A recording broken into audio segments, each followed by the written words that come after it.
Welcome to Zoom. Please press pound, then enter your meeting ID, followed by the pound sign again.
Testing, 1, 2.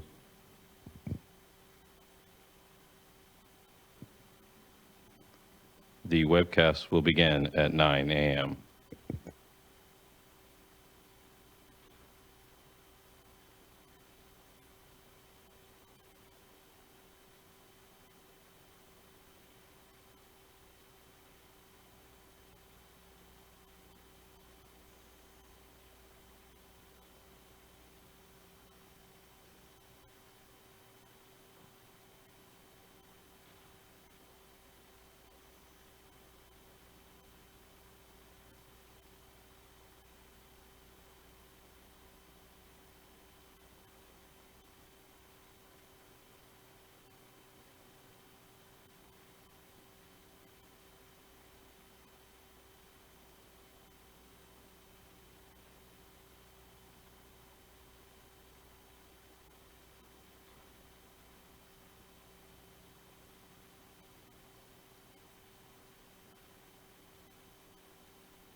All right. Good morning, everyone.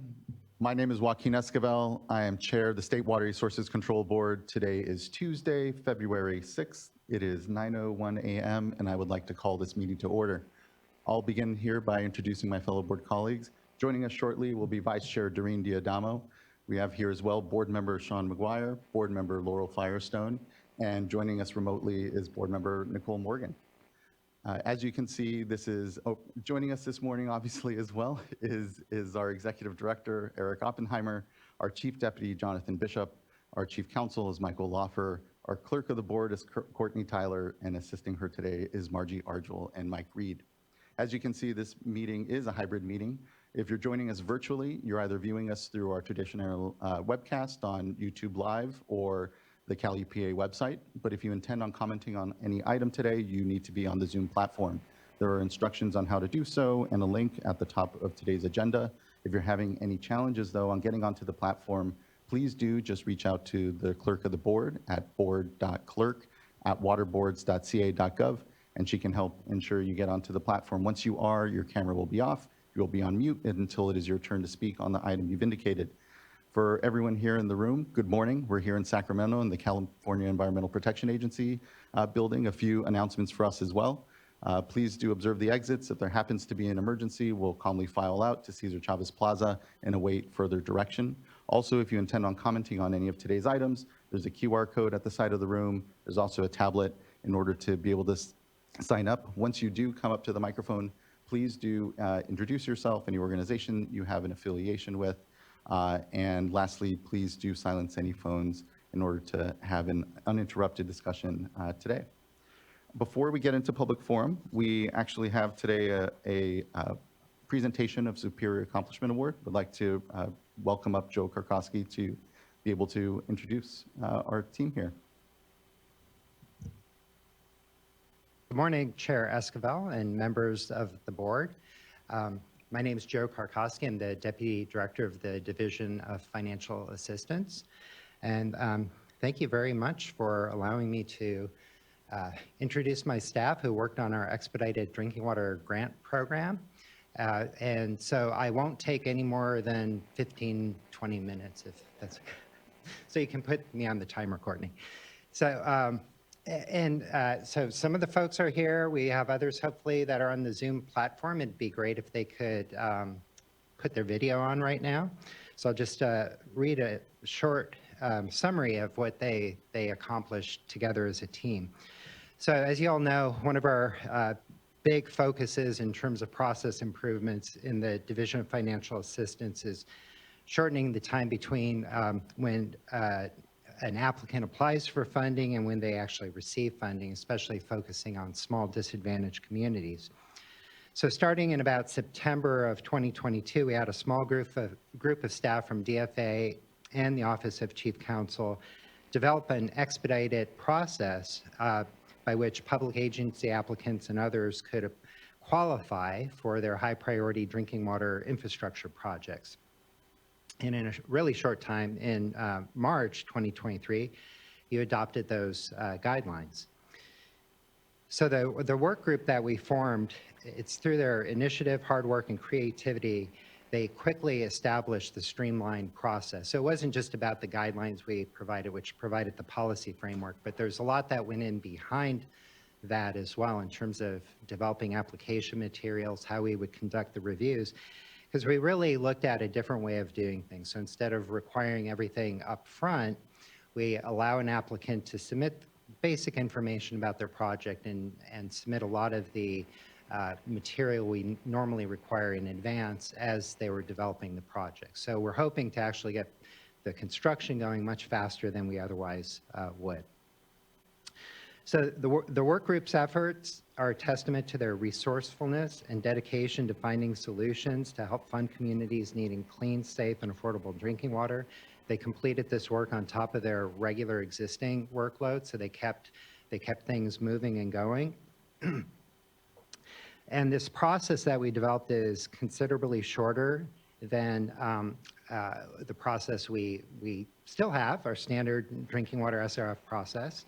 So the first agreements that were executed in our first round took about 4 to 5 months from the time we issued a preliminary award letter requiring the applicant to submit application materials within a short time period and the time we actually executed the agreement. So about 4 to 5 months. It's probably round two is going to be a little longer because we had the holidays in there, but a much faster process overall. So far we, our first round was kind of a test case and we had about 4 projects, and then round 2 is about 17, and we're just issuing letters for round 3. So far, between the first 2 rounds, we're going to get out about $90 million, benefiting over 25,000 people. So that's as of about fall or so. So I wanted to congratulate the team. I'm going to actually read their names because this is their time to shine, their moment in the sun here. So I'll start with the folks that are here. And so first,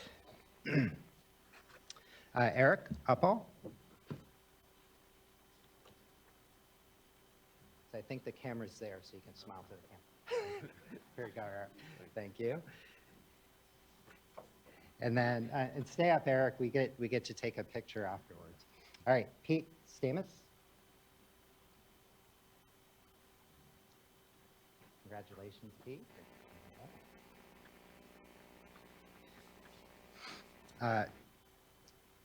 Joe Escobar. Your mom named you well, Joe. Congratulations. And then Stephanie Kwong. Congratulations, Stephanie. And then let's see. We have also on the Zoom, Matt Freeze. So Matt, you can wave to everybody. Bridget Benning. Karina Harmon. Maria Duenas. And let's see, and a couple other folks who received their award, I don't see them on Zoom, are Jean Fung and Bridget Chase. So I'd like to give you all a big hand and thank you so much.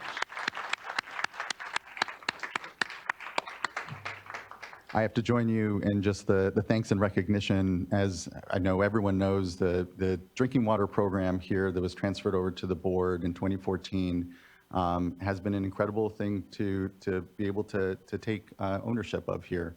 The reality is that since SAFER and the Safe and Affordable Fund was passed, we know we've had 200 systems come back into compliance. We've gone from 1.6 million Californians without access to clean water to about 850, 900,000 day to day. You know, it is a number in flux. And to your point, Joe, the important advancement here is really looking at a different level of service for smaller systems, understanding that we have many resourced large systems in the state, and the way they interact with our programs are a lot differently. So the work that you have all put in to really upfront, put in the thought and the process so as to be able to better allow for smaller systems to be able to accessing these dollars is just incredible. And it shows just a slice of the innovation that's been going on in our drinking water program. And so just have so much to be proud of. And you all, really thankful to be able to individually acknowledge you all here with it. So as part of your reward, you also get this awkward photo that we get to take at the dais with you all. So we can take that quickly here. And thank you again.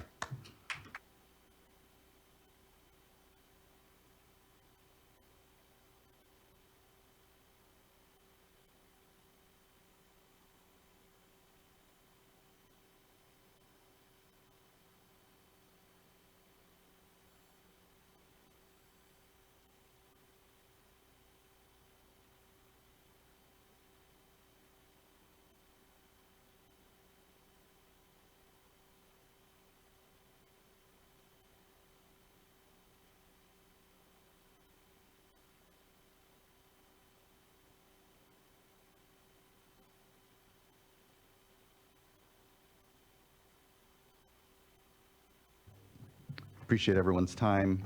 We acknowledge again the folks that actually do the work here, all here amongst us, and just incredible thanks again.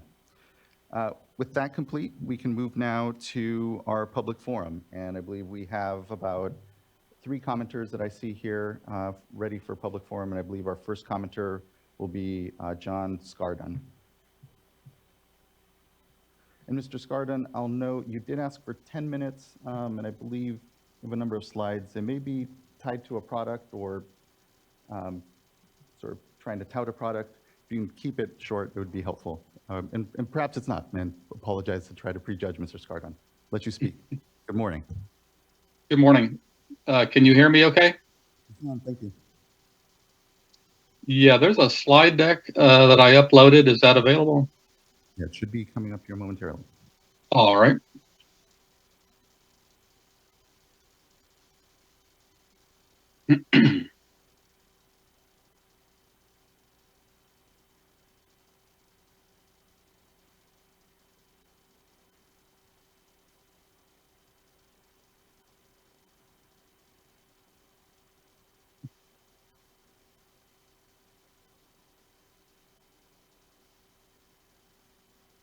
Can you still hear me?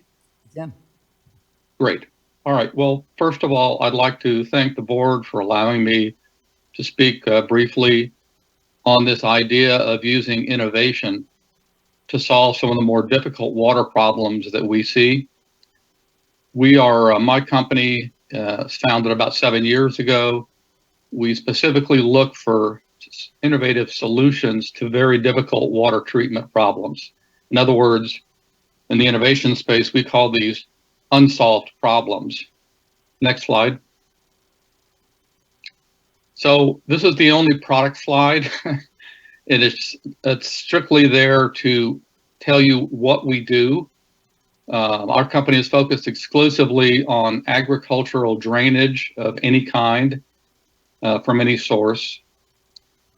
And today we do have one product out there for removing nitrate from water. And I want to call out the Central Coast Water Board was instrumental in helping us bring this to market. We have 2 new products that we're going to talk about, but more from the perspective of problem solving. This is not targeted at growers, and I'm not trying to sell anything to anybody, but we need to give you a kind of a framework so you understand where we're coming from. This so-called PhytoVat product is an above-ground phytoremediation system where the customer can customize it with all kinds of plants to remove certain kinds of contaminants. It's extremely simple to put together, very low cost. The third product we'll talk about is something called Yield Max, more complex, but I want you to take a good look and listen at what this thing might be able to do for some of our growers that are facing the salt problems. Next slide, please. So the 3 challenges that we have seen repeatedly since starting this company, number 1 was these what we call low volume drainage problems, where you have perhaps a confined site. You don't have a lot of drainage water coming off of the site. And by low drainage, we're talking about 10 to 50,000 gallons a day. To treat that stuff on site can be very, very expensive. This is very common with our indoor cannabis growers. Number 2 is a problem that was introduced to me by I believe he used to be known as the chief scientist at the Water Board for water. And I only remember his first name as being Eugene. My apologies to him if he's still on the board. Eugene recommended this solution to us after he saw our product. And this problem is pretty basic. If you want to use reverse osmosis to treat contaminated well water so you can grow your crops, or perhaps provide water to your site, you're going to generate a very high NO3, high nitrate concentrate. And you won't be able to land apply that for obvious reasons. This affects some of the poorest communities in the state. Some of our well owners have been on bottled water for more than a decade. And so we think we have a solution that was recommended by the Water Board technical staff a few years ago. And then finally, high chloride damage. This is a pernicious problem. It's affecting agriculture everywhere. I'm not sure how we're going to stop it, but we might be able to keep growing. Next slide, please. So let's just talk a little bit about the low volume, high cost on-site treatment problem. Let's look at bullet point number 2. This is kind of the operative issue we want to focus on.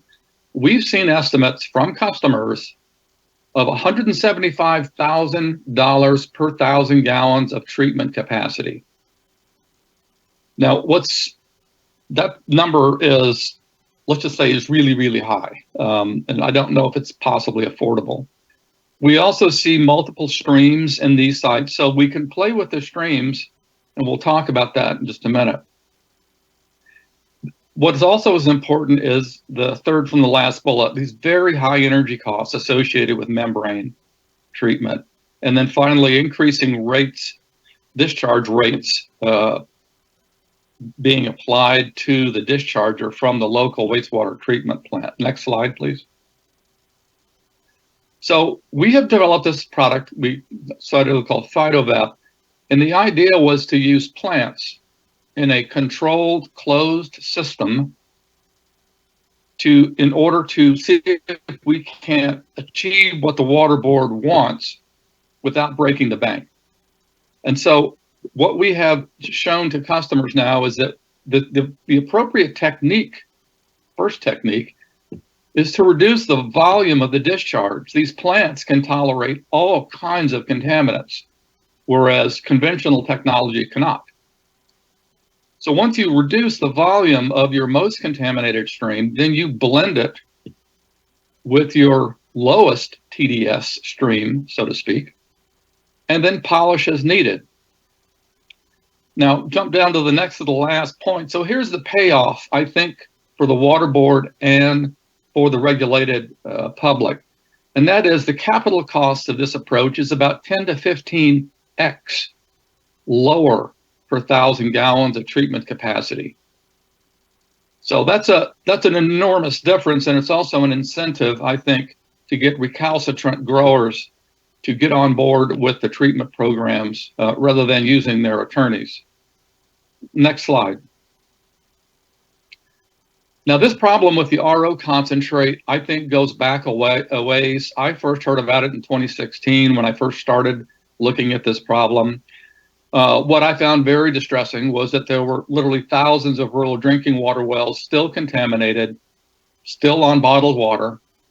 For the growers, their only solution right now is to basically dig a deeper well. And if they don't have city water available at their grow site, they're going to have to haul in water at about 20 cents a gallon for their team. Next slide.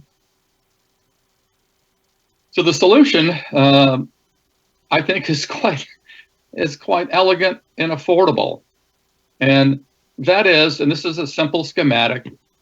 In the top, you see a conventional NF61 reverse osmosis treatment system, and NF61 basically means to the grower that they don't have to file a permit to get this thing qualified to treat drinking water. That's essentially what it means.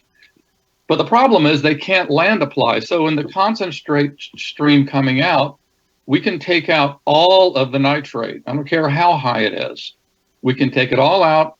And now you have a zero nitrate brine, which is then much, much easier to dispose of and perhaps get some of these contaminated wells back online. This is a very, very simple solution.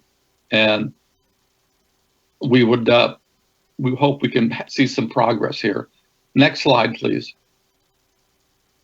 So the next slide is what we've been focused on heavily, which is salt removal. This is a very challenging problem, both from a technology standpoint, but also for the growers. For those of you who are not familiar with this, many of our most valuable crops are highly sensitive to chloride.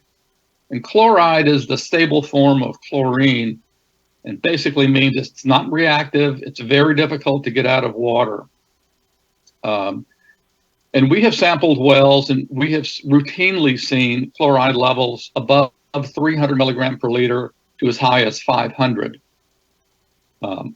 Now, this increasing salt concentration, though, it's not going down, it's continuing to go up because as we use groundwater and put it back on the ground, we don't get rid of the chloride. So if you introduce new chloride laden water, for example, from the Colorado River, what happens is the wells get worse and worse in terms of their chloride concentration. So the only solution that I know of, and that's what's advocated on many of the grower sites, is leaching. That is, you irrigate the crop once, but that chloride, the chloride ion then sticks to a lot of the stuff around the root zone, and then you have to apply a second watering step. So you're wasting water, and that the purpose of the second watering step is just to leach the chloride away. But where does it go? Back into the groundwater. So that is not a sustainable solution for our groundwater-based agriculture. Next slide. So the system that we've developed, and we wanted to just show you that it is possible to do this. So please stop listening to people to say you can't sequester chloride. Yes, you can. Okay. Now, what we see is chloride often mixed with nitrate and sulfate. So the approach is pretty straightforward. You can remove the sulfate and the nitrate and then recycle it selectively. Once you get that stuff out of the way, the less chloride has what we call a lower affinity for absorbing onto these resins. Then you take out all the chloride, and where the magic happens here, which we're not going to go into, we then can precipitate the chloride out as a solid so it is permanently removed from the water. And we can also do this last step also with plants. We have halophyte plants that will uptake salt. Next slide. So the purpose of this presentation was just to give you a couple of key messages. Number one is we don't have to accept these older technologies. I won't use the term that we call them. These older technologies, which are very difficult to innovate upon. You can use biology in a clever ways to solve some of these problems. And biology is a very low-cost way to innovate. Number two is we're currently using wild and not optimized, if you will, cultivars to already achieve breakthrough results. Imagine what could happen if we could develop a research program around developing more specific cultivars to take some of this stuff out of the water.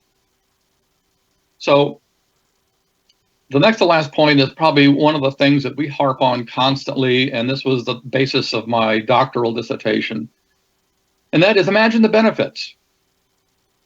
When we incentivize entrepreneurs like ourselves, the regulatory framework in California, and the growers to work together to find these solutions rather than saying, how much money can we borrow from the bank to pay for this thing? That's not the right question. And then finally, most of all, we are deeply in debt and much appreciative of the professionalism and the competence that we have experienced from the regional boards that we have interacted with over the past 5 years. So thank you for your time. I hope this didn't come across as a sales pitch. That was not my intent. Thank you.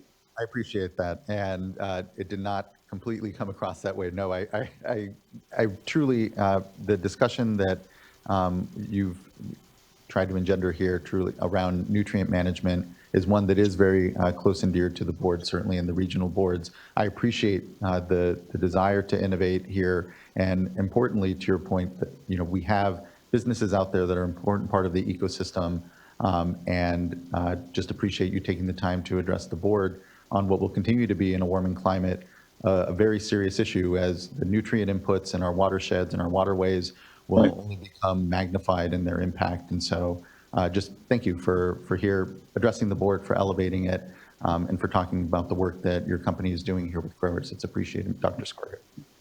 Thank you for the opportunity. Thank you. Next, we'll go to our next public forum speaker, who is Dr. Clyde T. Williams, and then who will be followed by Regina Chicazola.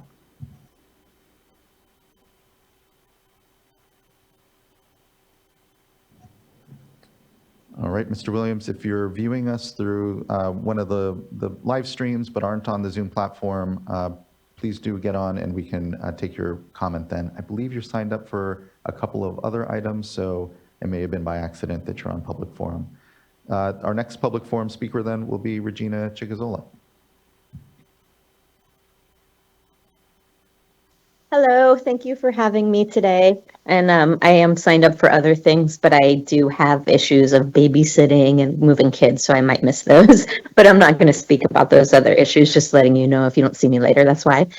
I had several things I just wanted to bring up quickly. First, I just really want to thank this board for your careful consideration of the Scott and Shasta curtailments.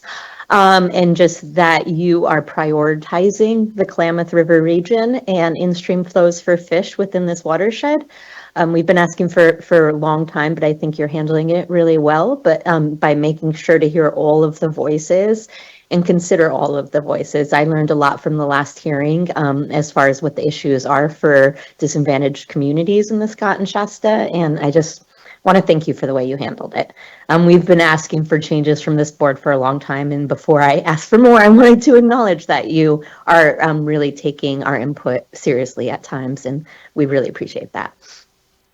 So with that, I wanted to move on and just say, the governor has just released a salmon plan, and I'm sure that's going to come in front of this board at different times, some of his priorities, and some of them are good, and some of them we disagree with.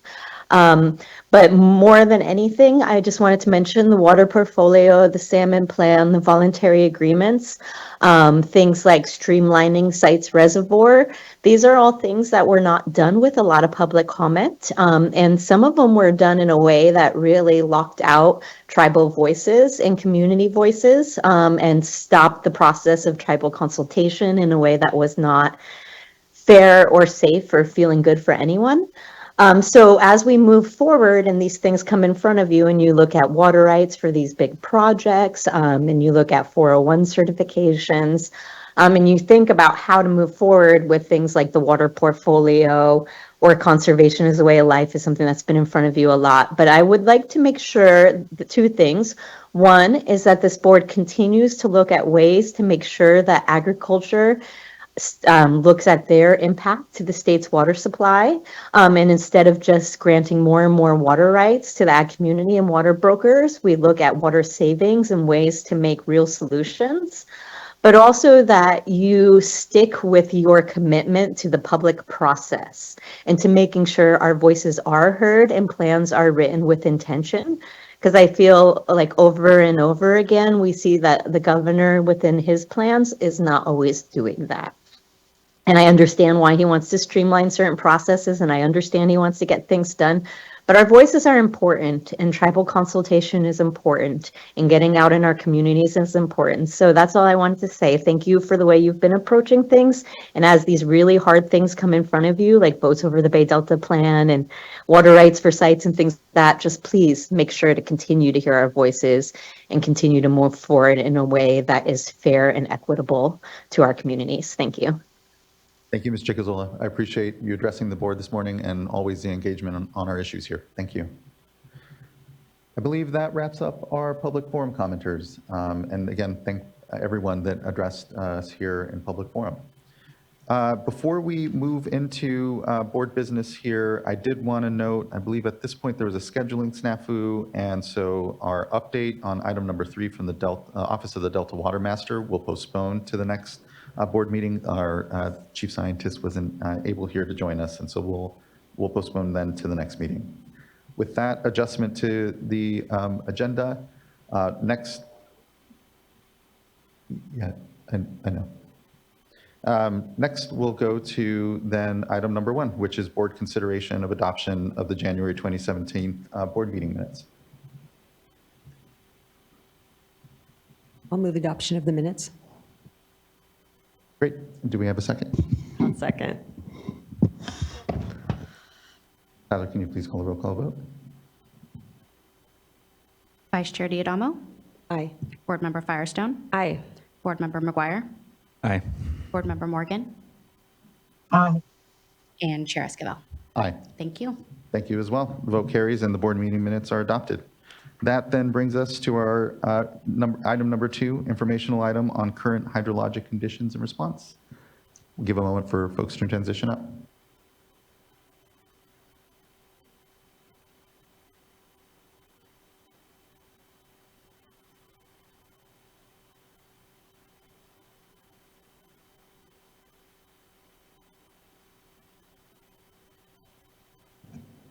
Good morning, Ms. Bean.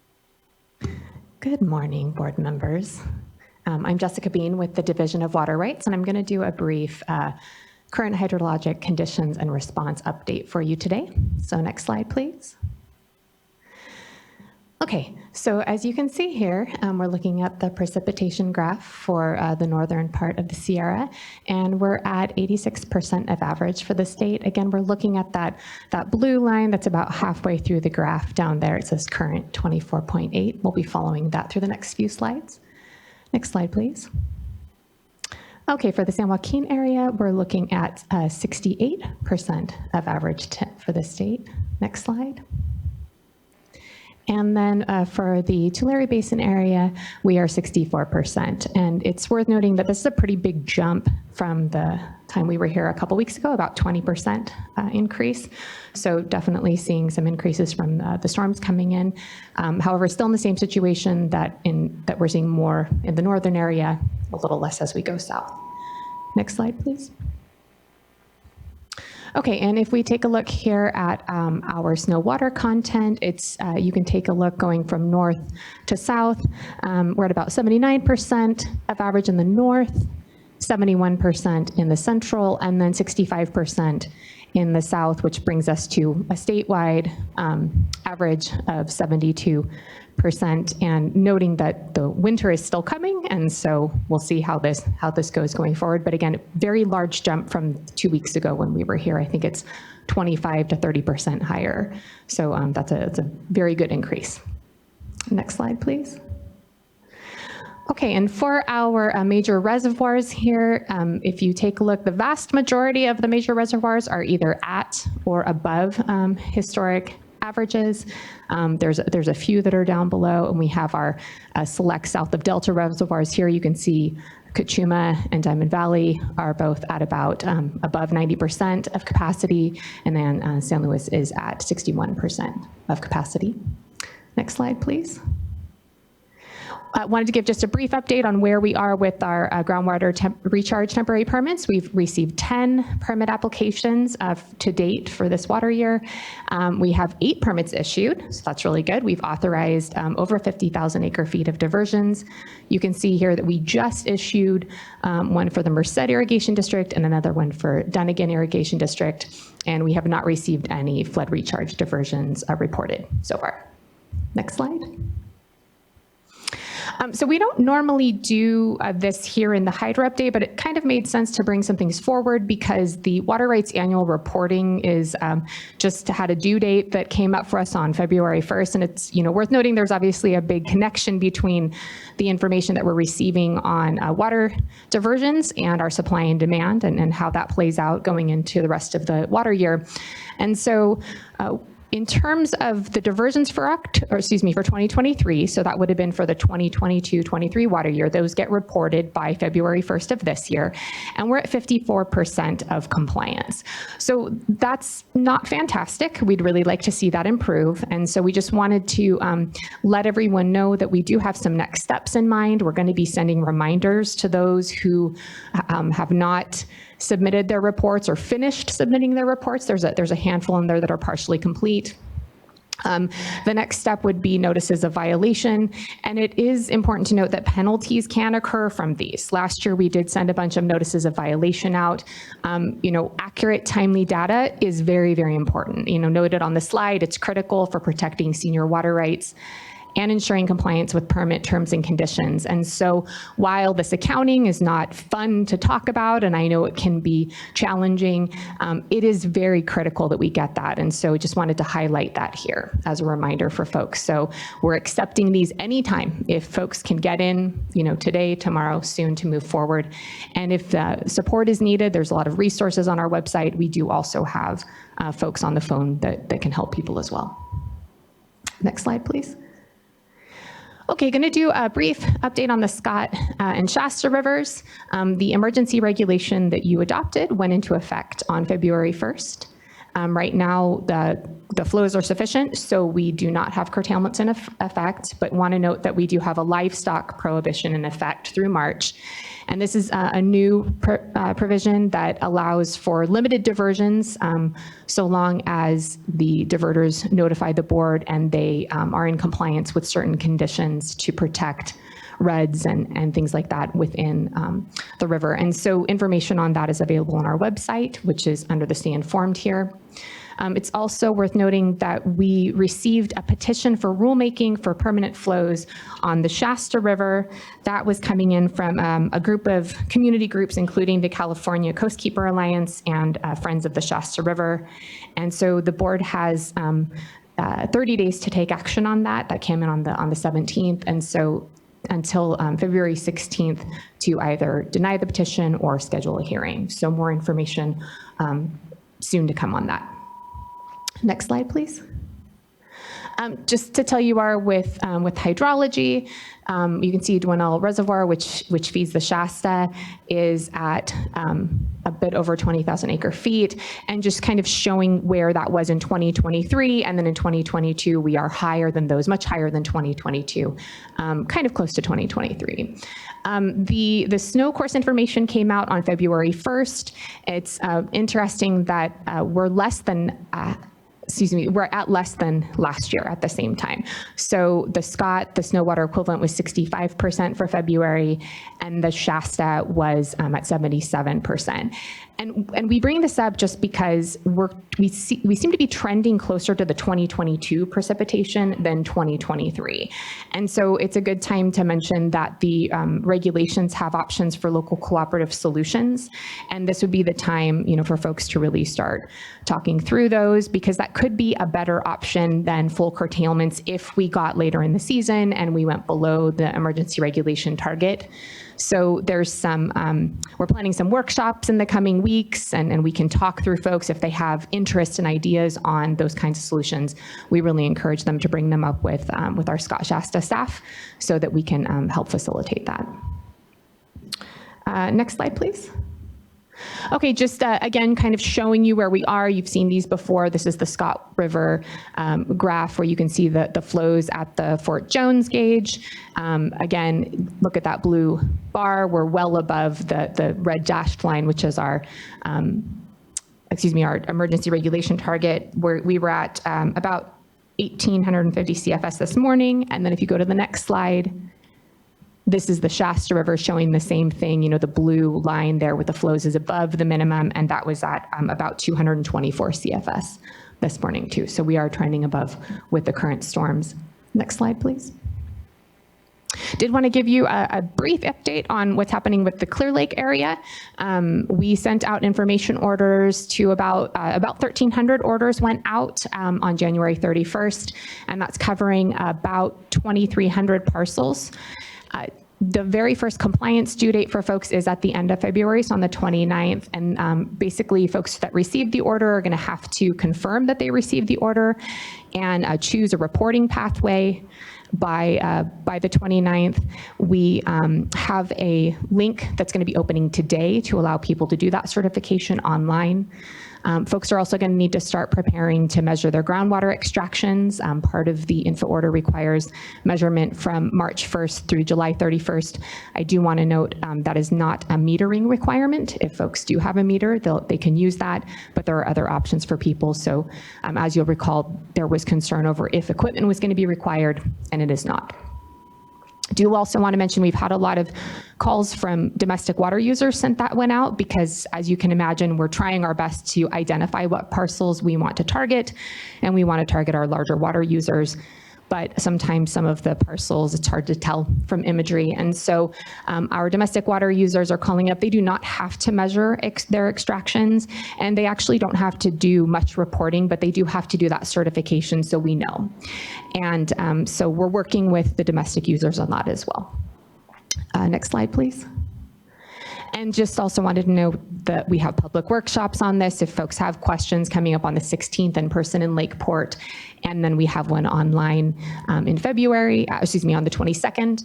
We have some office hours, probably closer to the deadline on that. The week before the deadline, we'll have some folks available. We're determining what those will be now.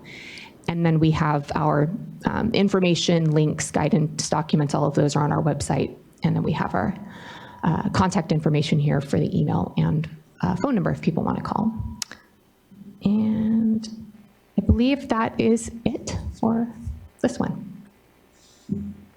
It's an incredibly busy time, and just want to thank you for what I know is just a lot of work going on in the Division of Water Rights and a lot of engagement here, even in wet times, to prepare for what will be the summer up ahead, but importantly, projects that we can all be working on collectively with each other. So I appreciate that, and I appreciate particularly the coverage here of the lack of consistent reporting right now. It is a good time to remind folks, especially at this point in the process of reporting, that still come in the door. We don't have to move to penalties or progressive enforcement. It is just about trying to get the good habit of a yearly report, an obligation here for a right that comes with some requirements. Just thank you for all the great work. Looking to colleagues for any comment. Vice Chair. Thank you. And just following up on that, I couldn't agree more. It's really important to have much better reporting. And so just want to suggest, if you haven't done so already, to maybe work with some of the ag groups with their social media outlets, maybe CDFA, they have a daily blog, and I know a lot of growers follow that, as well as Farm Bureau. Not everybody's in a Farm Bureau organization, but Farm Bureau can be quite helpful as well, state and also local offices. And then just want to use this as an opportunity to thank you, Mr. Ekdahl, and the whole team for all the ongoing engagement. We were really busy in December for these adoption hearings, but then, our work isn't continuing like yours has been. I know you all have been spending time out in these communities, and that really has made a difference in terms of implementation and the good feedback that we've been getting. Ms. Chitazola today, and then, of course, I know a lot of us are continuing to communicate with folks out there. So thank you for that ongoing engagement. Here, here. Thank you, Vice Chair. Seeing no other comment, I think that wraps up our informational item here on current hydrologic conditions. Thank you, Ms. Bean, really appreciate it. Looking forward to the next update. That wraps up, since, again, we are postponing to the next board meeting our periodic update from Delta Water Master Office. That concludes our informational items and brings us to item number 4, which is consideration of a proposed resolution approving the final initial biological goals for the lower San Joaquin River flow objectives. I'll give a moment for folks to transition up.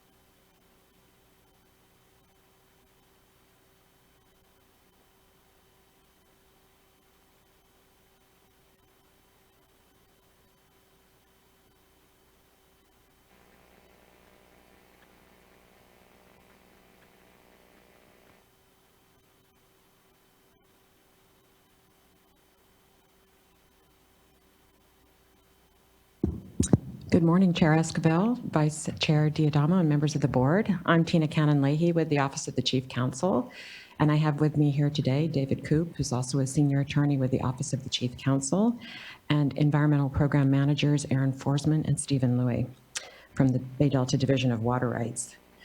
This item concerns the reapproval of the biological goals, and they're the final initial biological goals, but that's a mouthful. So I'm going to abbreviate that as biological goals. As you know, the board adopted Resolution 2023-0028, approving the biological goals on September 6, 2023. And that was following an extensive public process spanning several years. Staff recommends reapproving the biological goals to provide greater clarity regarding the relationship to the 2018 Bay Delta Plan and its environmental analysis. The board's reapproval of the biological goals will not resolve the current litigation. There is litigation on the biological goals, so I just want to be clear. It's not going to resolve that because it doesn't provide the parties who are who are challenging the prior adoption with the relief that they seek.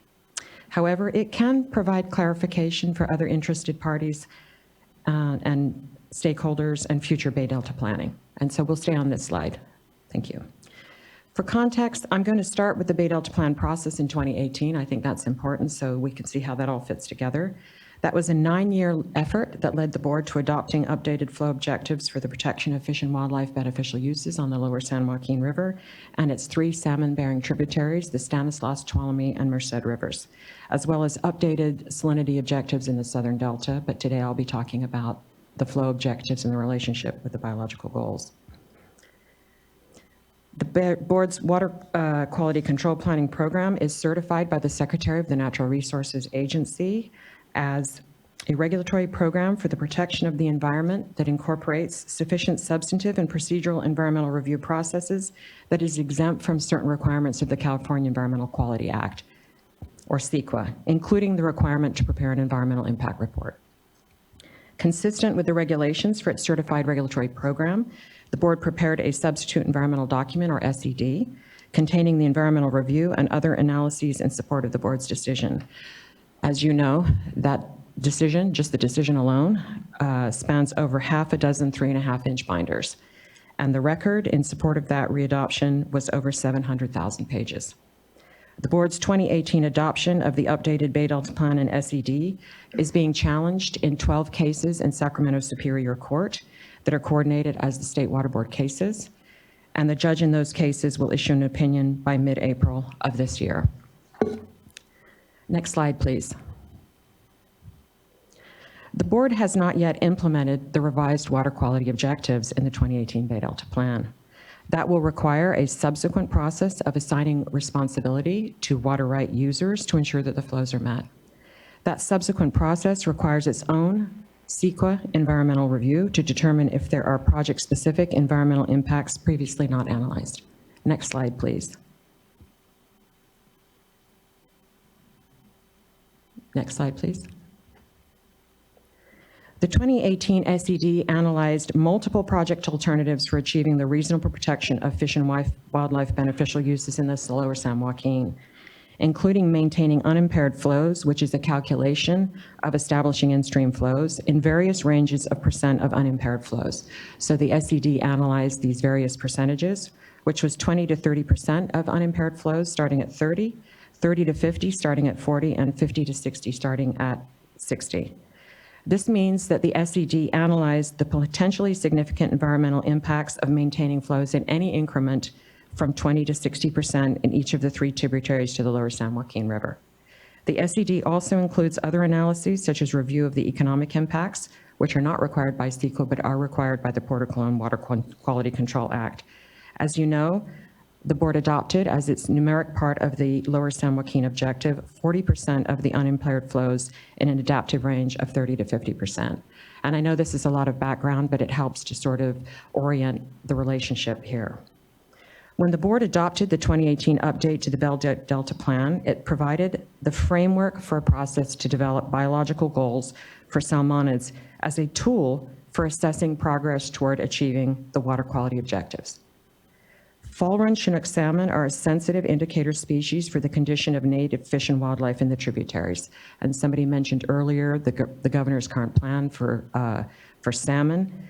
They're an important indicator species. They spend part of their time in the ocean, but they return to the streams where they were born to reproduce, making the conditions in those natal streams critical to the species survival. The biological goals were developed for salmonids in collaboration with scientists and other stakeholders on the Stanislaus, Tuolumne, and Merced rivers.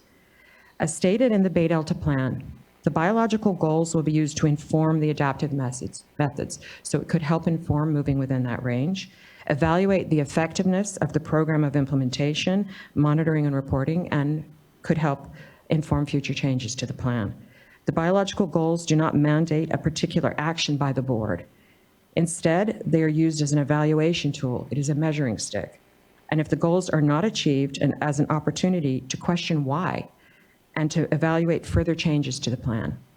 Importantly, the biological goals do not say, if X number of fish are not reached, that the board must take this action. Or if X number of fish are exceeded, the board must take that action. The biological goals go from a measuring stick to a question mark if the goal is not reached. They ask why, and the why is not just a question about the percentage of unimpaired flows, but also about other actions for the restoration and protection of fish and wildlife occurring in the watershed, which the Bay Delta Plan references and incorporates explicitly in the program of implementation as actions by other agencies and recommendations to other agencies, including the Fish and Game Commission, for example, the California Department of Fish and Wildlife, the National Marine Fisheries Service, and others. So many, many actions are occurring in the Bay Delta, as we know. That why might also cause the board to consider a subsequent amendment to the Bay Delta Plan. But as you know, such an amendment would require its own environmental review. Next slide, please.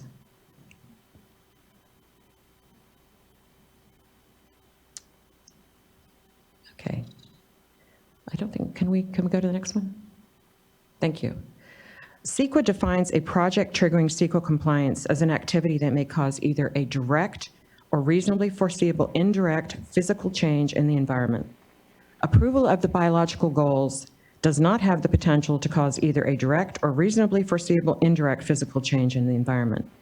Therefore, the adoption of the resolution approving the biological goals is not a project under CEQA, which is what we indicated in the previous resolution. That said, even if the definition of project were construed to apply to the biological goals, the action would still be exempt under CEQA because the biological goals are informing the board's action for the protection of the environment and are not causing either a direct or reasonably foreseeable indirect physical change in the environment because the biological goals do not compel board action. Specifically, and this is some of the language for you, CEQA's Class 7 exemption is for actions taken by regulatory agencies as authorized by state law or local ordinance to assure the maintenance, restoration, or enhancement of natural resources where the regulatory process involves procedures for the protection of the environment, as here. An example is given actually in the CEQA regulations under Class 7 of wildlife preservation activities. Here, adoption of the resolution approving the biological goals is to help inform the adopted water quality objective, whose purpose is to assure the maintenance, restoration, and enhancement of fish and wildlife. Moreover, the regulatory process for adopting the objective included procedures for the protection of the environment, the SED, example, the analysis, which is why the board's Bay Delta planning process is a certified regulatory program, as I described before. So it is a program for the protection of the environment. For these same reasons, the Class 8 exemption for actions taken by regulatory agencies to assure the maintenance, restoration, enhancement, or protection of the environment also applies. In addition, CEQA Regulation Section 10561, Subdivision B3 applies, which states that an activity that does not have the potential to cause a significant effect on the environment is covered by what is called the common sense exemption. Next slide, please. Notice of the board's action today was widely distributed, including to the listservs for the Bay Delta, the Stanislaus, Tuolumne, and Merced Working Group, and the California Native American tribes, in addition to, of course, being posted by the board consistent with Bagley-Keene. Next slide, please. The only comments the board received were from 5 parties to the litigation in Sacramento Superior Court that is challenging the 2018 adoption of the Bay Delta Plan and its update, and the SED. These are also the parties who have filed in Fresno Superior Court challenging the board's approval of the biological goals, which I mentioned at the outset. Those 5 parties sent 4 letters, sometimes as a single entity, sometimes as an association of entities like the San Joaquin Tributaries Authority. Next slide, please. The commenters questioned the board's assertion that the action was not a project under CEQA, or if it was, that it was CEQA exempt. There is no bar to the board making such an assertion in the alternative. These parties also asserted the item should be continued so they could provide additional comments. That request was denied before the close of the comment period, and the parties were still able to collectively submit over 40 pages of comments and over 1,500 pages of attachments, plus 2 thumb drives of material, including the entire certified record of over 700,000 pages from the Sacramento Superior Court case. The comments did not raise any new technical issues regarding the biological goals. One commenter did reiterate previously raised issues regarding the availability of monitoring or data to evaluate the biological goals and with hatcheries fish impacts. Next slide, please. The action today further clarifies that the adoption of a resolution approving the biological goals is not a project within the meaning of CEQA and/or is categorically exempt. This resolution would supersede the board's resolution 2023-0028. Next slide, please.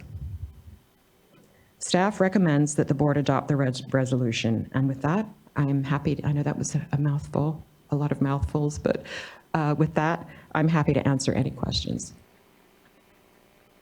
Thank you, Ms. Canalehi. No questions from me, and looking to fellow board colleagues if there's anything off the bat. Vice Chair. Well, I'll just say that I had some pause on the letter requesting additional time because I felt like this is moving rather quickly.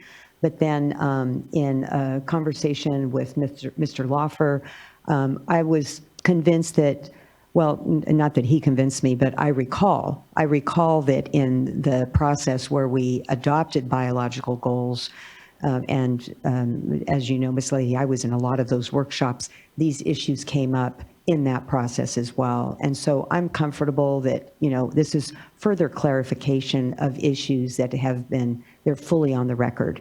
And so just want to give you an opportunity to comment about that and say anything additional about what you recall with respect to the process and the raising of these issues by the parties that asked for additional time. Yeah, thank you for that. Yeah, it was a very long process to develop the biological goals. These parties were all involved in that process. They had representatives, sometimes their attorneys. There was quite a large group of people that developed the biological goals. Issues were raised regarding the adoption of the biological goals and their relationship to the Bay Delta Plan.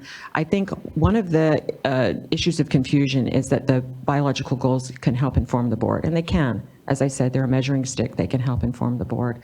But to the extent that the board would move within the adopted range that I described, that is already analyzed in the 2018 SED. So the board's decision to move has been fully analyzed under CEQA. So the biological goals are there. They're there for the board to consider, and there was an intensive process to adopt them. So I appreciate that question. I appreciate all the clarification here amongst it. Not seeing anything from other colleagues. We do have a couple of commenters and can then go to Ashley Overhouse. And I believe just the second commenter that we'll have on this item is Regina Chicazola.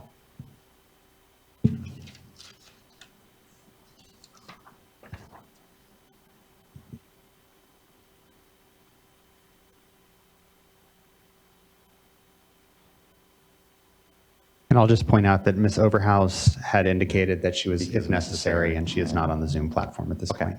Thank you for that. Then our next commenter will be Regina Chicazola.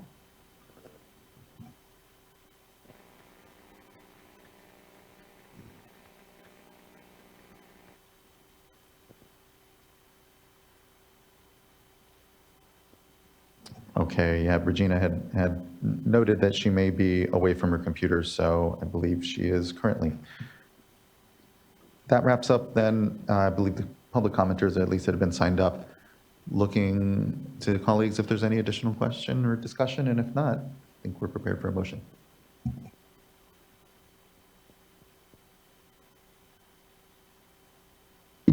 I'll move to adopt. A second. Thank you both. Ms. Tyler, can you please call the roll call vote? Board Member Firestone. Aye. Board Member McGuire. Aye. Board Member Morgan. Aye. Vice Chair Diadamo. Aye. And Chair Esquivel. Aye. Thank you. Thank you as well. The vote is unanimous and the item is adopted. Appreciate folks at work on this, and I know further discussion to be had. Let's go ahead and give ourselves a 10-minute break before we get into item number 5. We do have a number of commenters, and so I think that will take us into the lunch hour at that point. So let's go ahead and do 10 minutes, come back here at 10:10. See you all in a moment.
All right, everyone, it is 10:11. We can go and come back and get ourselves started. We're now moving on to item number 5, which is an item from the Division of Water Quality regarding the 2024 California Integrated Report.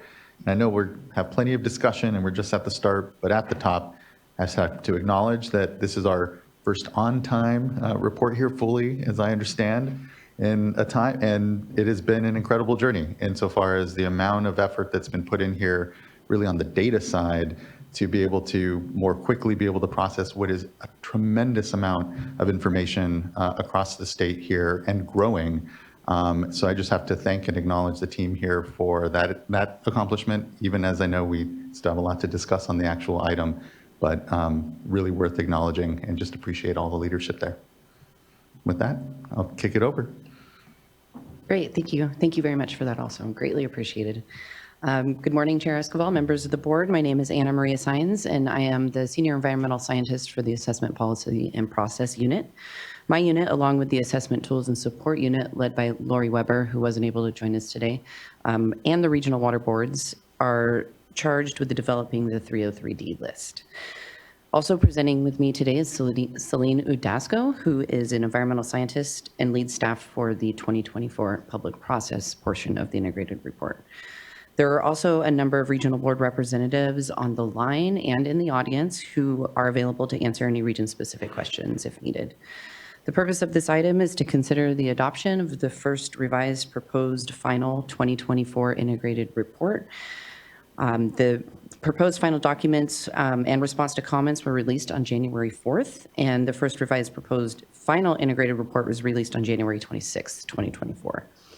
This was after we released the draft documents to the public on February 16th of 2023.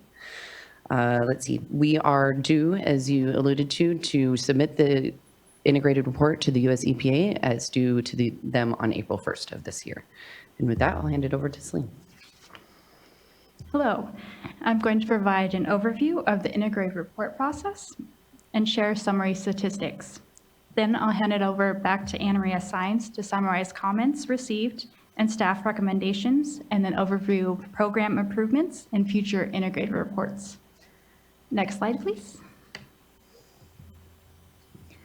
States are required to submit the integrated report to US EPA by April 1st of every even-numbered year.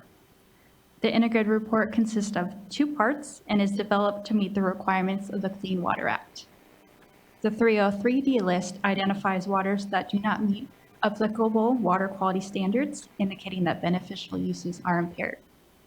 The Water Quality Control Policy for developing California's Clean Water Act Section 303D list, or the listing policy, outlines the requirements for which the water boards must comply to develop the 303D list. Next is the 305B report. This informs the overall condition of surface water quality. The US EPA compiles the reports from all states into the National Water Quality Inventory Report that's submitted to Congress. Neither the State Water Board nor the US EPA takes a formal approval action on the 305B report. Next slide, please. Here, I'll provide a high-level overview of the integrated report process. Data and information is submitted through a formal data solicitation process. Data solicited is then assembled, evaluated, and where appropriate, assessed and categorized to make listing recommendations of water body segments and individual pollutants, also known as water body pollutant combinations. The integrated report then goes through public review and comment period before the State Water Board considers adoption. If the State Water Board adopts, the integrated report is then submitted to the US EPA. Next slide, please. After assessment, water body pollutant combinations are placed in one of 5 condition categories. Category 1 indicates that at least one beneficial use is supported and no beneficial uses are known to be impaired. Categories 2 and 3 indicate that there's insufficient data and information to determine beneficial use support. However, Category 3 indicates that beneficial uses may be potentially threatened. Category 3 is often referred to as the watch list.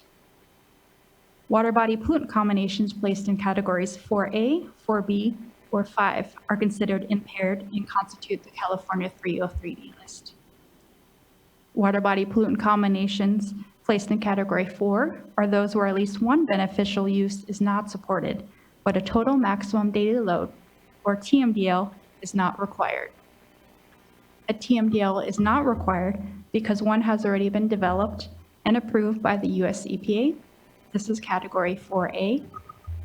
Or there's another regulatory program in place that's expected to result in attainment of water quality standards within a reasonable timeframe.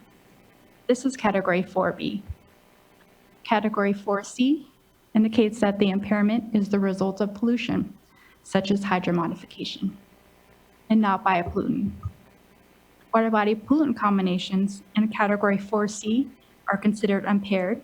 However, there's not a requirement to develop a TMDL. Water body pollutant combinations placed in category 5 are for waters where at least one beneficial use is impaired and a TMDL is needed to address the impairment. Next slide, please.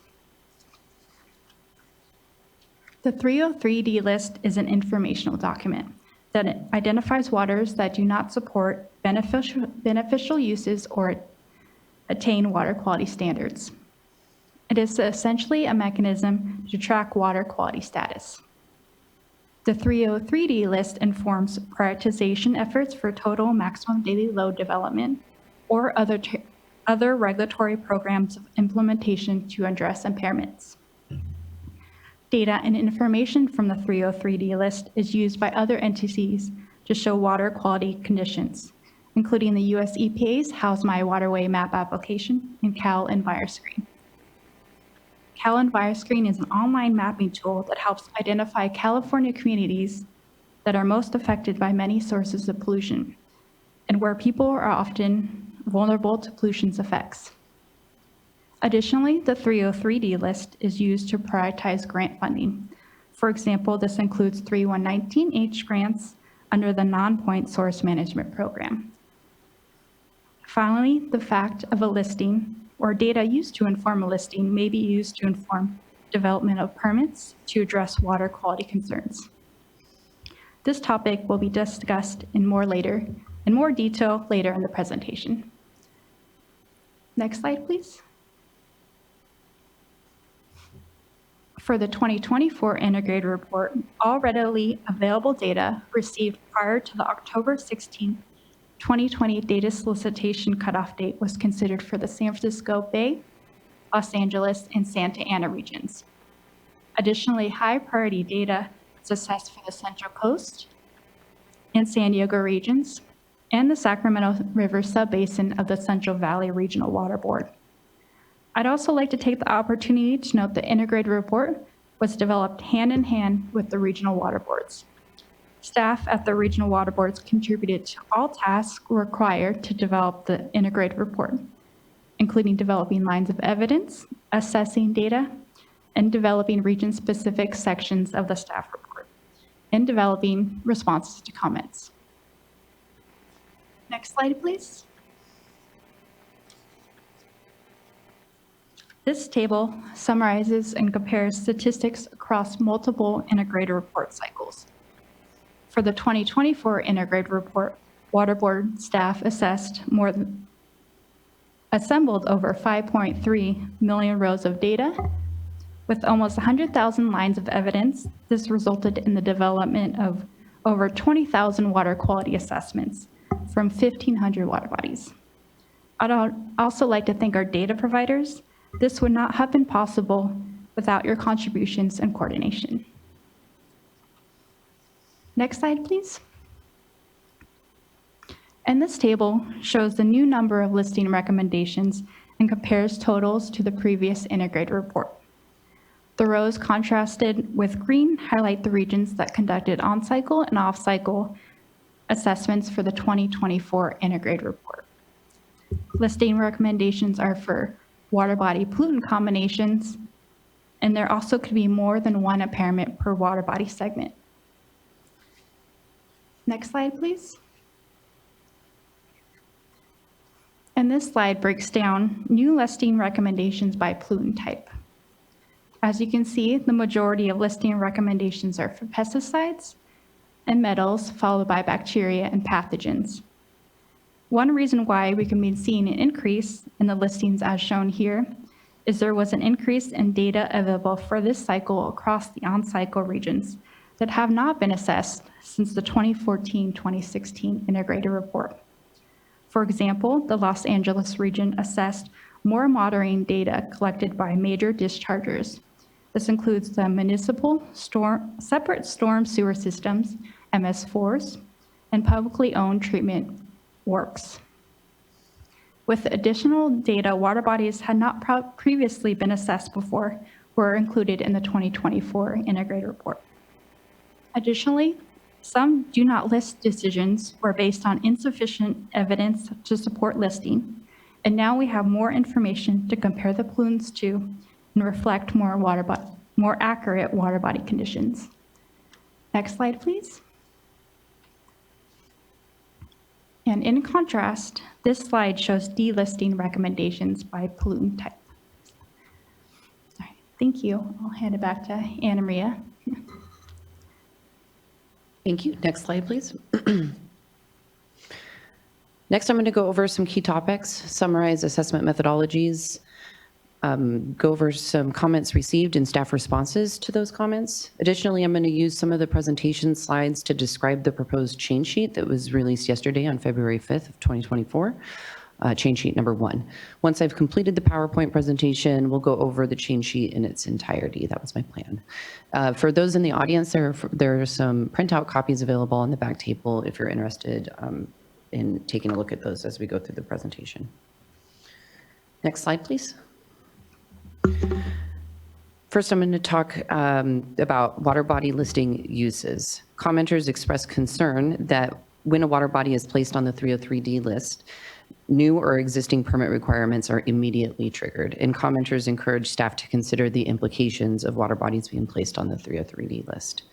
When responding to comments, we clarified that the State Water Board is obligated under the Clean Water Act to evaluate and assess all readily available data and submit the 303D list to the US EPA biannually on time. The 303D list is an informational document, as Selena already noted. This communicates when water quality standards are not attained and does not by itself directly establish new permit or regulatory requirements.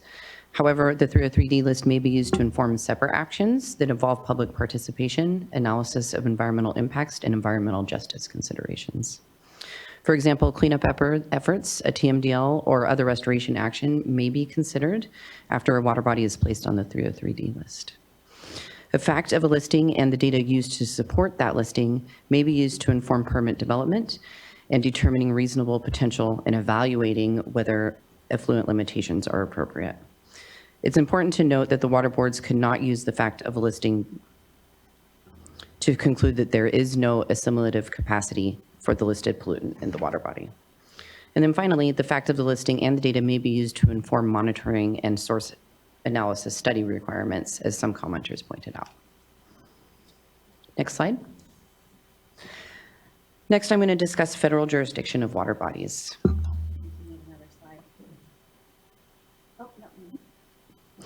The integrated report is authorized under the Clean Water Act and is therefore limited to waters of the United States.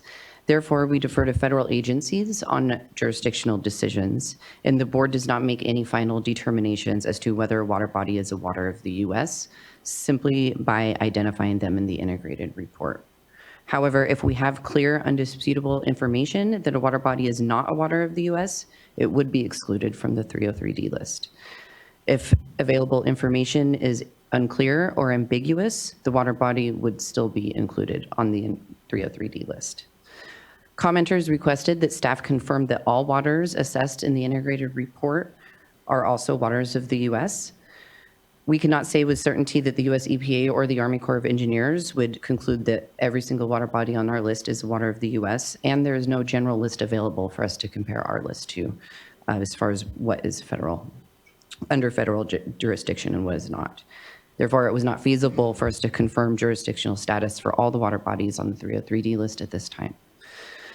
Therefore, we defer to the US EPA and the core and federal jurisdictional determinations, and we are not making any final determinations as to the status of a water body's jurisdiction. However, there were some instances where commenters correctly identified that effluent data and information from outfall structures were inappropriately included in water quality assessments. And in those instances, that data and information was removed and the listing recommendations were revised as appropriate. Next slide, please. Now moving on to aluminum assessments. Aluminum data was reassessed using the US EPA's 2018 criteria consistent with resolution number 2022-0006, the adopting resolution for the 2020-2022 integrated report, which directed staff to revise the assessment methodology for aluminum and apply the US EPA's 2018 aquatic life criteria. The total fraction aluminum data were used to make the listing recommendations. The 2018 criteria recognizes that the toxicity of aluminum is dependent on water chemistry parameters such as pH, total hardness, and dissolved organic carbon because they alter the bioavailability of aluminum in the water column. Therefore, water chemistry values for a given site were used to calculate the appropriate numeric criterion for a specific water body. When site-specific water chemistry data was available, it was prioritized and used for water quality assessments.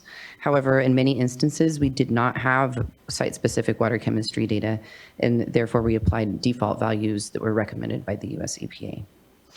Commenters requested that the aluminum assessment methodology rely on dissolved aluminum fraction data instead of total fraction data, asserting that total fraction data may overestimate the aquatic toxicity of aluminum in the water column. Next slide, please. Staff recommends to continue to rely on total aluminum fraction data consistent with the US EPA's 2018 criteria. While total fraction data may overestimate aquatic toxicity, dissolved fraction data may underestimate aquatic toxicity because it does not capture all forms of aluminum that are toxic to aquatic life. A newer analytical method is needed to more accurately estimate the bioavailable fraction of aluminum.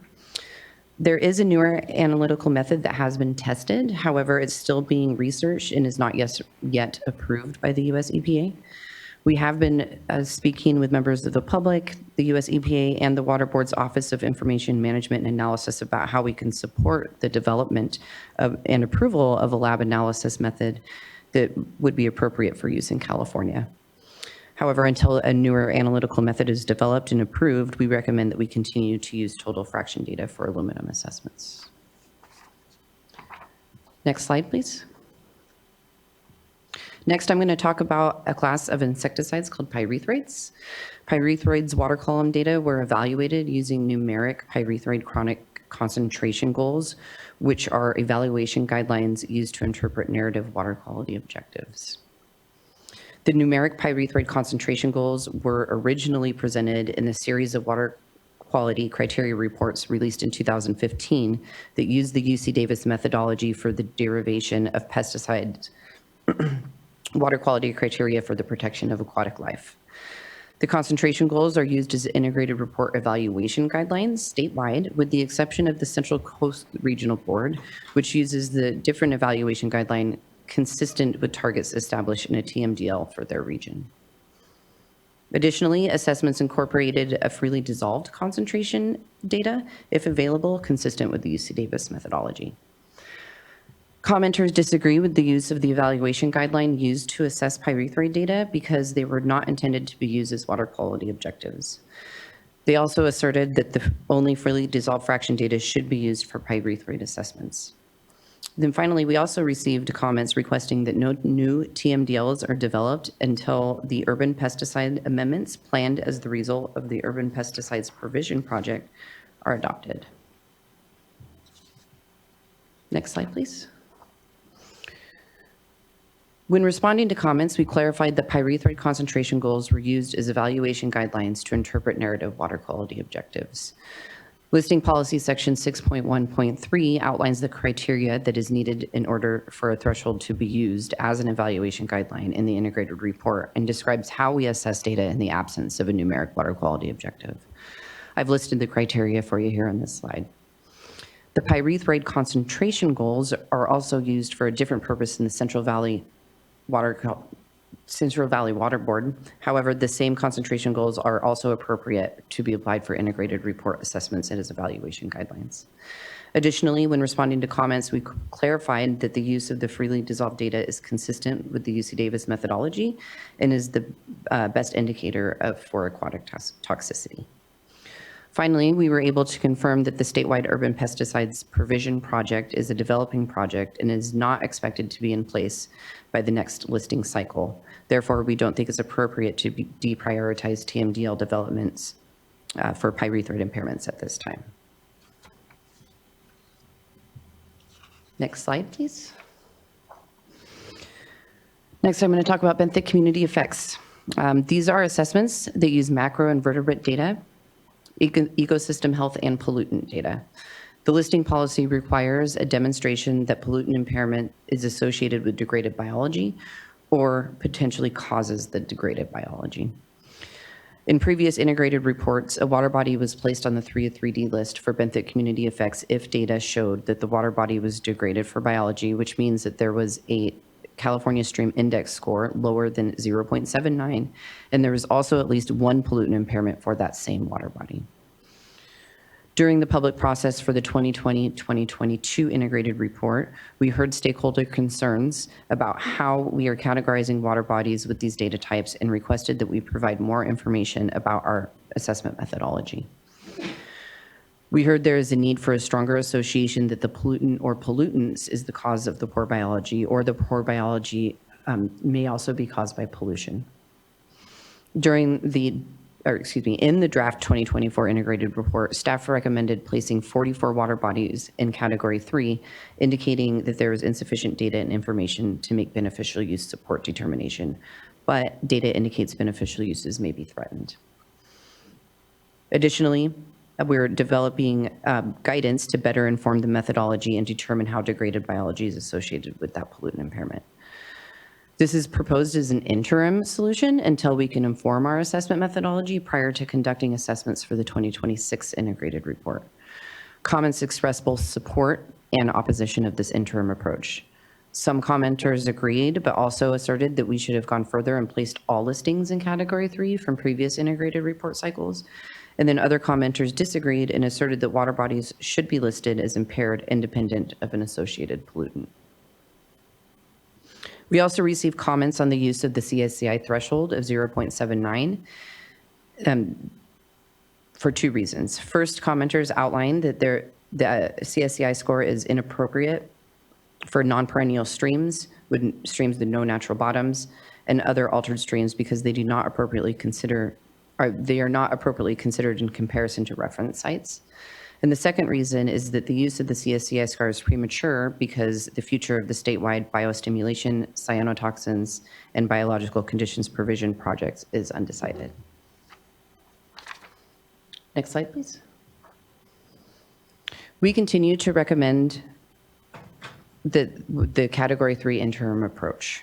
Listing policy section 3.9 requires us to associate pollutant or pollutants with degraded biology, and we're requesting the additional time to appropriately determine how to apply that mandate. DWQ staff are currently working to develop that guidance so that it can be used and developed to inform recommendation in future integrated report cycles.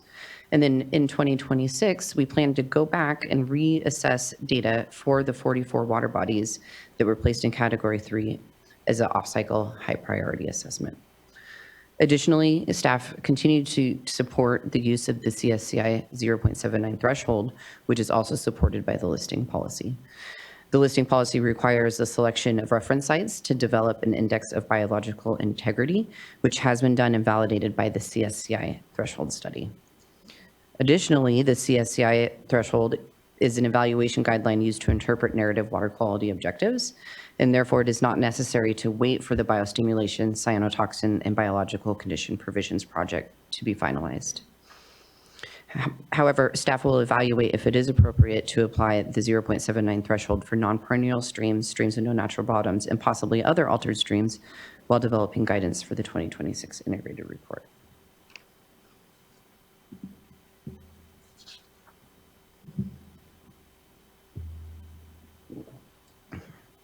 Next slide, please. Next, I'm going to discuss the application of some water quality objectives.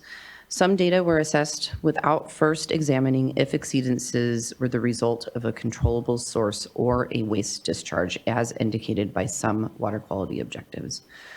I've included an example of one of those objectives on this slide. Commenters identified that water quality objectives were incorrectly applied, specifically for salinity assessments in the Santa Ana region and temperature in the Los Angeles region.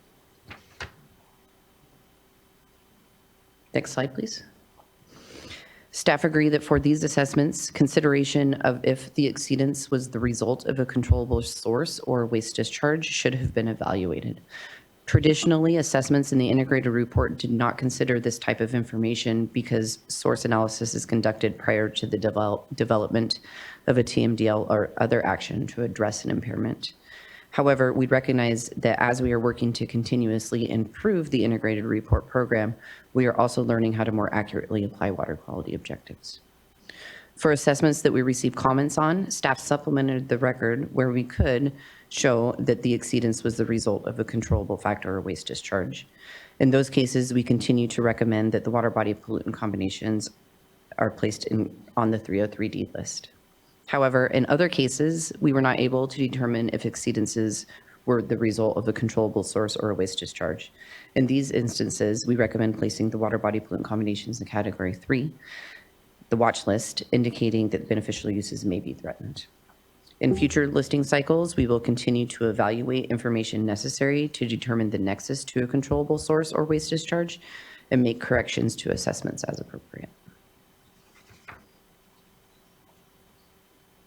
Next slide, please. This is the first change in the change sheet that I wanted to outline. When responding to comments, staff worked to correct a number of decisions for Chino Creek Reach 1B for total dissolved solids, sodium, sulfates, and chloride. The water body was originally listed for these constituents when we released the draft integrated report. However, after further reviewing, the listing recommendations were revised and the recommendations changed to do not list because we did not have sufficient evidence that the exceedance were the result of a controllable factor. The water body fact sheets accurately reflect the do not list recommendation. However, we discovered an error in our staff report that inaccurately suggests that the constituents are listed. Though the change sheet was released yesterday, and I'll go over that specific direction at the end of the presentation. Next slide, please. Next, I'd like to discuss assessments conducted for water bodies where the commercial and sports fishing, or COM, beneficial use is not designated in basin plans. Historically, the integrated report program assessed fish tissue data even if the water body was not designated with COM because it was assumed that the use was occurring by virtue that the fish tissue data was collected. Most fish tissue data for the integrated report was collected by the State Water Board's surface water ambient monitoring program, but there was some data also included from regional water monitoring programs.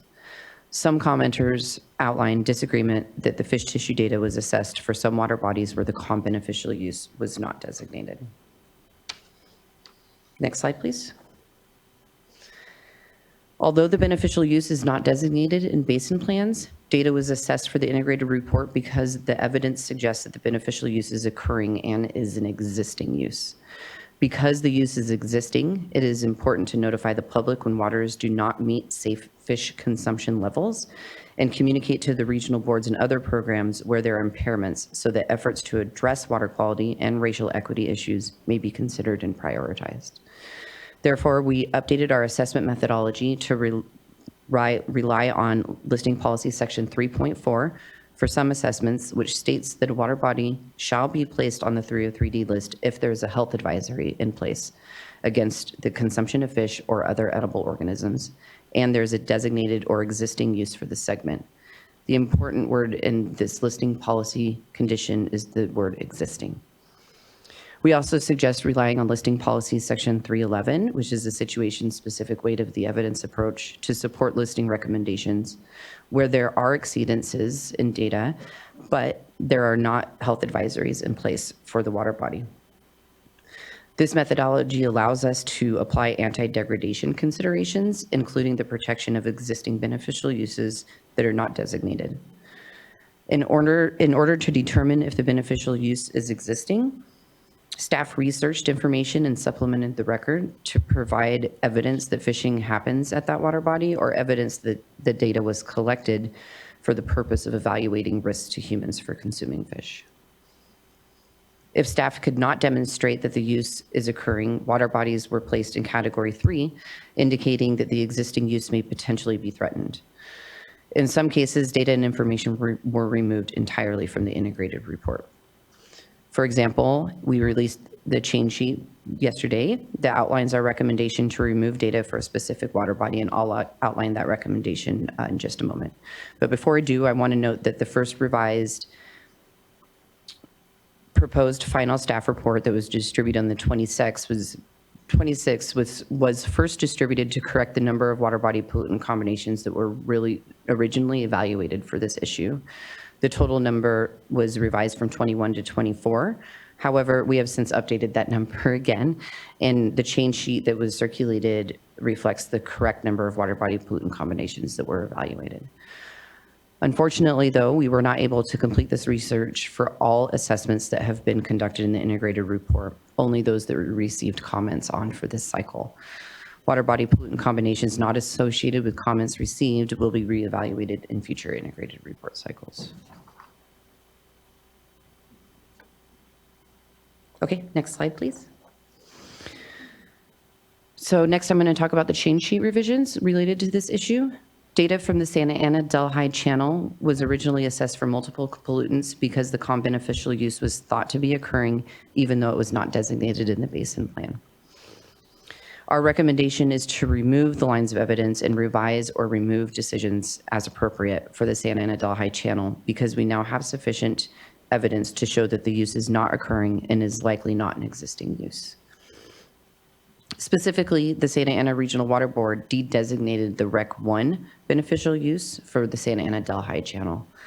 De-designations for beneficial uses are completed through a formal rulemaking called a Use Attainability Analysis, or UAA. Rec 1 includes fishing where incidental ingestion of water is reasonably possible. The Rec 2 beneficial use, which includes fishing but not normally involving water contact, is designated for the water body for Santa Ana Delhi. However, the method for which the fish were caught for this data are consistent with the Rec 1 beneficial use, not the Rec 2 beneficial use. As a result, there is a rulemaking that shows that the recreational beneficial use is not occurring and that that beneficial use is needed to support the beneficial use. Therefore, staff propose that all associated lines of evidence are retired and decisions are revised as appropriate to reflect this recommendation. We are recommending that the lines of evidence and decisions are removed rather than placed in Category 3 because of the formal rulemaking that's in place.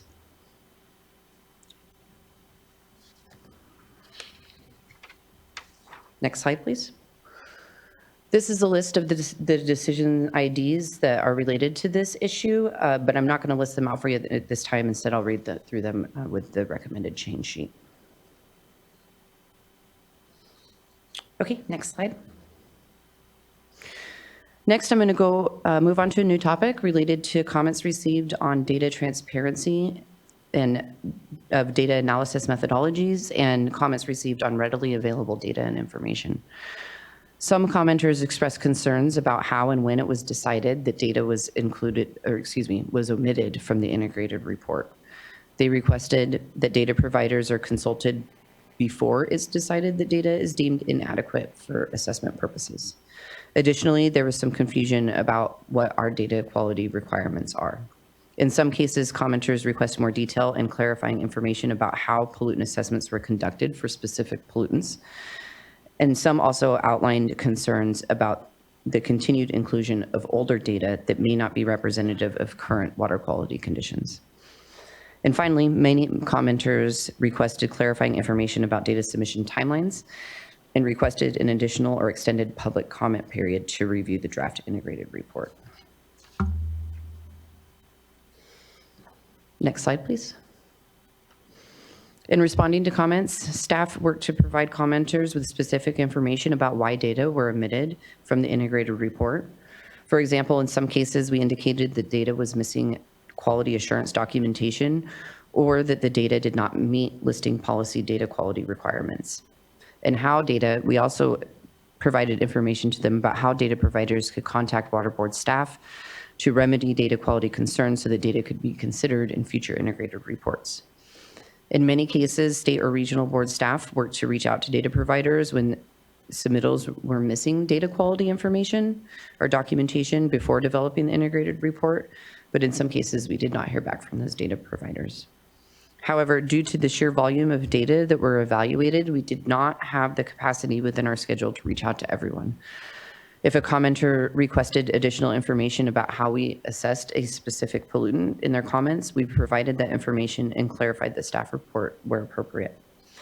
In regard to the inclusion of older data, the listing policy directs us to only consider recently collected data after the implementation of a management practice has resulted in a change in the water body. If evidence of a change to management practice was not readily available, or there was not newer data available since the implementation of that management practice, we do not have the authority to exclude that older data. Finally, in response to comments requesting additional or longer comment period, I'd like to note that the 45-day comment period provided is 15 days longer than the federal requirements. However, we also recognize that we are requesting the public to review a significant amount of data and information within 45 days. So therefore, we are currently evaluating our schedule for future integrated report cycles and considering a longer comment period. Currently, we're aiming to provide a 60-day public comment period for the 2026 integrated report if we still allow ourselves enough time to submit it to the US EPA by April 1st of 2026. We also recognize that more work is needed to improve our overall integrated report development process. We are continuing to make improvements to our data analysis and transparency processes, and we appreciate the suggestions and requests that are received during our comment period, and appreciate the capacity to continue to improve. But before I move on to another topic, I'd like to discuss a topic that's not outlined in my slides, but related to the quality assurance documentation plans. And let me just find my notes real quick on that. We learned that there was some concern from commenters that there were some listing recommendations included in the 2024 integrated report that were not supported by a QAP or QAP equivalent document. The listing policy provides an exemption from this requirement in section 6.1.4, which states that data from major monitoring programs are considered to be of adequate quality for integrated report assessments. There are major monitoring programs specifically referenced in the listing policy. Historically, we have applied that more broadly. The interpretation of the word include, we interpreted the word include to include programs not specifically listed in the listing policy, and staff considered these to be established, reputable monitoring programs, mostly federal governments and tribes. And the confidence in these programs followed the established quality assurance and quality control programs. In the 2024 integrated report, there were approximately 7 data sets categorized as major monitoring programs using the rationale I just described. 2 of those 7 data sets were from the WQX database. WQX is an online tool for US EPA data partners to upload and share data with the US EPA and the public, and contains data from the USGS, US EPA, and tribes. Some commenters have recently expressed concern with the quality of the WQX database, citing missing analytical method, reporting limits, and method detection limits, and that some of the WQX data were missing citations to a QAP document. For these data sets, we've applied a data screening tool that was developed in coordination with quality assurance experts in the State Water Board's Office of Information and Management. This data quality screening tool provides an additional level of review, and every data point is screened for quality based on available metadata, and therefore we assert that the data used is consistent with listing policy data assurance requirements to support listing recommendations. Moving forward, however, we are applying this QAP exemption more narrowly, starting with the 2026 integrated report, where we've already obtained the QA documentation for some of the monitoring programs in question. However, in the change sheet circulated yesterday, we are committing to finding the QA documentation for all the data used in the 2024 integrated report. And again, there are 7 total, and I'll go over those specific recommendations when I get to the change sheet.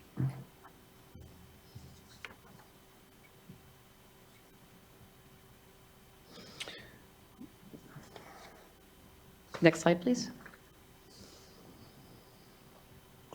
I'd like to discuss another change sheet revision. Malathion data for the Upper Newport Bay was originally excluded because of unresolved data quality issues. Specifically, the data were missing the sample type, which is required for us to accurately assess the data. The data provider, though, was able to provide us with the information, the missing information, and staff will be able to add the data to the integrated report, which will result in a change to the listing recommendation for Upper Newport Bay. The recommendation would be changed from do not list, from list to do not list.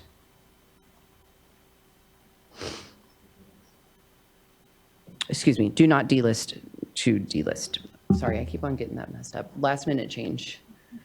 Do not delist to delist. Thank you. Therefore, we recommend that the board direct staff to make the appropriate changes to the staff report, associated appendices, and the response to comments prior to submitting to US EPA. Next slide, please. On that note, I'd like to take the opportunity to inform the board and the audience that we are continuously working towards improvements while concurrently developing integrated reports that are in various stages of development at any given time. We are working towards modernizing our databases and improving our automated systems, and we are also streamlining internal processes through our internal documentation and optimizing work processes to increase efficiency. Additionally, we are increasing our efforts to clarify information for the public. This includes more public-facing documentation, such as a fact sheet that was released just last week, and we are working on an FAQ document that will be posted to our website soon. We are looking to increase opportunity for the public to engage with water board staff through region-specific workshops and listening sessions, and clarifying our data submission processes and data quality requirements. Finally, we're keeping on pace by concurrently working on multiple integrated report cycles. And you can see that we're getting ready to assess data for the 2026 integrated report, and the data solicitation notice for the 2028 integrated report will be sent out soon. So with that, I was going to move on to the change sheet, or would you like me to pause to answer any specific questions? Looking to my colleagues. Yeah. Thank you, Dee Dee. Yeah, okay. Yeah, we're okay for questions now, but pause for a drink is nice too. Thank you. I said go ahead and walk through the change. Okay. Bear with me for a little while longer. Thank you. Board item number 5 relates to the consideration of a proposed resolution to adopt the Clean Water Act Section 303D list of impaired waters portion of the 2024 California Integrated Report. This change sheet shows revisions to the draft resolution and the first revised proposed final staff report, both of which were released on January 26, 2024. The proposed revisions in this change sheet are shown below as red text underline additions and red strikeout deletions. Changes to the draft resolution.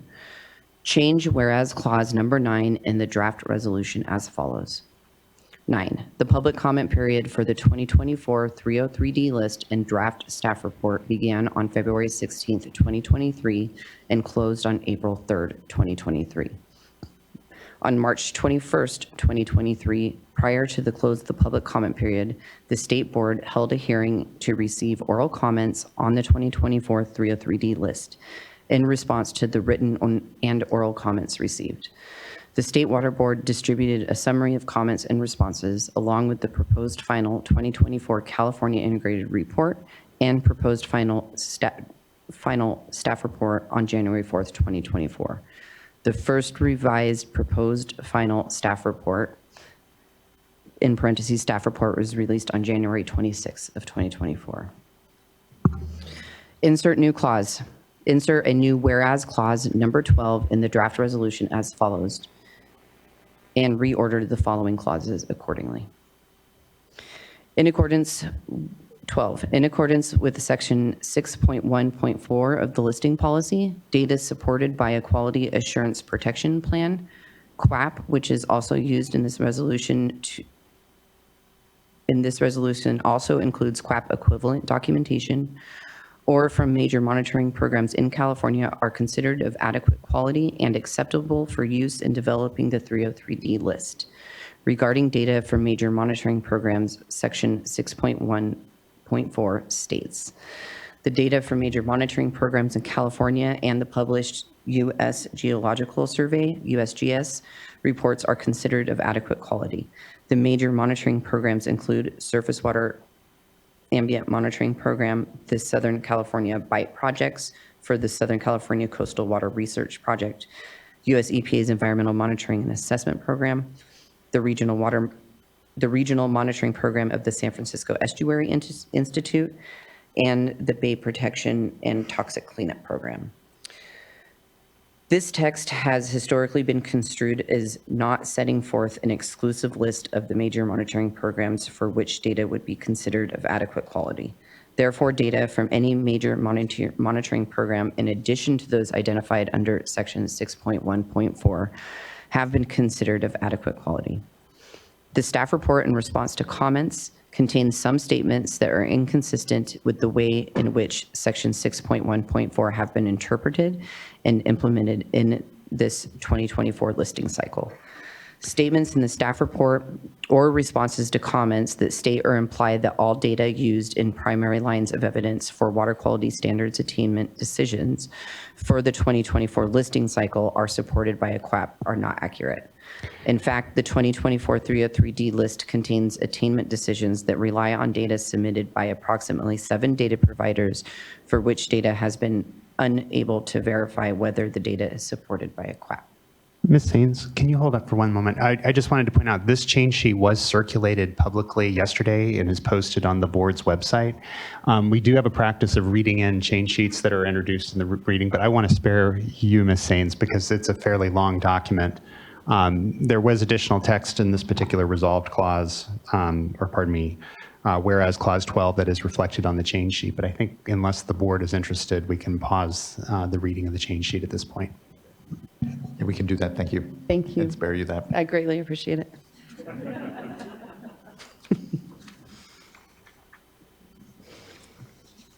Okay, and so with that, I'd like to propose that we recommend that the Water Board adopt the resolution and the 303D list before you today. Thank you. Thank you as well. Really appreciate, I know, the incredible work that's gone on to this, the continued work and continual approval in our process, and just ability to get done what is in our bread and butter here on the 303D list and the report. Looking to fellow board colleagues, if there's anything off the bat, we have about 10 commenters, so we have plenty to listen further to. So let's go ahead and move to our commenters then. I'll begin with Jared Voskuil. And I'm just going to go in order of folks having asked to speak. And after that will be Dr. Giramu Aminu. Mr. Voskuil, good morning. May need to just turn that on, yeah. Hi, good morning. I recently drove back and forth to Southern California twice in the last week, and with all that time, decided to listen to the 2022 adoption hearing and the California Water Quality Monitoring Council meeting on this. I feel pretty steeped, and seeing all of the presentation today, it makes me happy that this is this really evolving process that the board's growing into and with staff, and we're very appreciative of that. Also, with regards to the change sheet that was just itemized, that was very amenable for our concerns, so thank you for doing that work to look into it. I know there was a lot to go through to figure all that out, but it's very amenable for us going forward. So thank you for that. For the record, Jared Voskuil, Manager of Regulatory Affairs for CASA, or CASA, the California Association of Sanitation Agencies. We're having an internal debate right now on how we pronounce our name. Good, you might be able to settle for us up here at the dais too. You want to weigh in? Next slide, please. CASA represents over 130 wastewater agencies, and they provide the collection, treatment, recycling, and resource recovery across the state, and numerous members are impacted by the 303D list each cycle. I just want to touch on a few items in this one, and mostly this is forward-looking, but one is on how we assess ocean acidification, which is mentioned in the staff report. Another is on the thresholds that are developed for ocean acidification, as well as microplastics, and then the prospective policy amendments that could be pursued in the coming years. Next slide. So first, on the assessment of ocean acidification. Next slide.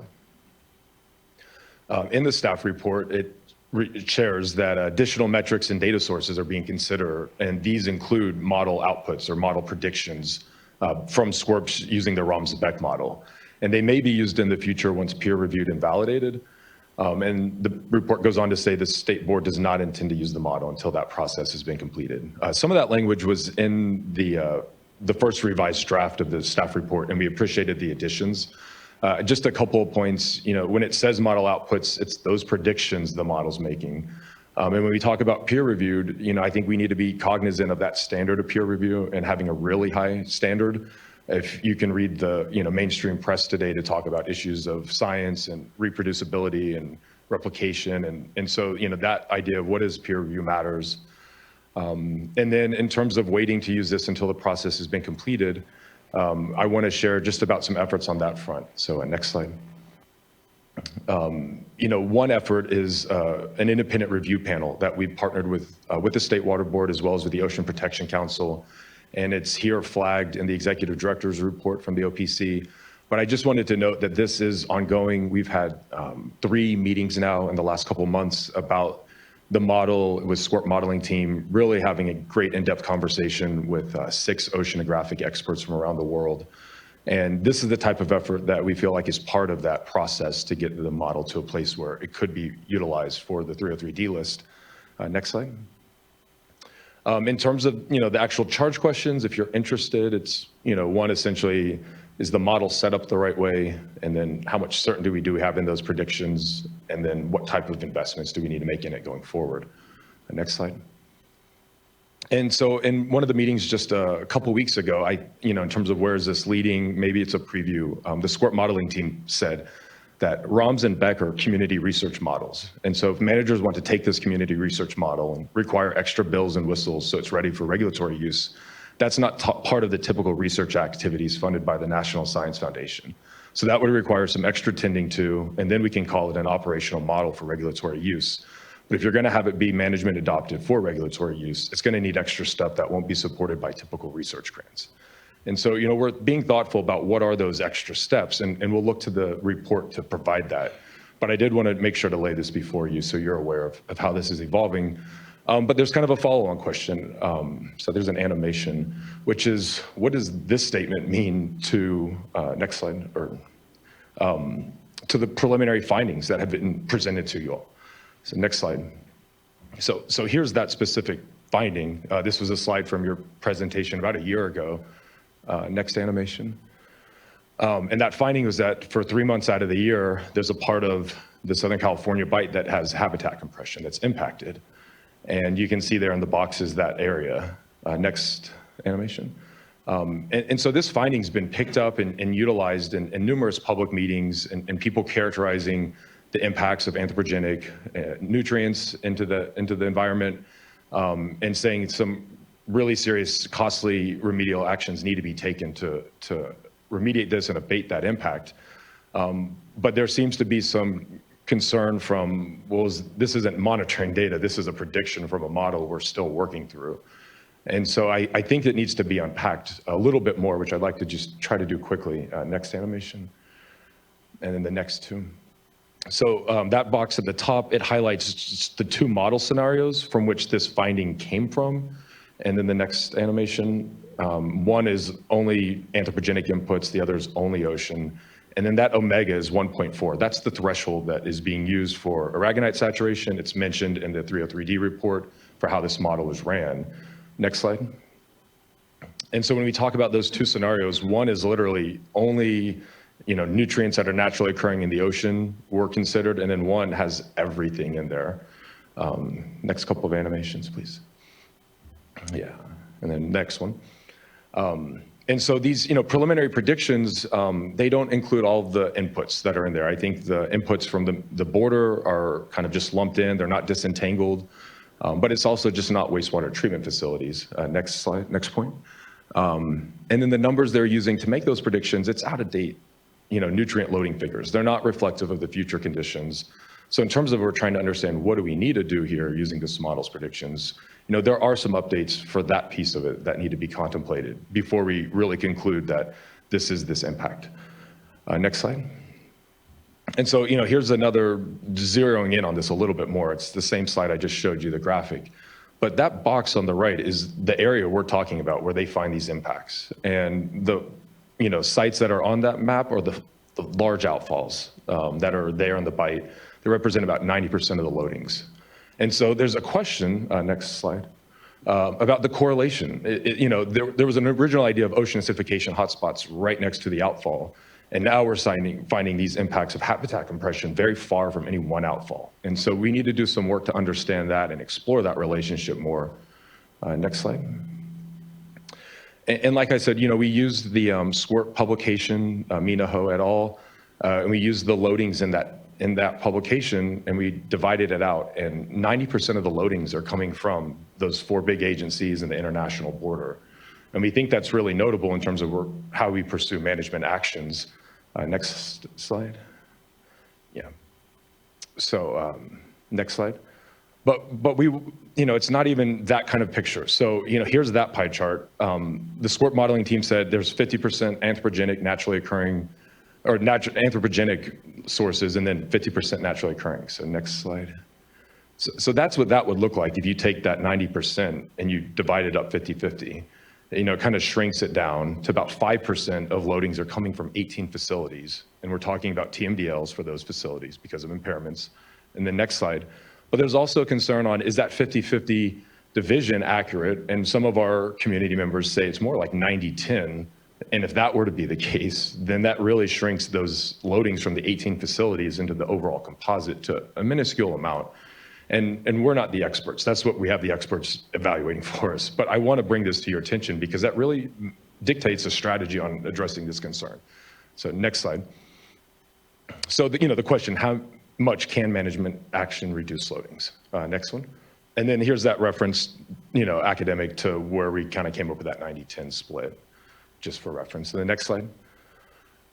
So the takeaway here is that the level of certainty required in the model's predictions has to be proportionate to the cost to permittees for management to respond. Next slide. So moving away from how to assess it, just to the issue of what are the thresholds. Next slide. Here is where the integrated report mentions using this aragonite saturation of 1.4.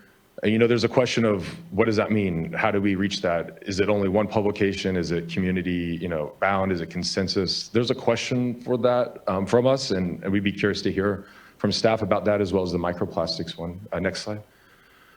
But once that, that threshold set, it looks like the board wants to pursue an ocean plan amendment where they'd incorporate that in, possibly dissolved oxygen, pH, chlorophyll A. And so we're thoughtful and curious about making sure that's done in such a way that these are the right numbers we're using. Next slide. And then also in Oregon, they've developed a draft methodology for assessing ocean acidification. SWRCB was involved with that with some other groups on the West Coast, but there's a concern that that's an Oregon methodology and California stakeholders want to be involved in California efforts if we're going to utilize or adapt that methodology in any kind of future listing cycle. And so we are uncomfortable with the idea of incorporation by reference or US EPA approved this for Oregon, so we're just going to pick it up wholesale. We want public process on this. And next slide. And then in terms of threshold selections for microplastics, next one. Here I just wanted to flag there was a publication from SWRCB by Alvino Mahento, and there they propose, next slide, using a certain metric. And again, there's kind of this question of, well, is one metric sufficient? Is one publication sufficient? And we don't know, but we have that kind of ongoing question. Next slide. And so we are curious, how does the State Water Board team develop and select thresholds? Is there a public process apart from the listing cycle? And we are curious about this. Next slide. And then lastly, in terms of policy amendments, next slide. We are thoughtful in terms of CASA members. We don't have a lot in regions 1, 6, and 7. And so there's a sense from, how we're phasing in these listing cycles. We have a little bit of time before we need to really settle in on some of this, but come 2028 and 2030, we think these things are really going to be prime. And so we're wanting to get ahead of it now and work with you all on it. And I tend to think we have a really good pathway forward on it. So with that, I'm happy to take any questions, but otherwise, thank you again to your team and staff for responding to this item that rose up last week and the change sheet. Thank you. Appreciate all of that, Mr. Bosco, and thanks for steeping in this with all of us. The contributions are truly appreciated, and looking forward to, as you said, what I know are going to be a lot of discussions as we come up to the next listing cycles, and all of this improvement is well served as we move toward that. So thank you, much appreciated. Next, I'd like to call up Dr. Giramu Aminu, who will be followed by Amanda Carr, and then Jody Switzer. Dr. Aminu, you should be unmuted here. Oh, you got double unmuted. You should be invited to unmute again. Okay, great. Can you hear me? We can. Good morning. Good to see you. Yeah. Good morning. Good morning, Chair Esquivel and members of the board. My name is Garamo Amenu, and I'm a civil engineer with Los Angeles County Public Works. Thank you for the opportunity to speak to you today. The County of Los Angeles and the Los Angeles County Flood Control District share the State Water Board's commitment to water quality. To this end, the county and the district collectively have spent well over $1 billion over the last 12 plus years implementing water quality projects and programs throughout the county. This figure does not include the investments of the 88 cities within the county.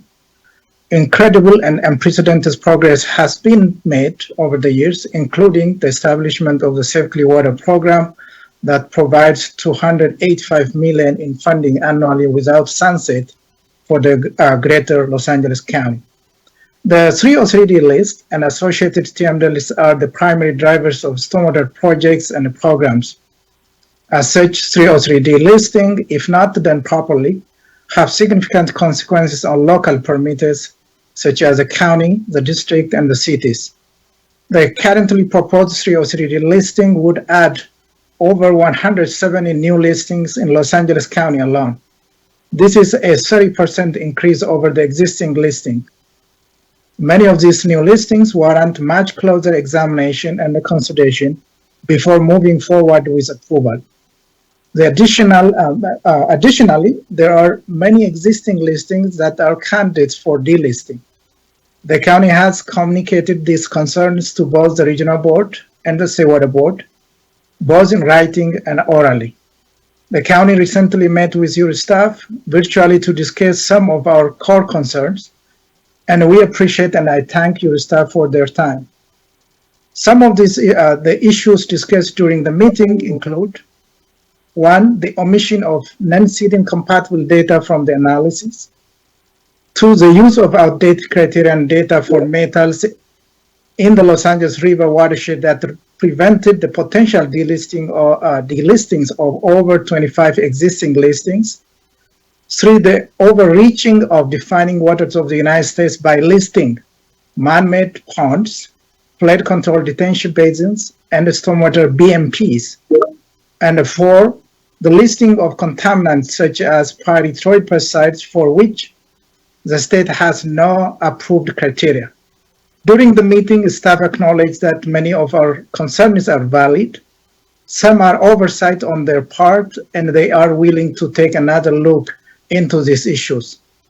Staff also indicated that they would not make changes at this time, and instead they would prioritize them during the off-cycle. The county would like to reiterate that many of these water bodies are questionably listed, and if left unaddressed now, will have unintended ramifications. For example, per the state's listing policy, the delisting of these water bodies requires more data points than when they were listed.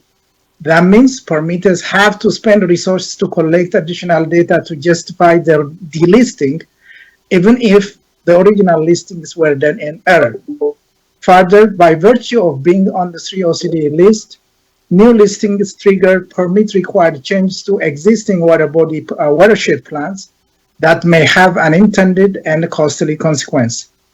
Therefore, the county requests that the board allow more time to further analyze the new listings and evaluate potential delistings of existing listings before approval by the board.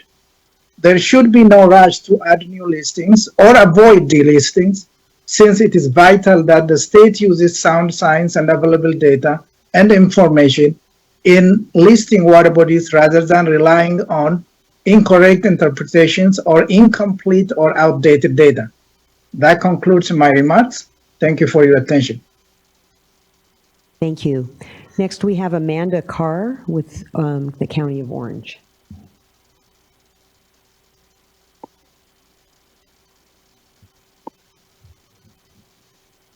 Good morning.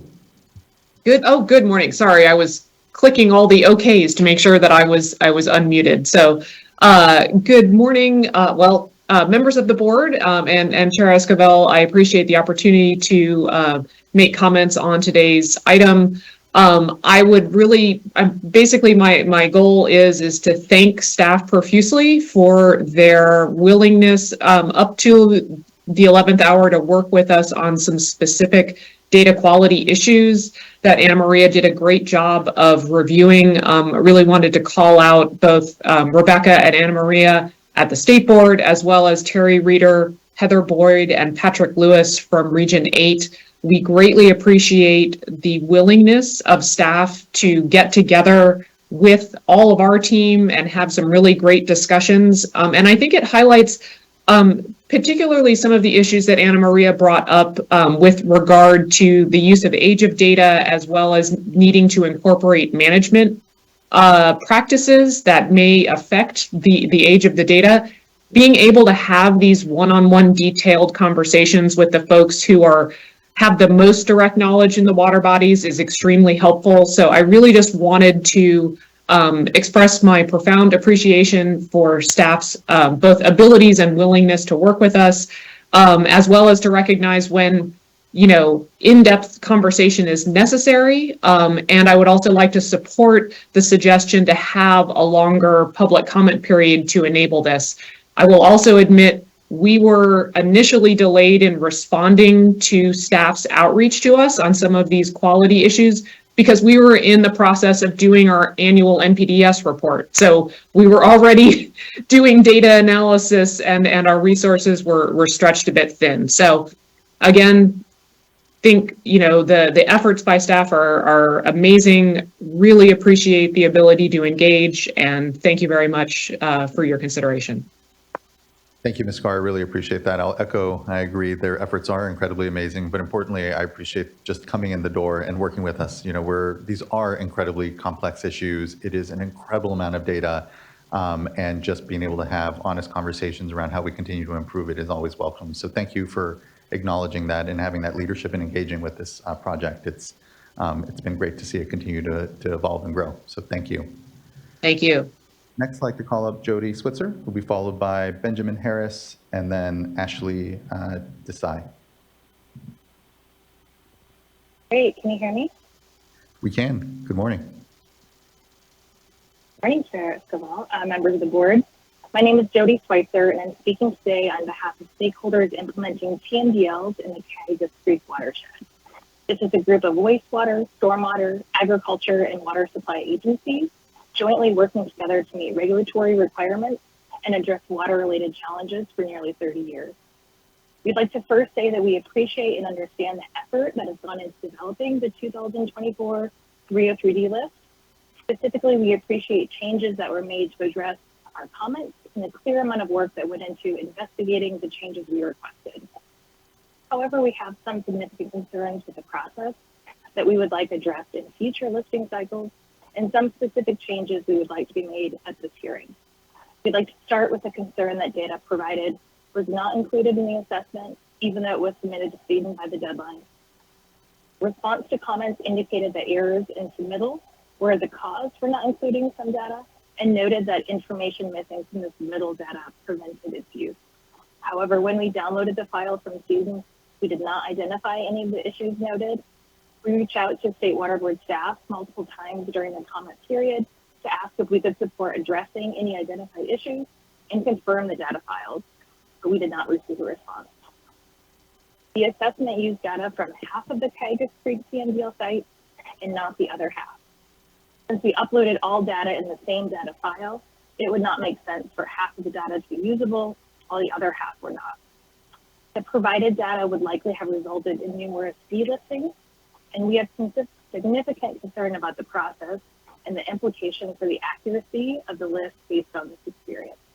We continue to identify errors in the list, and our experience has been that once an error is made, it's almost impossible to get it off the list in future cycles. Given the significant implications of the 303 delist and critical need to address these issues, we ask that resolve clause number 4 in the draft resolution included in the change sheet be modified to also include stakeholders in the Cayugas Creek watershed. And next, while we appreciate the removal of listings based on agricultural drains or MS4 outfall monitoring locations, the lines of evidence for these same sites from previous listing cycles were not removed. If these lines of evidence are not removed, they could trigger future erroneous listings. We request that all lines of evidence for Cayugas Creek Reach 2 based on the 02D Broome site be removed from the assessment during the upcoming off-cycle listing. And next, Cayugas Creek Reach 7, Oriosimi, is listed for copper based on an assessment using default hardness values to calculate the water quality objective, despite hardness data being available in the data file. And while we recognize that one data file was not named correctly, other hardness data for this reach were available and named correctly. Both sets of data clearly showed that hardness concentrations are higher than the default. And in all previous listing cycles, which includes decades of monitoring by POTWs, copper has never been listed when the water quality objective in this reach has been correctly calculated. We request the removal of this listing, which is decision ID 137273. Finally, we would like to raise a few issues that the response to comments indicate are consistent with the listing policy, but have significant real-life implications. We request that the following be put into category 3, and these aspects of the listing policy be reevaluated for future listing cycles. First, not considering non-detect data when the detection limits were above the evaluation threshold. This results in water bodies with tens of non-detect values being listed as impaired based on 1 or 2 detected values. For several of these constituents, commercial labs cannot obtain detection limits below the evaluation guidelines. Practical reality for these constituents is that they will never be able to be delisted, even if all data are non-detect. Second, the 303D listing policy is being interpreted to allow a wide range of acceptable evaluation guidelines used to deem a water body as impaired. However, some of the guidelines would be challenging to use as TMDL targets and may not pass peer review for a TMDL, resulting in a disconnect between the impairment assessment and the tool to address the impairment. We request the evaluation guidelines be evaluated for validity for use as a TMDL target. If the value would not be able to be used for the development of a TMDL, it should not be used as a threshold for determining impairment. Third, water bodies not verified as being waters of the U.S. prior to listing. By placing a water body on the list, it implies that the water body is a water of the U.S. that requires it. 2 agricultural drains that were not in the basin plan have been listed, and staff have indicated that it is not the responsibility of the state board to make a waters of the U.S. determination and have included them to be considered. And finally, these items create disconnects between the TMDL process and the 303D listing process. Rather than creating impairments that may not be able to be addressed by a TMDL or a TMDL alternative, we request that listings with these issues be placed into category 3 moving forward. Thank you very much for the opportunity to make these comments. Thank you for those comments and engagement, Ms. Schweitzer. I know folks were taking down note quite a bit. We'll get through comments and here at the tail end, see if there's any adjustments amongst what's been commented here that we can accommodate. But just appreciate, again, the engagement here and the continued project that's before us. So thank you, Ms. Schweitzer. Next, I'd like to call up Benjamin Harris, who'll be followed by Ashley Desai and then Sarah Mulder. Good morning. Can you hear me? Again, good morning.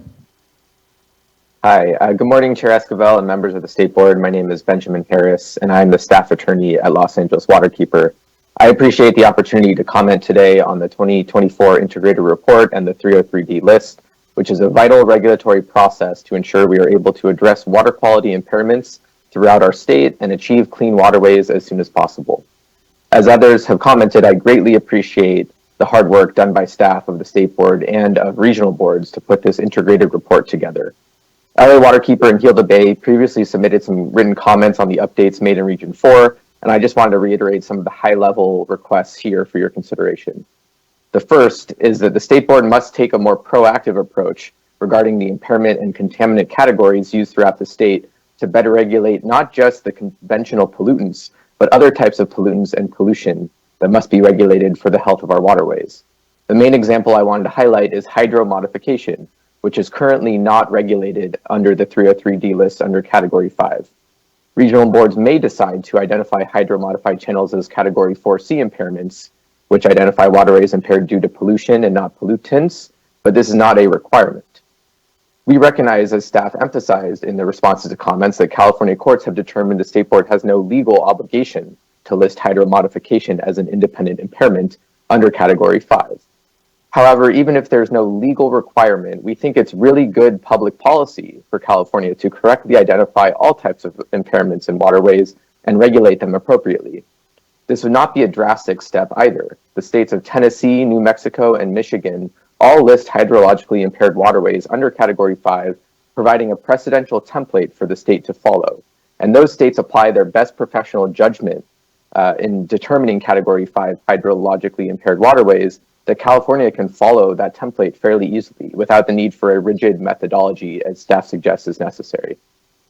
So we urge the State Board to follow suit and move our water quality regulation into the future by regulating hydromodification under Category 5. There's readily available data on flows that supports listing numerous water body segments statewide, and these impairments also cause secondary impairments for things like sedimentation, nutrients, benthic impacts, and temperature, which we just cannot address until we address the hydromodification issues. The State Board should also establish in-stream flow policies for the state's most hydrologically impaired waterways, the main example in Region 4 being the LA River, which is mostly channelized along its 51-mile length.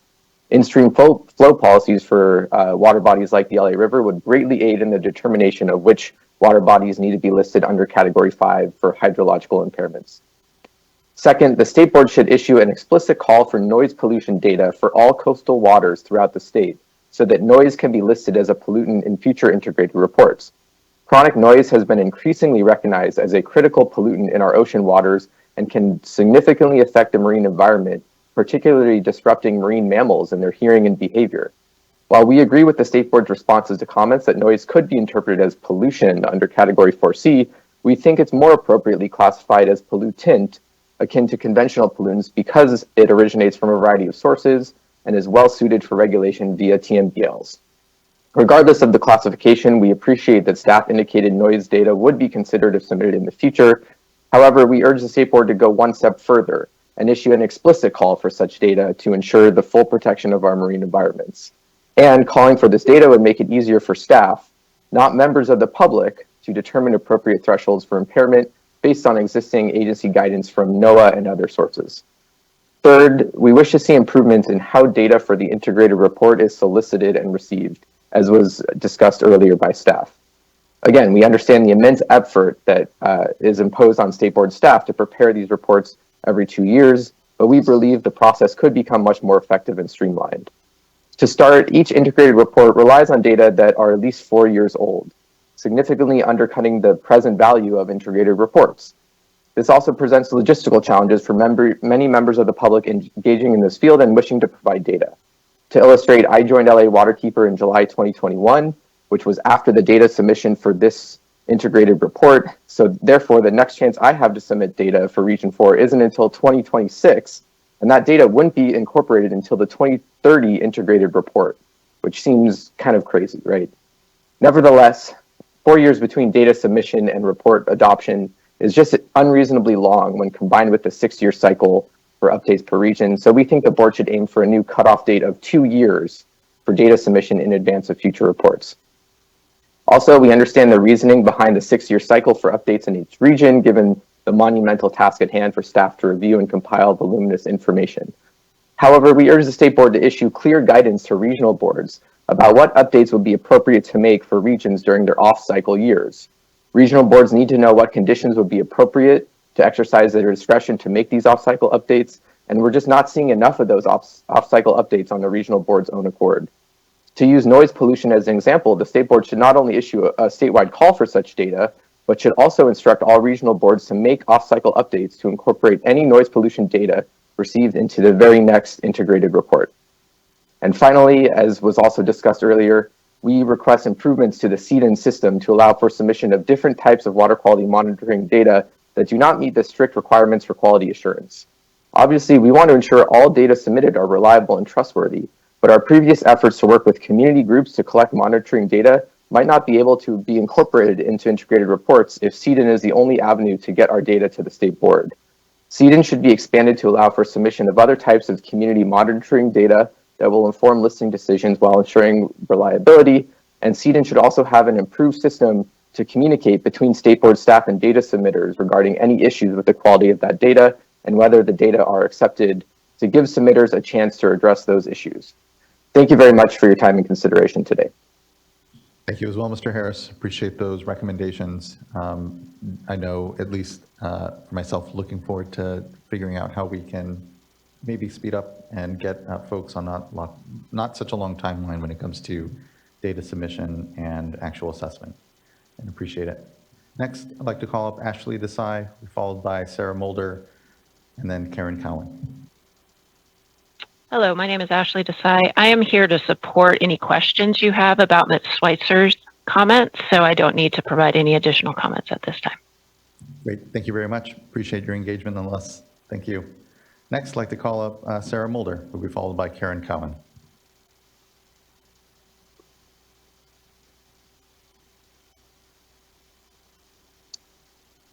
Hi, good afternoon. Just double checking that you all can hear me. We can, thank you. Wonderful. Thank you, Chair Esquivel and members of the board. My name is Sarah Mulder, and I'm the staff biologist for the City of Ventura's Water Department. I work very closely with the managers of the city's wastewater treatment plant, our in-house ELAP certified laboratory, and our stormwater compliance group. And we appreciate the opportunity to provide input from all of these specialties today on this agenda item. We also want to thank, like everyone else, the State Board and Regional Board staff for their tremendous work on this and for receiving comments submitted in April of 2023 and for making changes to the proposed listings that are before you today. After reviewing the final staff report and the board's response to comments on the draft 303D list, which were both released just now last month in January, the city has additional concerns. So in summary, the city recommends that the listing decisions on adding any new pollutants to the 303D list for the Santa Clara River estuary, which are specifically decision IDs 136090 and 136091 and 093, either be delayed until the next round of listing or placed in category 3 for two primary reasons that I'll go over in this PowerPoint. The first is that the city is constructing a beneficial reuse project that will reduce treated wastewater effluent discharge to that estuary by at least 60%, starting in 2025, with the potential to reduce it further by 2030. Second, and I'll hit this later in the PowerPoint, we have concerns about the listing policy guidelines applied to data assessment, such as the non-detect issue that Jody Switzer brought up. And I'll go over some slides that clearly explain why applying that policy will result in a water body being listed by default and the inability to delist it. Before I get into the slide on your screen, I also want to just request that the board submit into the administrative record the letter that we submitted last week for this meeting. The clerk did indicate that comments on the draft list were due in April 2023. However, our letter contains additional concerns that came up as a result of reviewing that staff report and the response to comments that only became available in January of 2024. So as I just explained, the city has a water reclamation facility. It is the primary discharger into the Santa Clara River estuary under an NPDES permit. And that according to that permit, we must reduce our discharge by about 60% by the end of 2025, which is only 2 years away. To meet this deadline, the city's solution is called Ventura Water Pure, and it's going to divert a portion of that discharge instead for advanced purification and potable reuse. Next slide, please. In doing so, not only will we reduce the discharge, but we will also upgrade the treatment train. The bullets shown there for a membrane bioreactor and ultraviolet light will essentially result in no potential for chlorine residual in our discharge. This will also significantly reduce metals loading to the estuary due to the reduction in discharge in the membrane bioreactor project. We request that adding any new pollutants to the 2024 303D list for the estuary reflect these future planned improvements, or else future delisting might be needed just in the subsequent cycle and unnecessarily increase workload for water board staff. This would be consistent with listing policy 6153 for temporal resolution that states if a management action or if a management practice has resulted in change to a water body segment, only recent collected data should be considered. Again, this major management action is a huge commitment to the city to improve water quality for the estuary and is required by an NPDES permit. Next slide, please. So going back to the non-detect issue, the city is concerned about some inconsistent application of the listing policy during the data evaluation used. Specifically for us, that's for the chlorine listing in the Santa Clara River estuary. The listing policy at section 6155 reads that when a sample value is less than a quantitation limit that's greater than an objective, the result shouldn't be used in the analysis. So in the case of a non-detect, that'll get excluded from the data set. Also in section 4, faulty data include but are not limited to typographical errors, improper quality assurance, quality control procedures, or limitations related to analytical methods that would lead to improper conclusions regarding the water quality status of the segment. Next slide.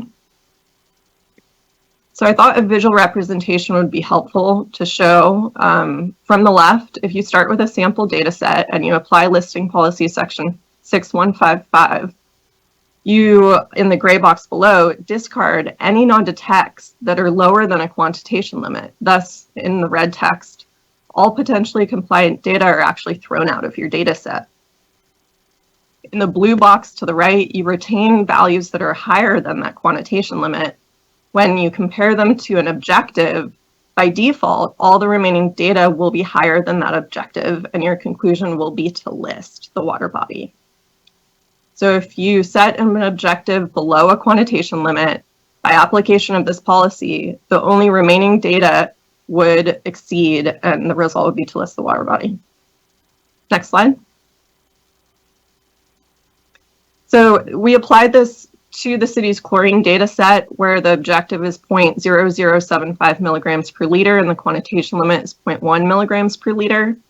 I won't step through all the boxes, but the end result is that we would only have 87 samples out of 313 samples remaining in the data set to be used for evaluation, and all of those would, by default, exceed the objective.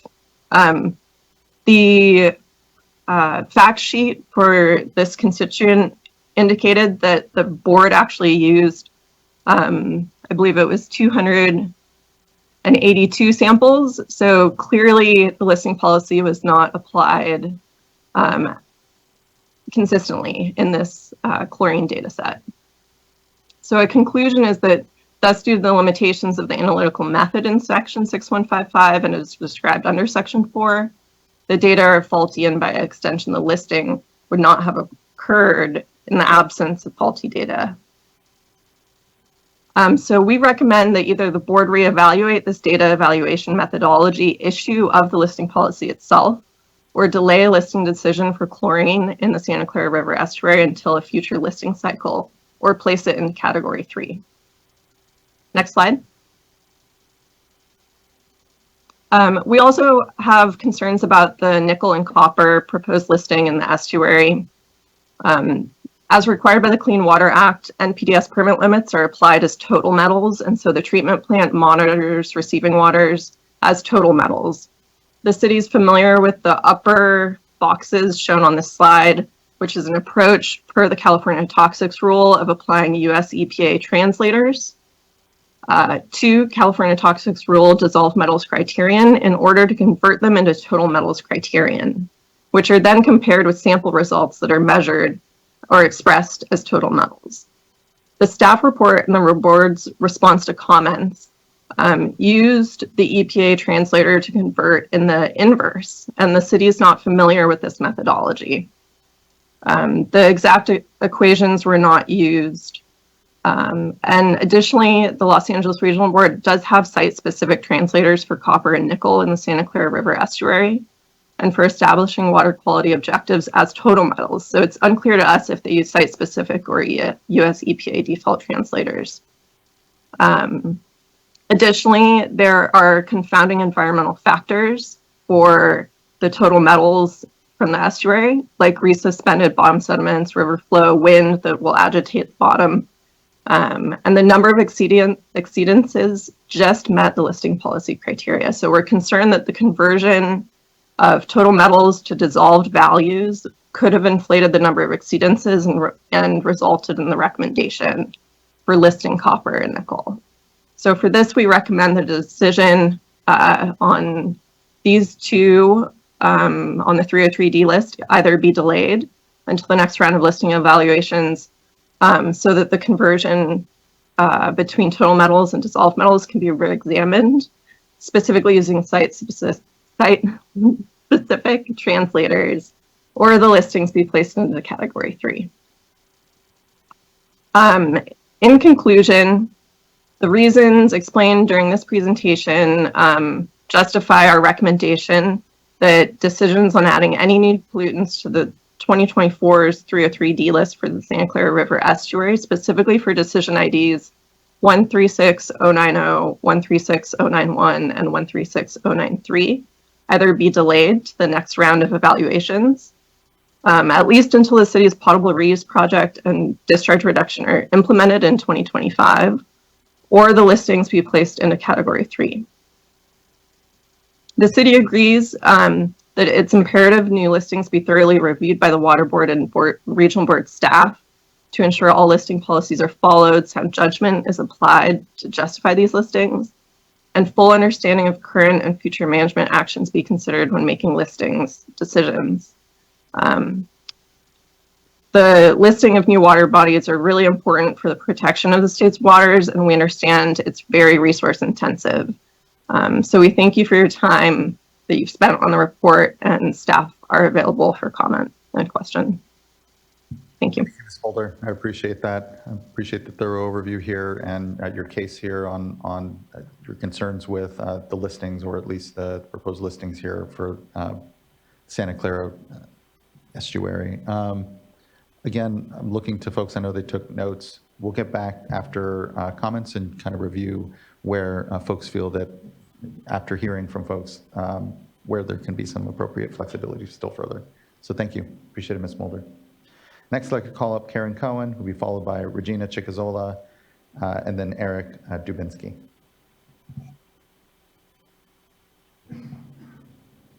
Am I on? All right. Good morning, Chair Esquivel, members of the board. I'm Karen Cohen. I'm the Executive Director of the California Stormwater Quality Association. I am going to start with thanking staff. The numbers that they put up on the number of listings, I have to go through the data points. I mean, that's, God help any of us to sit down and go through all of those numbers. And I really, truly want to thank specifically Anna Maria and Rebecca. What we put in our comment letter, they sat down to talk with us and came prepared with knowledgeable discussions on each listing ID that we put in there. So if I think two ways I want to say very much thank you to them. They really heard everybody and engaged, and everybody else who's submitting comments. If you can put specific listing IDs, they'll listen and they'll talk to you. So just a reminder to everybody. So I do want to hit why the list does matter, because I think that's good context for, why we're providing comments. And the first is that it does drive for stormwater the permitting actions. And I think I focused my comments last year with a presentation and going through all the different permits and what the 303D list does trigger. I know in staff's presentation was a little bit of a distinction between an informational list and a separate regulatory action. And I know for stormwater permits, there isn't a reasonable potential analysis that's performed or anything else. Those listings really are taken as the state has said these are impaired, and it is pulled into a lot of permitting actions. So from that perspective, it drives a lot of resource investment, as it should, if something's said, hey, we've said these listings are impaired. So we really want to make sure we kind of get that right when we're saying that a water body is impaired for a particular pollutant. And the other one is that it is a communication tool, right? Not just to the public, but to all of us about what we're doing and why we're doing it. So again, it's to me, it's a lot more than just an informational mechanism. It really is, it does matter because it helps drive what we do.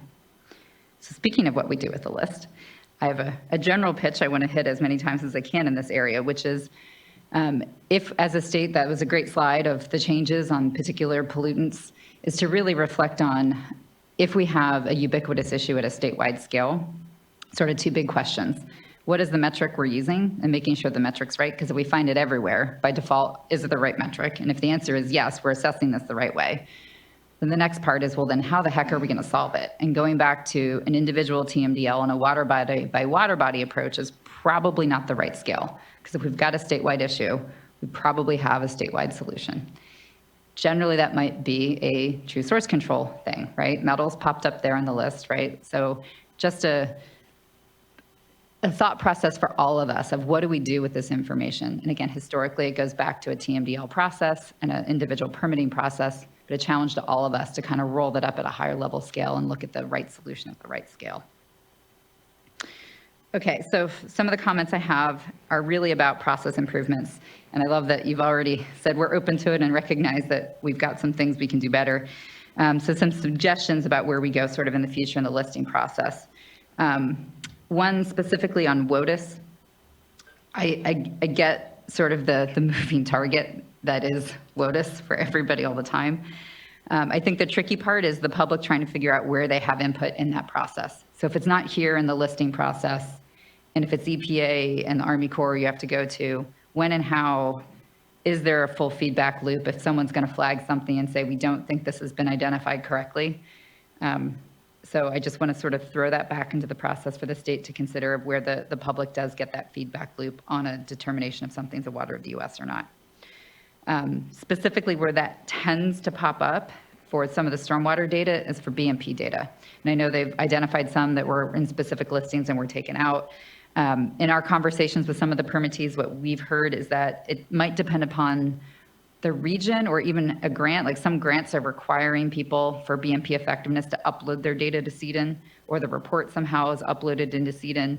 And if there's not a way to flag that data that, hey, this is a BMP, that's how the data sometimes gets in there in the first place. So in terms of process, I would just at a broad level, making sure if BMP data shouldn't, think about it, if it should or shouldn't be in CEDN, and if it is in CEDN, that is flagged, so that way the assessment doesn't blend it into the rest of the data. I think you've heard from folks in different specific instances, a discussion about category 3.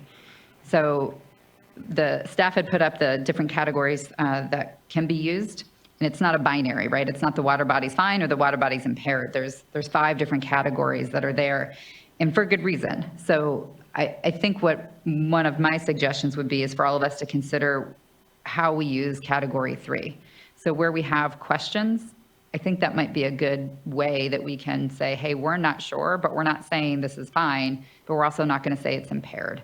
So I think that would be a suggestion to really reconsider and maybe broaden the use of category 3 in the listing process. So for example, for WOTUS, if there's WOTUS questions that come in, that could be a good place that instead of just saying it's either listed or not, maybe we consider category 3, or where there's some questions on data that was or wasn't evaluated, or I know there's a lot that staff are looking into that say, hey, we've got this and we're flagging it. That might be a good application for category 3. My next area would be documentation. So one would be data analysis and methodology. And I know that's one of the things staff have already flagged that they're looking to improve.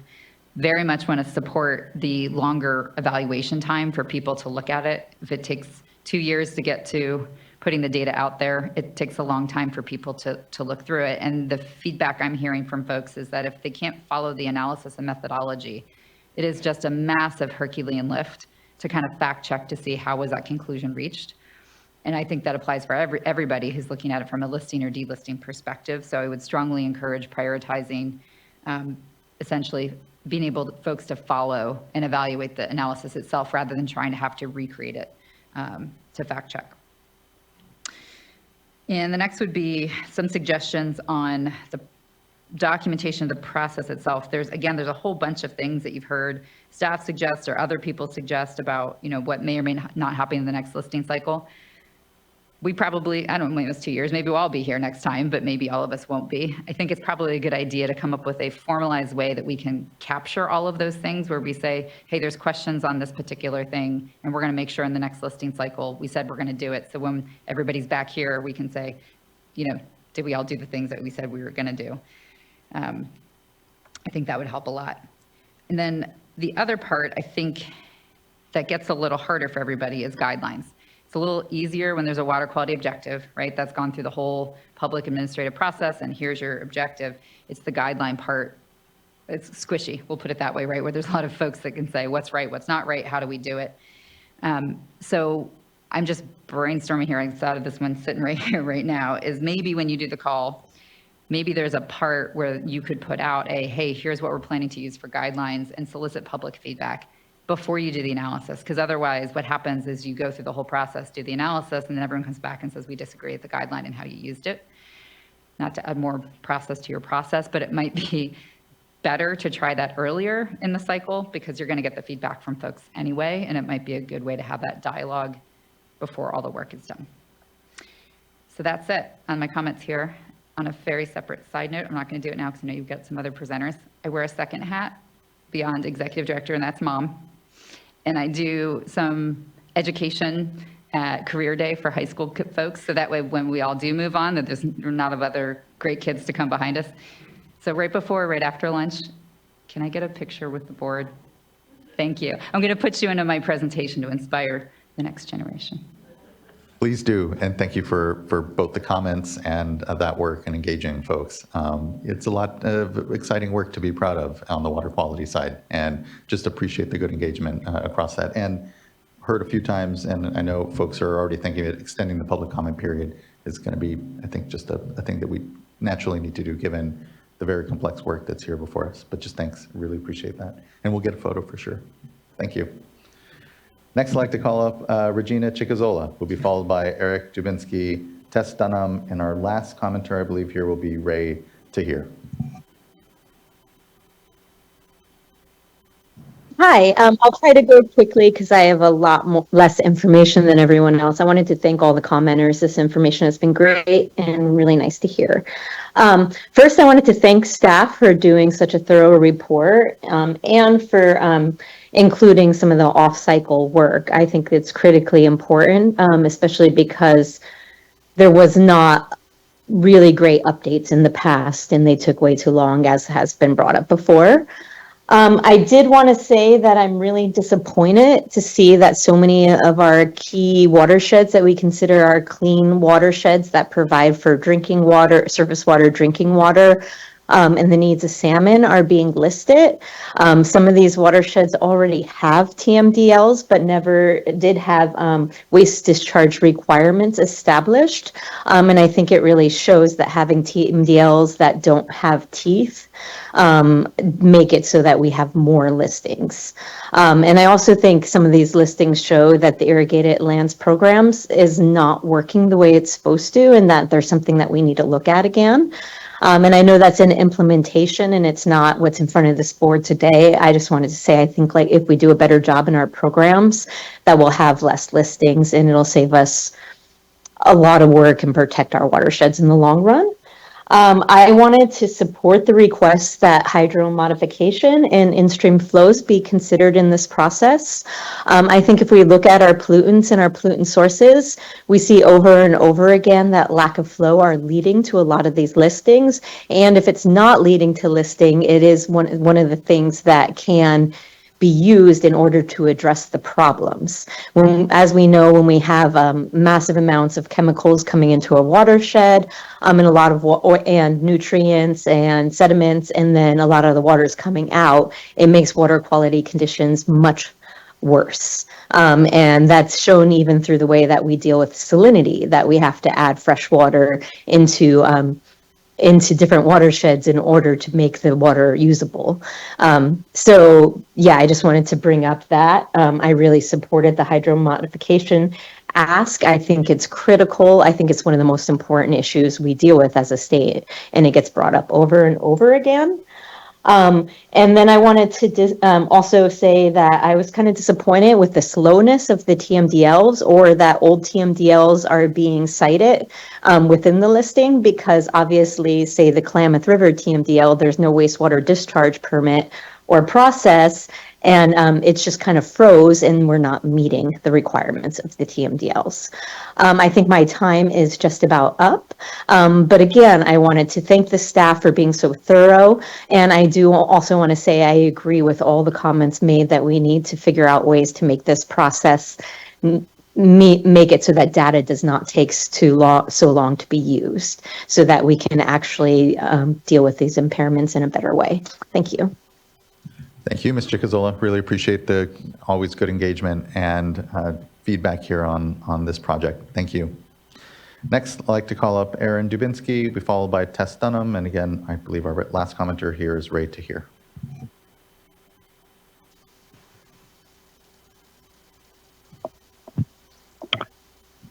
Hello. Thank you for the opportunity to, hi.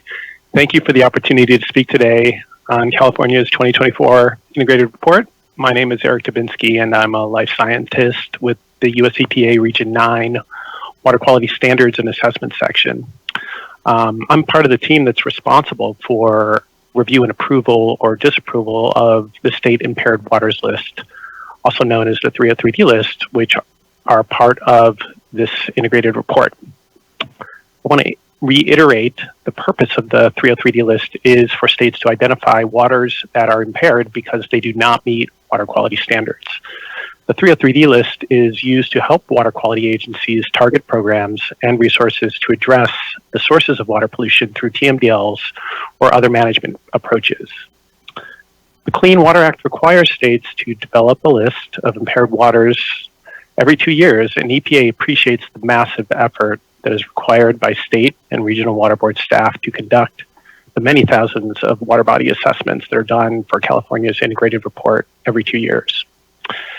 As you heard from Selena earlier, the water boards have assessed over 20,000 water body pollutant combinations and have completed a multi-step public process to collect data and information and gather important stakeholder information and feedback.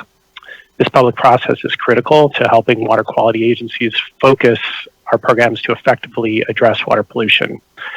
And the corrections that have been made to the draft integrated report by the water boards in response to the public comments demonstrates the importance of the public process and that it works the way it is intended. I want to highlight that the Clean Water Act requires development of impaired waters lists every 2 years to make sure that we frequently assess the state of the nation's waters as new information and data is made available. These biannual assessments also provide the opportunity for states to revise their list of impaired waters as water quality standards are updated and improvements are made to the state's assessment methods. I think Anna Maria did a nice job earlier of summarizing the challenges faced by the Water Board in making some types of assessments in the 2024 integrated report, and how many of these uncertainties will be addressed in future integrated report cycles to improve assessment decisions. This is a complex and continually evolving process. EPA commends the Water Board staff for completing this significant effort in a timely manner. This is no small challenge with the amount of data that must be analyzed, and it demonstrates the Water Board's ongoing efforts to improve and invest in its integrated report process Should the Water Board adopt the integrated report today, California is positioned to meet its Clean Water Act statutory obligation to submit its report to EPA for review, for our review and approval or disapproval by April of this year.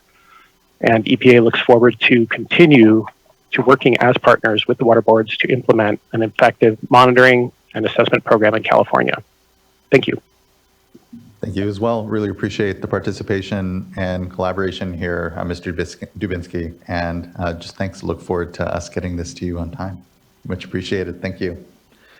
Next, I'd like to call up Tess Dunham. Ms. Dunham, good to see you. Got to move this down so you can really see me. The joys of being short. Thank you, Tess Dunham, Consars and Conway, actually wearing a little bit different hat here today than you guys are used to me wearing. Here on behalf of the Basin Monitoring Task Force in the Santa Ana region. The Basin Monitoring Task Force has been around since 2005, and it consists of the water and the wastewater agencies within the Santa Ana region who have been working collectively with the Santa Ana Water Board for over 20 years on implementing the region's TDS and nitrogen nutrient management plan. Obviously, the Santa Ana region is a leader in salt and nutrient management. The task force has been an instrumental component of that for over 20 years. We wanted to thank you and staff and the staff at the Santa Ana region for working with Basin Monitoring Task Force and our stakeholder members with some of our concerns for listings proposed specifically to Chino Creek Reach 1B for salinity and related ions. Again, I think what we really see here, I think, when you have a program like the Santa Ana Water Board's program for salt and nutrient management, it would be great too if we could further have that discussion about how we better utilize Category 4B, right, which are other regulatory programs which should be incentivized. I would think the goal is to have actions and programs that are addressing constituents of concern before they are listed as impaired or a part of the process. And unfortunately, the Category 4B process, I think is underutilized. And I think it could be better utilized and be incentivized for those far-reaching programs, as such the example is the TDS and nitrogen management program in Chino Creek and throughout the Santa Ana region generally. But again, we thank you for the changes. Chino Creek was changed from proposed for listing to a Category 3 because of the controllable waters policy. I will tell you that the stakeholders are committed and have already been working with the regional board staff on a proposed monitoring program for over the next couple of years in order to make sure we have sufficient data to determine what should be the status of Chino Creek 1B with respect to salinity and its specific ions. And we support the late change to remove section 7.3.22 with respect to Chino Creek. And just in general, wearing just my more general hat before you all, I encourage a lot of the comments with respect to improvements to the listing policy. I have to confess, I was part of that public advisory group back when it was first started for the listing policy. I was pregnant at that time. That kid will be 23 next month. So it tells you how long it's been since we've had really any stakeholder involvement with respect to the listing policy. And perhaps now, a couple of decades later, in light of all the comments that have been made here today on numerous components of the policy, maybe it's time to relook and have that conversation. Thank you very much. Thank you, Ms. Dunham. I appreciate just the long engagement in this and that last comment. Seeing some nods, and I tend to agree. I think we have a lot of momentum on an engagement on the 303D list and the report. And given just the exponential growth we've seen in the lines of evidence and the data and the complexity of the work, I think it could be good to begin to formalize a group that better starts to cook on these things and continue on. So appreciate that. And agree when it comes to your remarks on the Santa Ana River watershed and the critical leadership and work that's gone on there. I've often heard it said some of the hardest working drops in the state are in the Santa Ana River watershed, and I firmly believe the case. And it's because of these intertwined discussions that we've been able to maximize, especially on the quality side of the resource there in the watershed. So thank you for that. Next, I'd like to call up our last commenter, Ray Tahir. Okay, I hope I did this right. Can you hear me? We can. Oh, excellent. And thank you for your help the last time, Chair Esquivel. When you said hit the carrot, I thought you were talking about like a Bugs Bunny icon. I was looking for a real carrot. But anyway, Thank you. It's a result of the divide between boomers and millennials. In any case, thank you very much for giving me the opportunity to present on the proposed 2024 integrated report. And I'm doing this on behalf of the cities of Norwalk, Rosemead, and the Gardena Valley Democratic Club. Next slide, please. The board should not adopt the integrated report on behalf of the LA Regional Board, RB4, for the following. First and foremost, the RB4 did not submit the requisite lines of monitoring data to CEDN, the purpose of which is to screen out data that didn't meet CEDN criteria. The criteria is bullet listed below and is taken from a presentation made by RB8 in February of 2023. That criteria includes, as you should know, not collected in receiving waters, no quality assurance project plan, or QAP, no geographic reference point, and no reporting limits. So we don't know with respect to RB4, how many lines of evidence were submitted and what was screened out.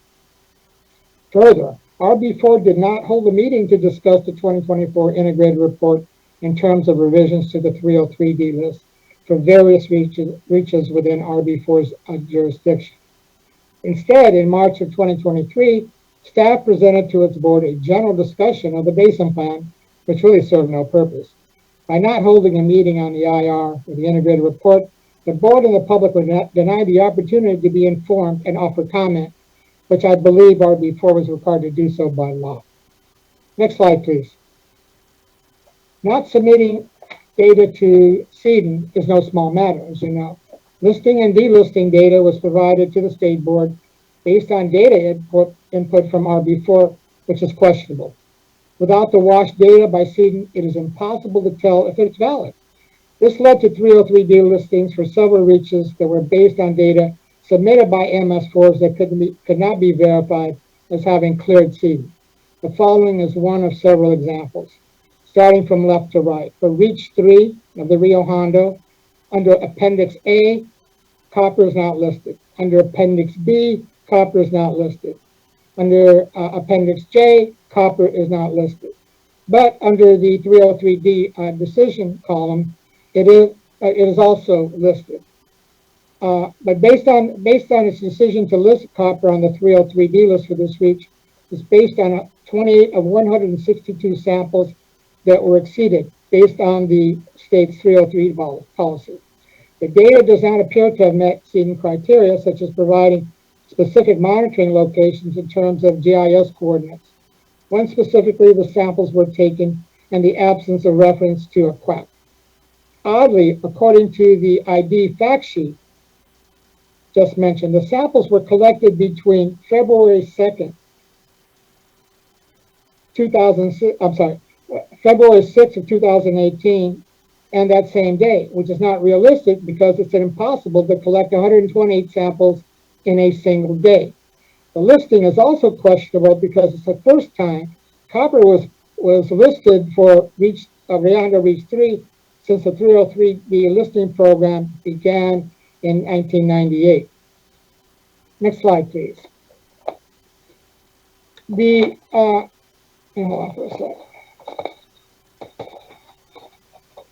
significance of the 303D listing should not be underestimated. It is a basis for determining and withdrawing TMDL.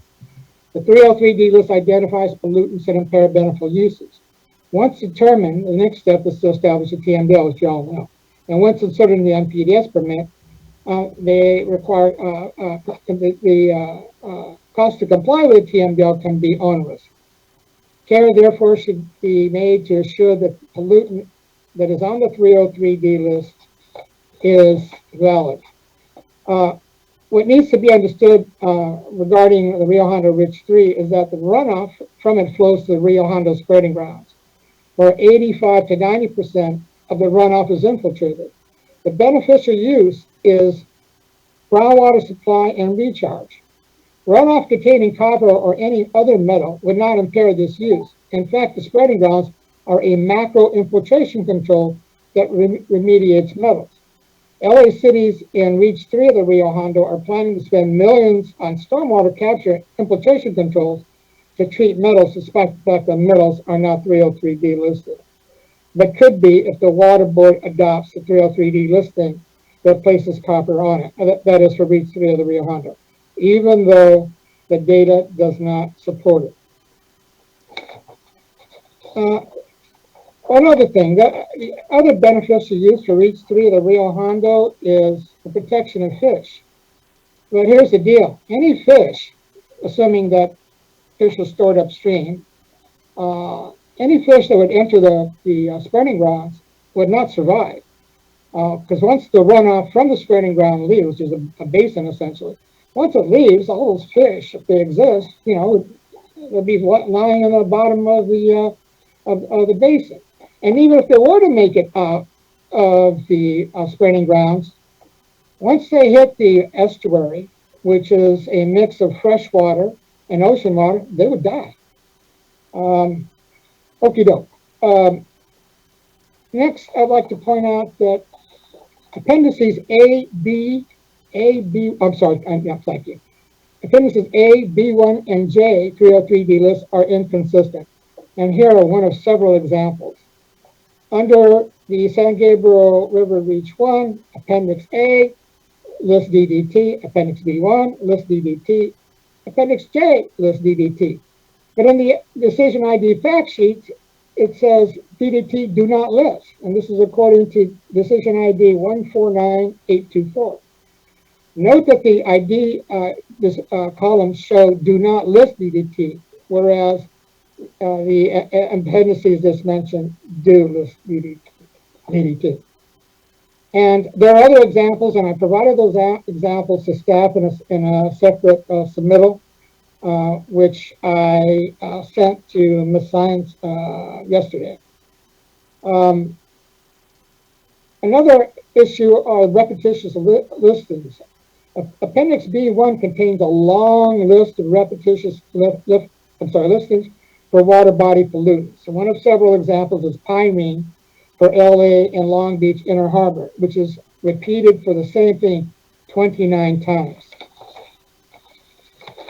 So in the final analysis, the recommendation, given the importance of the 303D list revisions and the fact that the RB4 did not submit lines of data evidence to SEED along with the several errors in its portion of the integrated report, the state board should only conditionally approve RB4's report. That is, the state board should only approve RB4's proposed new listings and postpone approval of new listings until the next on or off report cycle. This would provide RB staff time to collect and submit lines of data evidence for submittal to SEED to screen out ineligible data. That is data that cannot be used for 303D list placement. And also give RB4's governing board and the public the opportunity to review and comment on the proposed report, which once again did not happen. And that concludes my presentation. Thank you. Thank you, Mr. Tahir. I appreciate the engagement here and your comments. And that brings us to the end of our commenters. And I'm looking to my fellow board colleagues if there are any questions or comments they want to reinforce or ask themselves, and then going to look to our folks here on any feedback from, I know a number of comments that we've heard from commenters, and in numerous cases, specific requests to remove or delay listing decisions on there. But I'd leave it to the professional judgment of our folks here on the ground by and large, but looking to see if there's any board members with comment. Vice Chair. Well, I'll just start off because my comments are very general, not specific. I do want to hear from staff if you have any responses in light of what's been presented today. I know you did a very thorough comment review already. So I would just align myself with some of the comments that were made about using the next couple of years as an opportunity to kind of look at big picture, stakeholder engagement. And now that we're doing things differently, working very closely with the regional boards and then having it come before us. I had my doubts at first because, really like that regional board engagement. And so I think it would be an appropriate touch point for us to work with the regional boards and the stakeholders so that, we can get some feedback about how this process is going and any improvements that we might be able to make. I am convinced at this point this is the only way we can meet the schedule that's required of us, but we can always, look for improvements as far as better opportunities for engagement. That's all I have. Thank you.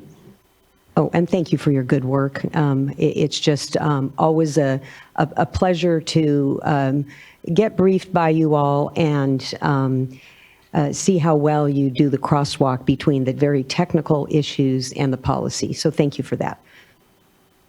Really appreciate that, Vice Chair, and plus up both of those comments. And, I think the reality is it would be good now to better send up a little standard process with the regional boards now that we're kind of firmly seating ourselves in this process where it's coming up to the state board. But still, to your point, Vice Chair, I think there is a real desire and a need to make sure the regional boards are front line there with us, even if, the workload is spread amongst us. So thank you for that. If I may just follow up please, immediately on that point, we are absolutely working hand in hand with the regional board team on this, and with the 2026 and future cycles, we're also really looking at doing a regional a workshop held in each region that is on cycle as well, in order to try to fill that gap that previously was the regional board discussion, at least have a meeting where we can walk through what we're seeing for that cycle locally, and have the opportunity for those discussions. Thank you for that, Ms. Fitzgerald. Board Member McGuire. Yes. Can I jump in? I don't want to be Debbie Downer, but the more we front load and add comment periods and workshops, the less time staff will have to respond to those comments that everyone complimented them on. So this is a delicate dance because we only have 2 years.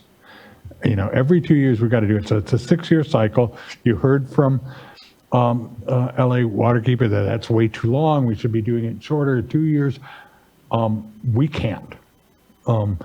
So I just want folks to keep in mind that we need to keep adjusting that cycle and making sure we get it right. But there is a trade-off between upfront and back-end interaction. Yeah, that's fair. But seeing how we've been able to improve our processing and work, there is a future where I would like to imagine that we can get to more of just real-time assessment, and stop kind of parsing out the regions by year. But I agree with you, Mr. Bishop, completely that to actually get it done, that's what we're needing to do here. And that's the important part. I hope EPA is listening. Mr. McGuire, Board Member McGuire. Yes, thank you. And I'll just add to that I think I understand and I appreciate the challenges with the timeline. On the other hand, this is probably the most complex data analysis that we undertake at the water boards. 5 million lines of data. There's something to be said for doing some of the work up front. If we can improve process, if we can clarify, we heard a lot of good suggestions today about looking, just being more transparent about evaluation guidelines and how those are used. There's things that we can do earlier in the process that I think will provide benefits for many cycles of 303D listings. So I totally get the crunch and the constraints, but I also see the opportunity. So you're right, it's a balance. And I didn't mean to indicate that they are not always improving the process, and because that's an ongoing effort that they do every year. Every cycle shows warts in the process that need to be addressed, and those are addressed in every cycle. Yeah, thank you. And I do want to say, I always make a note in the beginning of the presentation about the delistings. So I just want to give props to the 100 delistings this time, because ultimately this is all about the Clean Water Act. This is all about protecting and restoring beneficial uses to our impaired waterways, and where we can do that for whatever reason behind the delisting. I just want to say that ultimately is the goal, to not have any water body listed for anything.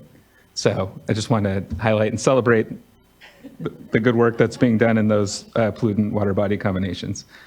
And then I also want to, without going into the process details, I would say there were a number of, I think, good or at least compelling comments that were made looking at LA County Callegas, Ventura.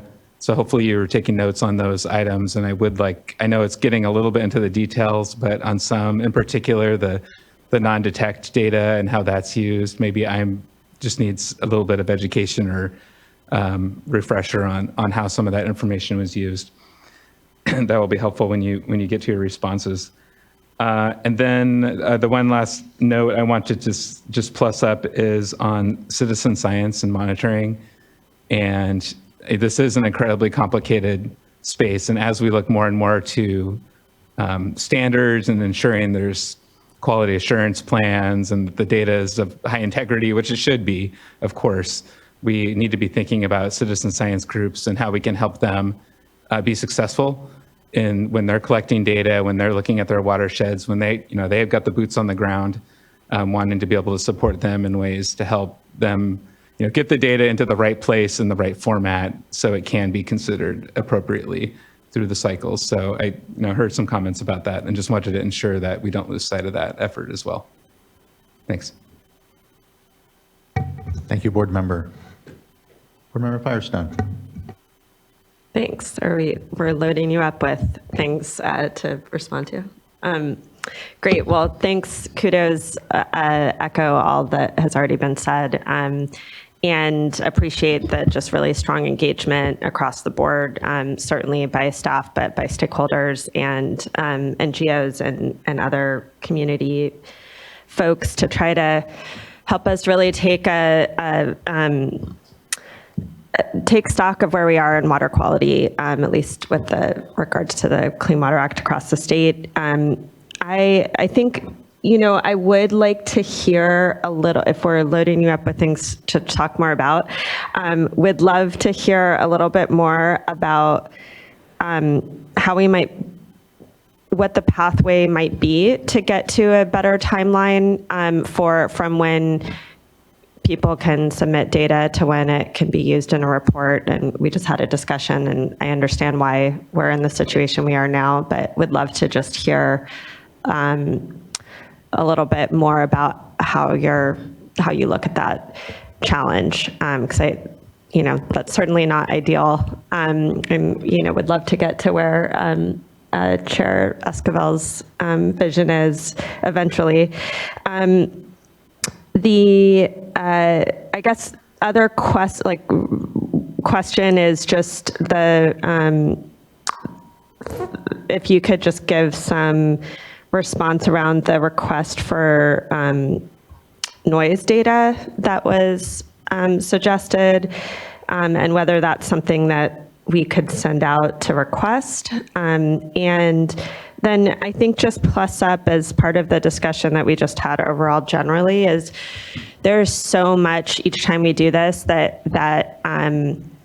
we are learning and improving, but also flagging that we're going to work on that until next time. And I think as Cohen said, just if there's a process to I know this is in response to comments, but if there's a process to more formally document and circle back on the issues and continued improvements that we are doing, I think that would help us all feel clearer. We can get lost in so much of the details and the specifics, but that can help us just be able to follow and see those improvements and engage. And again, appreciate all of the work on that and complexity. Thanks. Thank you very much, Board Member Morgan. Anything question-wise, comment-wise you want to add? Thank you. I just really wanted to thank staff for the tremendous amount of work that's gone into getting us to this point.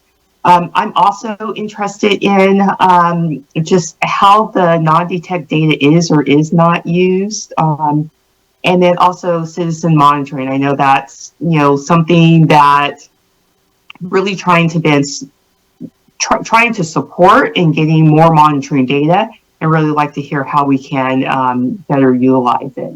So thank you. Thank you for those, Board Member. Ms. Fitzgerald, how Oh, actually, Chair Escobar, before staff begins their work through in terms of responses to the comments, I just wanted one housekeeping matter to be clear.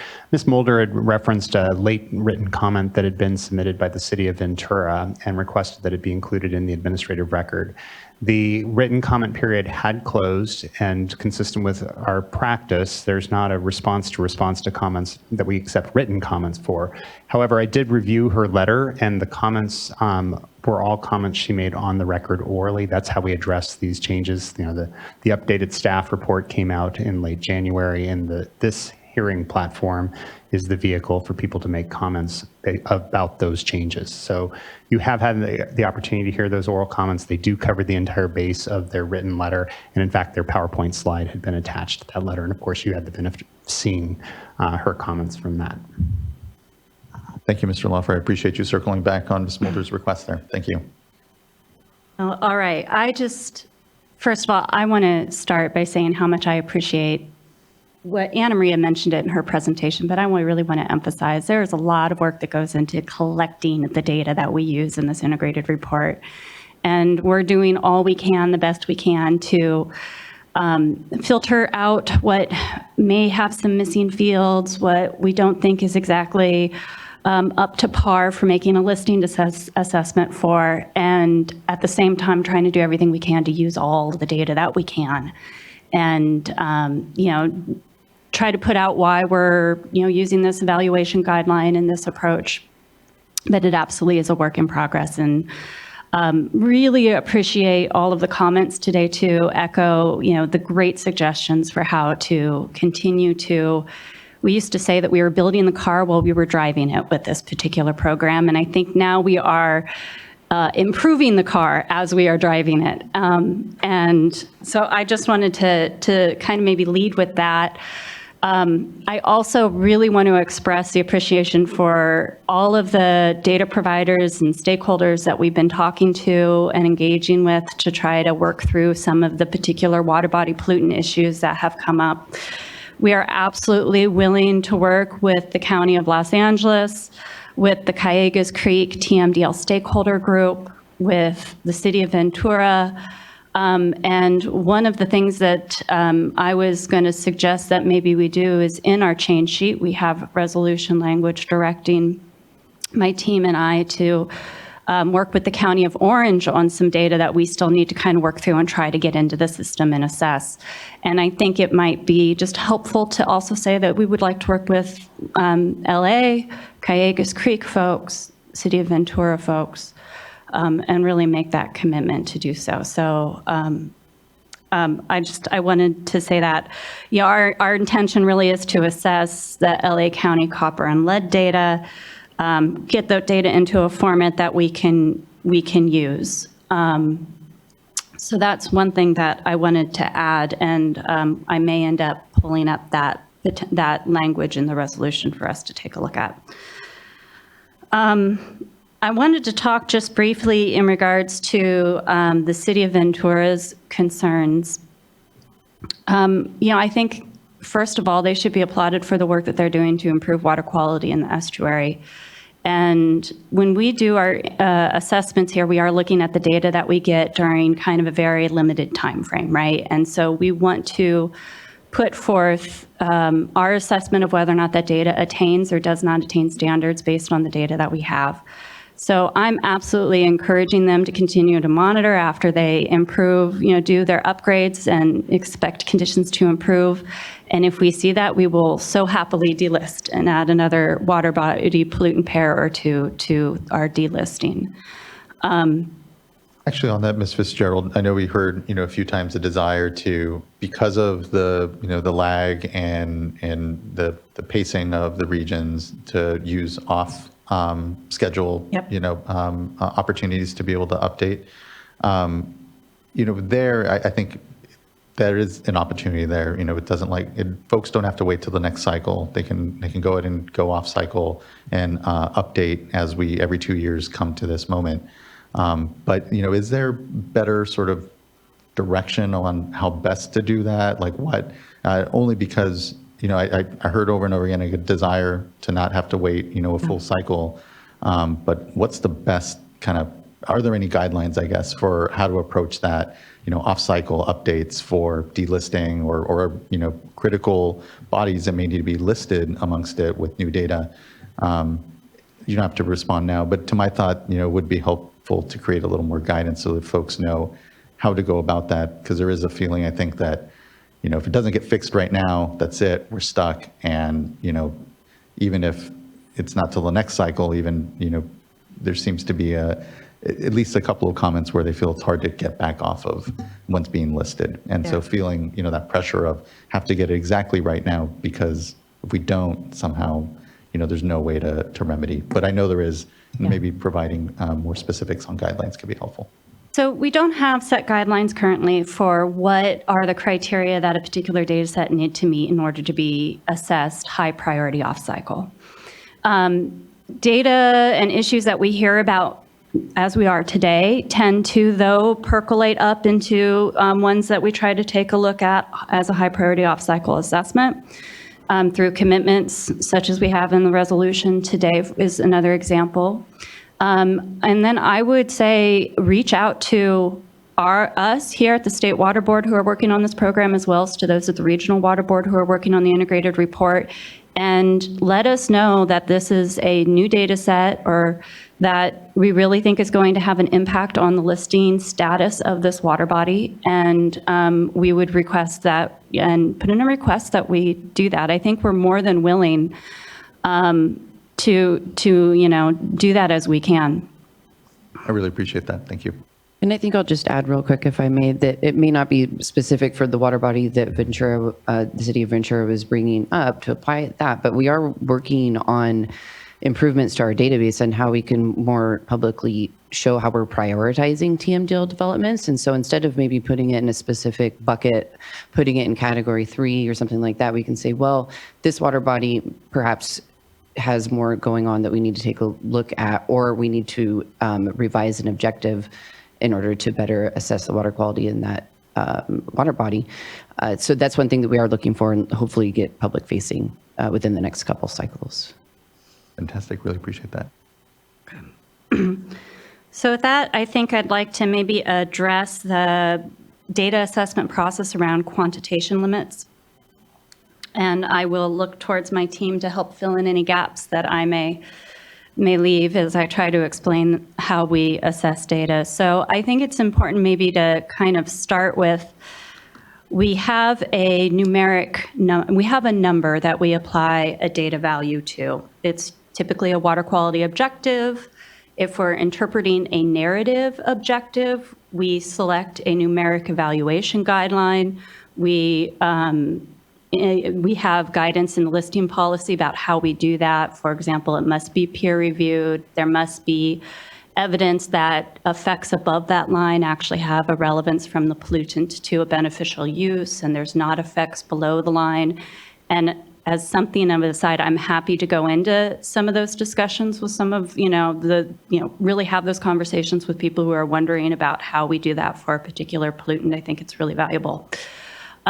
So we have our numeric number, and then as you know, when data are, especially chemistry data are submitted to a lab, there is a lab method that's used that is only accurate to a certain concentration, for example, and that tends to be, we group all those into the catch-all term of a quantitation limit.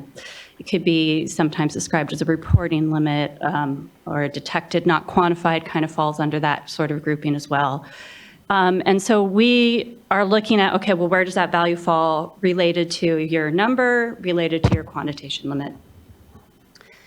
When we have an objective, say, that is here, and then we have a quantitation limit that is higher, so the lab cannot get down and tell us if a concentration is actually going to be below a number. That's, I think, the issue that you're hearing about today, that we're really struggling with too, because we only have certainty if the data are higher than the quantitation limit and higher than our number.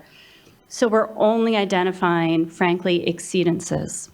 We're not able to identify any samples that would attain our objective with any certainty. So what we find ourselves in is a position of only listing and not being able to delist. There's language that's included in our listing policy that we think directs us to do this, to really take a look at, to really count these samples that still are exceedances, because there is value in that. There's value in knowing if there might be a problem. And it is certainly a more liberal interpretation of trying to use all of our readily available data. We also recognize that for some data sets, detection limits are not low enough. We may never be able to use data for certain pollutants if we don't take this approach. And so though I think what I have been finding as we've been going through some of these integrated report cycles is now we're in this situation where we're only seeing and counting exceedances. And then how do we also try to recognize if water quality is good? I actually would offer that we do need to do an amendment to the listing policy.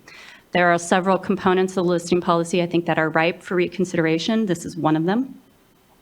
And so we're doing what we can right now to interpret and apply the listing policy for these quantitation limits, but it's certainly not the most satisfying of ways to use our data. I really appreciate that, and the flag that the board here may want to be desiring to consider some changes to the listing policy and all the learning that we've done with the integrated report and the 303 list and all this work. I tend to think there may be some opportunity to go in and clean up. I'm not sure when the last time the listing policy was touched by the board, but 2015, okay. And it was a more limited opening to look at what is readily available data. So really it's 2004 was when we did the last, when the effort was really put, went into putting it into place, as Ms. Dunham kind of highlighted. Yeah. No, I appreciate that. And, we'll have further thought, and, it's not like we're going to make a decision now whether the board's going to move forward on reevaluating the listing policy, but I think it's really worth us to be thinking about here in the context of how we advance all of this work and some cleanup and improvement that we're always, again, as we said at the top here, to try to be open to. So then I think, is there another point on that before I move on to the next subject? John, did you want to say something? So I just wanted to, I think that's a conundrum that we have with detection limits, but that data set was 20% of the values exceeded. Great point. And 20% of the values exceeding would indicate a impairment. In most cases, I don't remember the exact levels for that constituent, but that's a pretty high number. So I think we need to readdress it. I think we need to figure out how we're going to address that in the future. I don't have an answer for you. I appreciate that. Board Member McGuire. I just wanted to thank you for the response and the clarification. I agree. It's a conundrum. I think that's the right way to put it. And in this instance, it makes perfect sense the way you described it, but also acknowledging that it's something we need to be looking at going forward. Not sure either what the exact solution is. It's a real challenge, but thank you for walking me through that.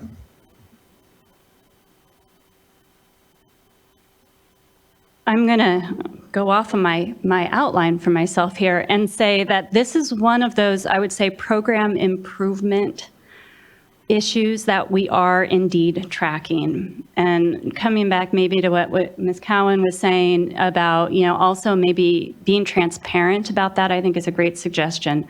We have several of these that we've already been kind of within us and DWQ and all the regional water boards identifying improvements that we are actively making and would like to make. And so I think it's a pretty easy lift for us to put some of that in a more public venue so others can track and follow along with what we're doing as well. Fantastic, thank you. In regards to the noise data, I think I would like to first really appreciate the coast keepers for raising that as it was a little bit off of our radar until we got the comment letter last year, both noise and light pollution in the ocean waters. And it's something that we're starting to think about, even how we might, what sort of thresholds there might be for that. We tend not to, in our data solicitation letters, highlight, by the way, we're really looking for data about this pollutant or this water body. They are really open calls for data of all types with instructions about how to get it into us. So we haven't sort of leaned in that direction of really putting out a specific call for data related to noise impacts on marine mammals and other aquatic life. I'm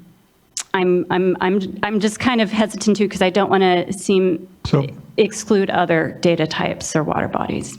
Could I make a suggestion that we would commit to looking at how we would accept that data? We had this problem with trash years ago. How do you accept it so that it's usable? That doesn't necessarily mean we're putting out a specific call just for that data, but we are explaining or figuring out how do we accept it. I do not believe our database has a place for decibels, but I could be wrong about that. And so we need to look into, what format would be acceptable, what kind of quality assurance things would be acceptable. We may not make it in the next solicitation because of the timing to do that, but what we don't want is to say we're looking for data on noise pollution and everything that was submitted we say we can't use. So I think we need to figure out how we would use it before we say that to submit it and lay out the parameters that people would have to submit. Can I just, this is a little bit of a new concept for me. Noise is a bit outside of the realm of water quality pollutants that I'm used to thinking about. So not today necessarily, but at some point I'd appreciate maybe a briefing or an update if there's some precedent on this and how noise has been used as a pollutant in water quality matrices around the country or in other places, just for my own education and background. That'd be helpful. Not saying it's not an impact to marine life or anything along those lines, just how it's used in our space is what I'm trying to better understand. Yeah, thank you. We'll see what we can do on that. We will do that. How's that? There was also a request to talk a little bit about citizen monitoring. The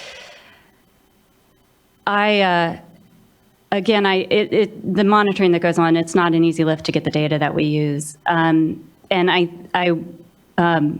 think what we need to continue to do is to work with our citizen monitoring team out of the Office of Information Management and Assessment.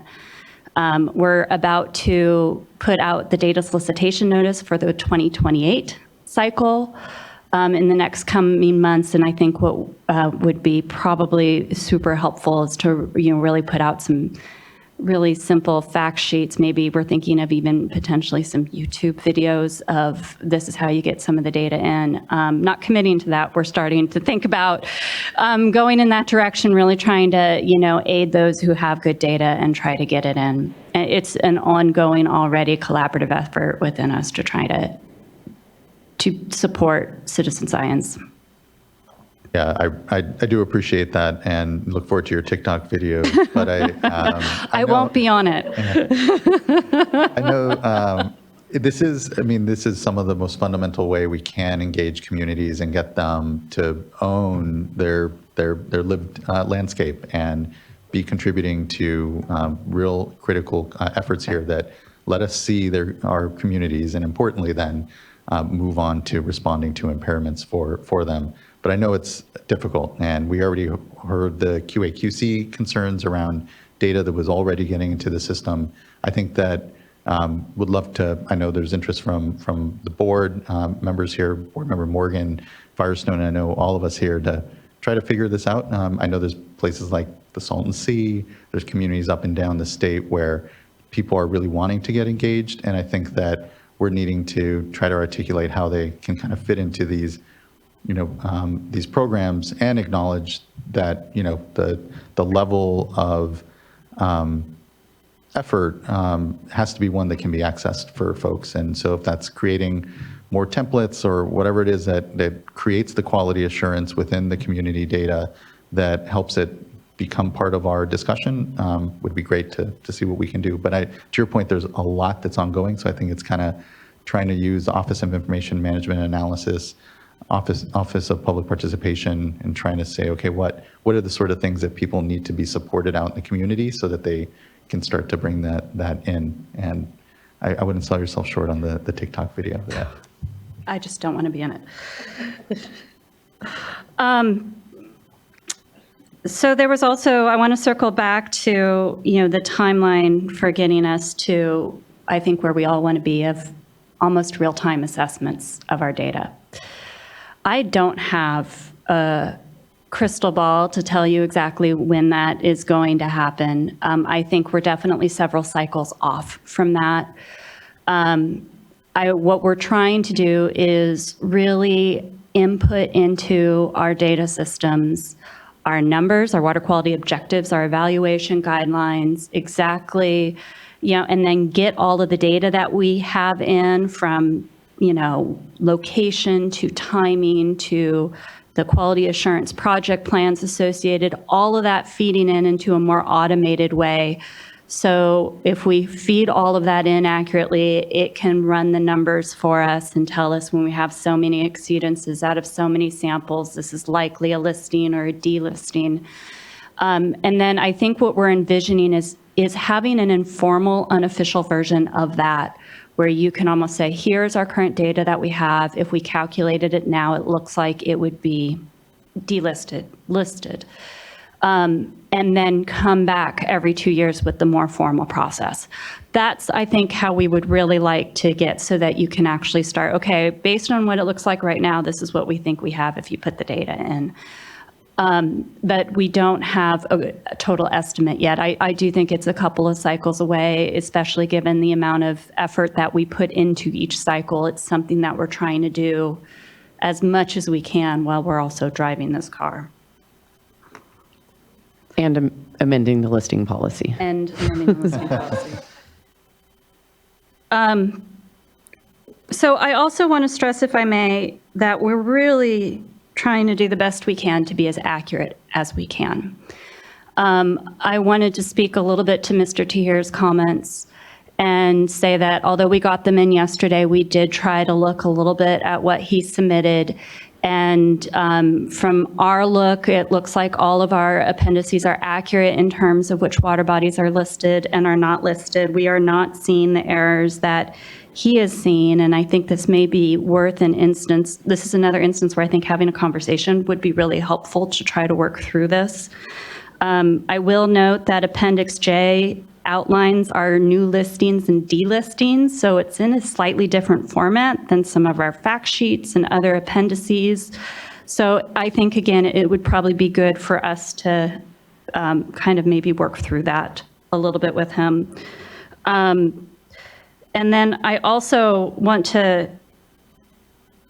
I would like to bring up one more item, which was not raised by commenters, but I wanted to highlight. We had a comment that came in, again, yesterday evening that identified for us an administrative error that we had where one of our response to comments said that we should, do not list. And we need to change. I would like to add another item to the resolution to correct that error for, it's the San Juancito, one of the reaches of the San Juancito River for aluminum. So I would like to, if you are willing, maybe transition to that language. But before I do, I wanted to see if there was any more questions or any more discussion from what I shared. Really appreciate all of that, Ms. Fitzgerald. I think you responded to everything board members had indicated at this point, but just looking to see if board members had anything that wasn't covered at this moment. The adjustment to the resolution language, including Ventura, LA, and others, not unlike Orange County, I think is great. And if you feel there's an adjustment needed here as well, I'm supportive of that. So I'm on board on those 2 points. And I think generally seeing nods from the board members. So if you want to move to what you would like to change, that'd be great. That'd be fabulous. Oh, Thank you very much over there. So here is, we would like to add a new whereas clause number 16 to the draft resolution. And with this one, would you like me to read out? The 2024 integrated, so add a new whereas clause number 16 in the draft resolution as follows. 16, the 2024 integrated report places San Juancito River Reach 1 for aluminum for decision 133722 in category 5, the list category. However, the responses to comments explains that the decision would be changed from category 5 to category 2 as, in accordance with section 6.1.5.3 of the listing policy, the February 20th, 2017 total aluminum sample should be excluded from use as a primary data set supporting the listing decision because the sample was collected after a significant storm event. There is only one other sample, LOE ID 307254, that exceeds the aluminum criterion for total aluminum, and one exceedance is not sufficient to support a listing decision. However, the decision was not updated, therefore decision ID 133722 for aluminum should be revised from category 5 to category 2. And then if you'd scroll down just a bit, please, add to resolved clause number 1 in the draft resolution as follows. D, staff is directed to revise the water body pollutant combination for San Juancito River Reach 1 for aluminum from list to do not list for decision 133722 and make conforming changes to the staff report, associated appendices, and the responses to comments. That looks good to me. And then for the addition of Los Angeles and Ventura for the resolution, Yes. how do you want to best handle that? Would you be willing to pull up change sheet number 1 for me, please? And I don't have this written down, but I could read in what I am envisioning. Looking to Mr. Loffer, I think that will be fine. Yeah, thank you. That works well.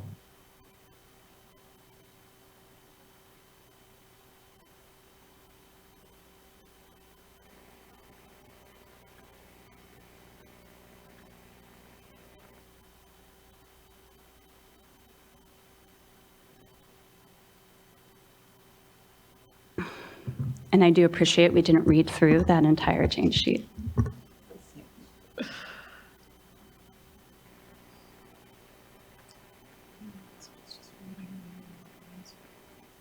Yeah.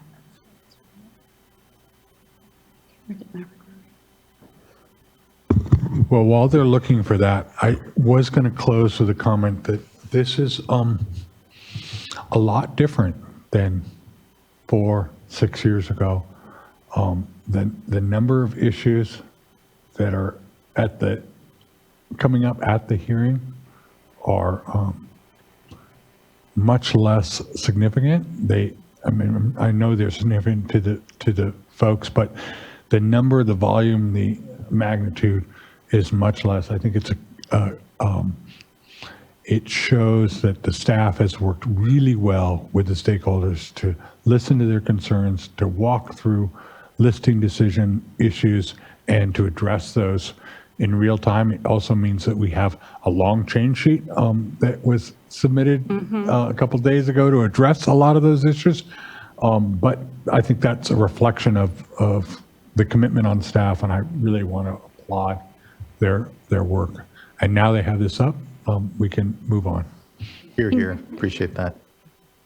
Thank you for pulling it up. Can you scroll to the top of page 6, please?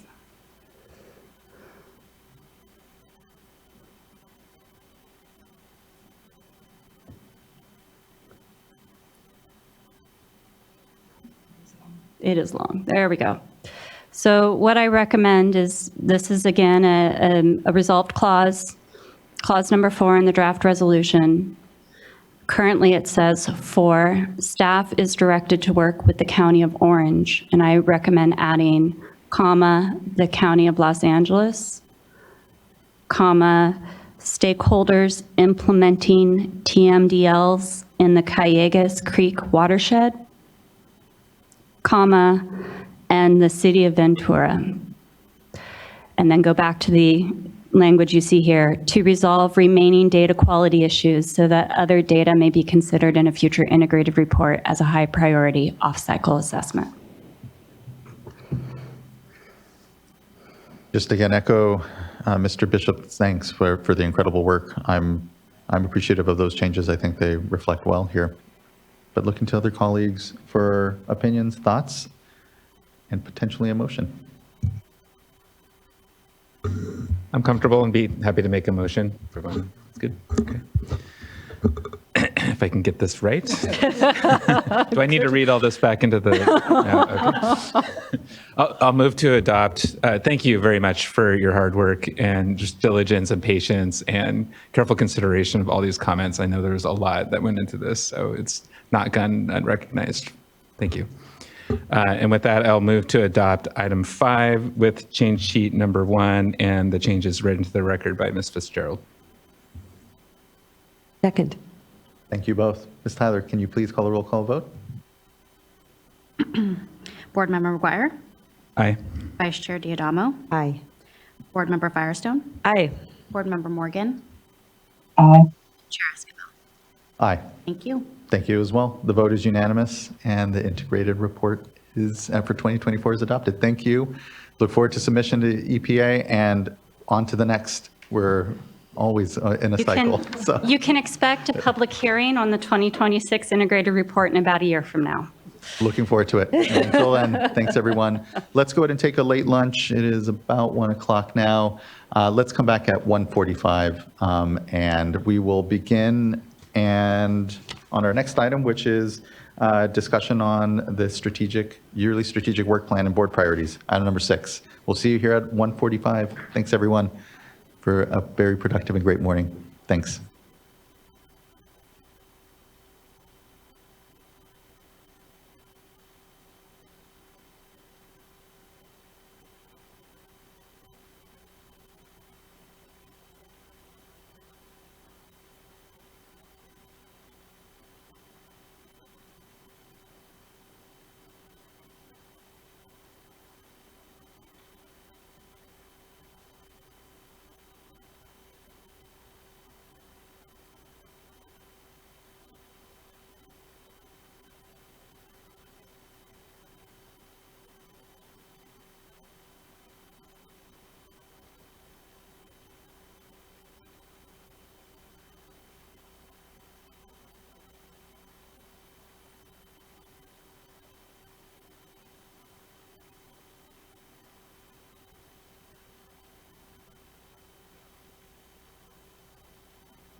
All right, everyone, it's 1:48. We can begin to get back here. And we, again, are on item number 6, which is our yearly discussion of our strategic work plan and board priorities. I believe our Executive Director, Eric Oppenheimer, will kick us off. Good to see you. That's correct. Good to see you. We'll take it away. So as you said, this is an annual update of our strategic work plan and a discussion of priorities. This report is sort of a roadmap of all of the high priority actions that we plan to focus on over the next year and beyond. In some cases, these are actions where we're just going to make sure we have resources dedicated to them, and as well, in some cases, have to likely redirect resources to them to make sure they either get completed or we make substantial progress. By my last count, there's over 60 actions on this in this plan, so there's quite a lot here. Those 60 actions are organized around 4 thematic priorities that I would describe, or I would summarize as protecting public health, protecting the environment and ecosystems, building water supply resiliency, and increasing our internal capacity. And from my perspective, there's 3 key reasons why I think this report's important and why we do it. And the first is just simply, and probably the most important reason, to make sure that we're using our limited resources and focusing them on the most important actions for protecting, restoring water quality, and again, increasing water resiliency. The second reason is to make sure that the staff and the board are in agreement as to what our priorities are. And we do an update usually in the summer of each year to check in with you and to get your input as to whether or not there's things that you think we should modify or change. And then we come back to you usually at the beginning of the year, as we are now, to set in place this new updated work plan. The third key reason that I think the report's important is to really just be able to be transparent with the public, so they also have some visibility into what our priorities are and what we're going to be working on in the near and intermediate term. And just as a reminder, we've said we update this plan annually. That's what we're doing now. The version that is up on the screen has been on our website for, I think, about a week now. It's still in draft form. This is not a formal adoption by the board. This is something we've discussed with you all individually and kind of walked you through and got a lot of your input on. But today is a really good opportunity for you as a group to be able to discuss it among yourselves and give us any additional direction before we finalize this report for the next year. A couple of key notes on notes. The shaded actions that you'll see in the report are new actions that we added this year, and I believe there's 6 new actions that should be shaded. And then there's a couple different icons as shown here. There's just a red star or asterisk, and those depict our highest priority actions and the things that we're really going to try to focus on and hopefully complete in 2024, although some of them will take longer. They're kind of what I informally call our super priorities. And then there's an icon for a blue W that you see there, and those are actions that are linked to advancing the administration's water supply strategy. And like I said, the shaded actions that you'll see as we scroll through are new things that we added this year.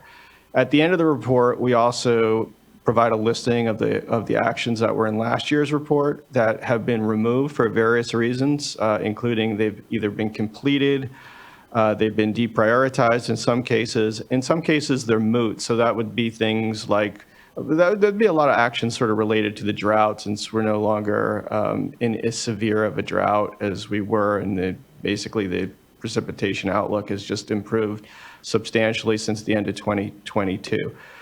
And so what we thought we'd do today is Mr. Bishop's going to start by providing a summary of the actions that we've completed from last year's plan. And then him and I will then go through, not the entire report, but just provide a quick sort of summary on the starred items and the shaded items. So the super priorities, as I called them, and then the new actions that we added. Thank you. I really appreciate that. If I could add, important, obviously, this isn't everything that the board is, the water boards are doing. And that says a lot because there is a lot in here, and I appreciate this opportunity for us to review these. Mr. Bishop, thank you. Thank you. Thank you, Eric. As Eric said, I think it's important to start out remembering what we accomplished in the last year before we jump into what we need to still do. So I'm going to just quickly run through the actions that we took off the list because they were completed. We had adopted our on-site wastewater treatment system last year on schedule. We were able to get out the final Prop 1 dollars for groundwater grant program. It's a priority from last year. We completed one more once-through cooling policy amendment, and hopefully that will be the last, but we will see. Our Division of Drinking Water adopted the direct portable reuse on time before the end of last year. We adopted a new water quality enforcement policy. We also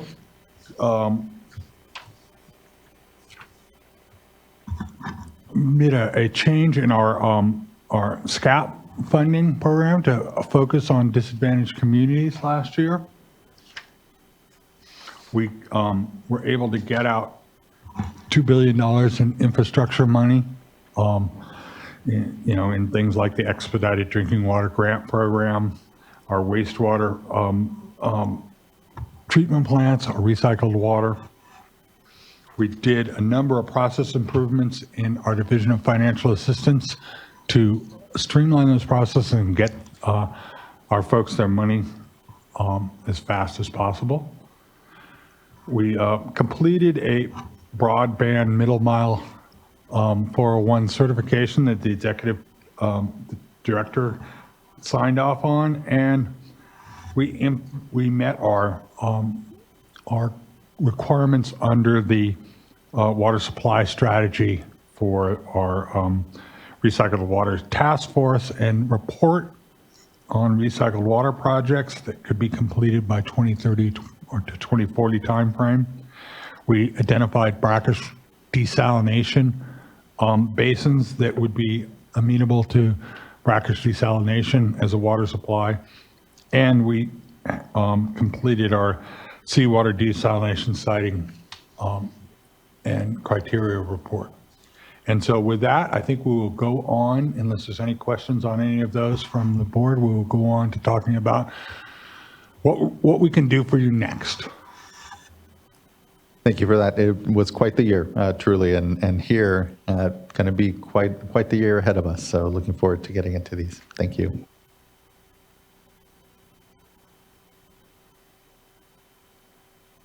Am I the first? Yeah, we just scroll right on down to 1.2.1. I believe that's the first start item, which is adoption of maximum contaminant level for hexavalent chrome. That is scheduled for this year to bring to the board. And as we cruise on down, we added the orphan site cleanup fund to deliberately look at communities, disadvantaged communities and EJ communities in the distribution of those funding, and we will be initiating that process during this year. And then that moves us to 2.1.1, fishery protective permanent minimum in-stream flows. So this is continuing our work to advance the science and the environmental supporting information for what eventually could become establishing permanent in-stream flow requirements for streams where Department of Fish and Wildlife have made recommendations for drought flows. And so a couple of areas in particular that we're working, or one area in particular, is Scott-Shasta region, so those two rivers. And then I'll also note that the administration's recent salmon strategy calls out Mill Deer and Antelope Creeks as areas of focus. And so I expect there'll be others, but those are two for sure where I could see us spending some time developing this additional information. We cruise on down to 2.1.8, which is a new priority to reconvene our irrigated lands panel. We are working to get out questions for the public to comment on, and we'll be hoping to get that panel convened in this calendar year. So down 2.1.12, which is to move forward on high priority water quality petitions, and get those across the board. We identified specifically that we need to get the dairy order across the finish line. And that brings us to 2.1.14 at the top of the screen there, Mono Lake. This is actually an action that you all asked us to add, the board asked us to add when we met this summer to discuss this report, to do our mid-year review of the strategic work plan. And you asked us to add that on the heels of the 2022 water year, where lake levels were declining quite rapidly due to the drought, and there was risk of exposure of the land bridge from the Mono Lake shore to some of the islands that created a predation risk. And there were calls for emergency regs at the time to protect Mono Lake. And so fortunately that condition improved in water year 2023 with the good water year we have. Hopefully this will be another good year, although that's yet to be determined. But this action, basically, we're going to be both looking at some of the science around the lake level and working with the stakeholders to evaluate the lake level conditions with respect to what was required under D1631, and also evaluate and present a timeline for the hearing that's described in D1641 and next steps on that. And that moves us on to the next new priority item we have already completed. That's how good we are at this point. The 2024 integrated report. It's nice to have one that we can complete right away. And that will likely be on our priorities as we move forward. We'll just change the year because they are pretty important. That takes us to 2.1.16, which is filling the gap created by the U.S. Supreme Court's Sackett decision. This is a new item that we've added. It's in the governor's proposed budget to add resources so that we have the folks and the tools we need to address this issue. But it's a big issue. We have a large gap that has been left by the federal waters retreating. And so. And if I can note on that, it's not lost on me that WQCC, just a couple of years ago, we were here, celebrating the 50th anniversary of the Clean Water Act, and here to have, so significant a challenge here before us, and the potential of going backwards, truly, if we're not here diligent, and just appreciate both the support from the regulated community and the governor's office, et cetera, on providing the board these resources. I think it's going to be an important thing we continue to watch, and just appreciate folks working with us as we try to figure out what's going to be not an uncomplex set of things to be considering here. So thank you. Appreciate that. And that moves us to 2.1.17, which was the adoption of the water rights enforcement policy, and moving that forward is we did the water quality enforcement policy in the last year, and this is the step to modernize the enforcement policy for water rights. And then we go to implementing water right modernization efforts. This is really an amalgam of a number of actions within the Division of Water Rights. A lot of these actions, from my perspective, are really sort of preparing and improving our capability for drought when we're not in drought, and some other actions as well, like initiating the telemetry pilot project. And I believe it's 4 key watersheds is the goal. Using resources that were recently received over the last couple of years, improving our curtailment methodologies and our water unavailability methodologies, improving our modeling all around.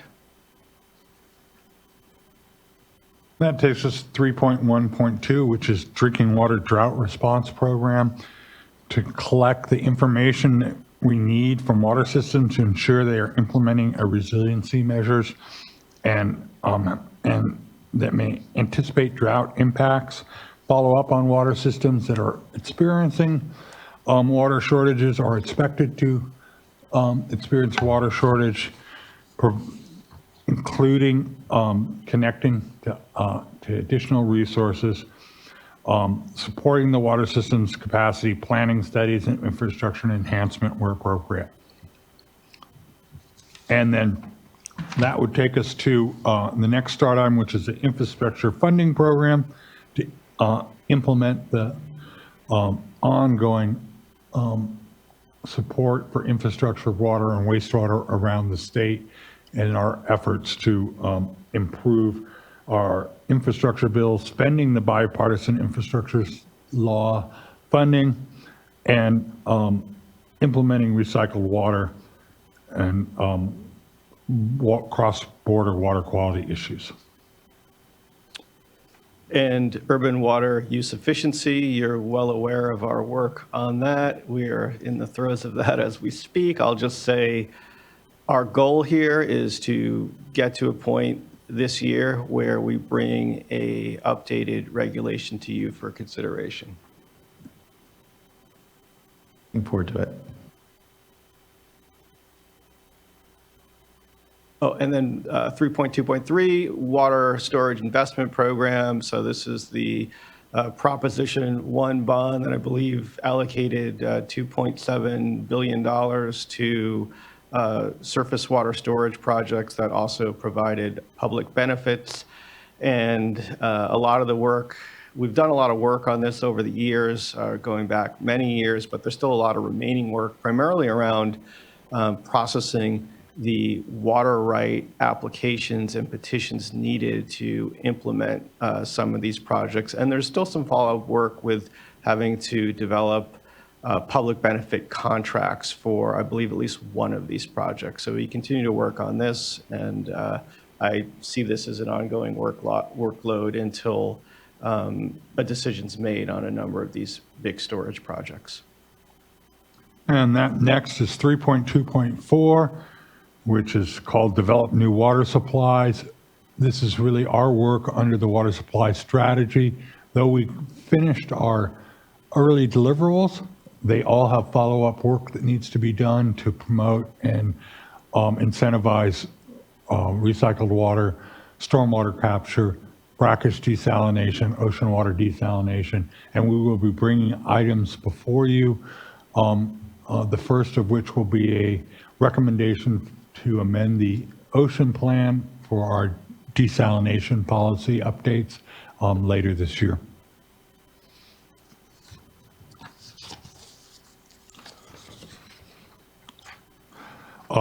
We added a new item 3.2.7, which is our Sanitary Sewer Collection System and Environmental Justice Initiative to conduct sanitary sewer collection system inspections in coordination with the regional boards to focus on systems serving environmental justice communities. This in both addresses our ongoing need to provide sanitation for everyone in the state.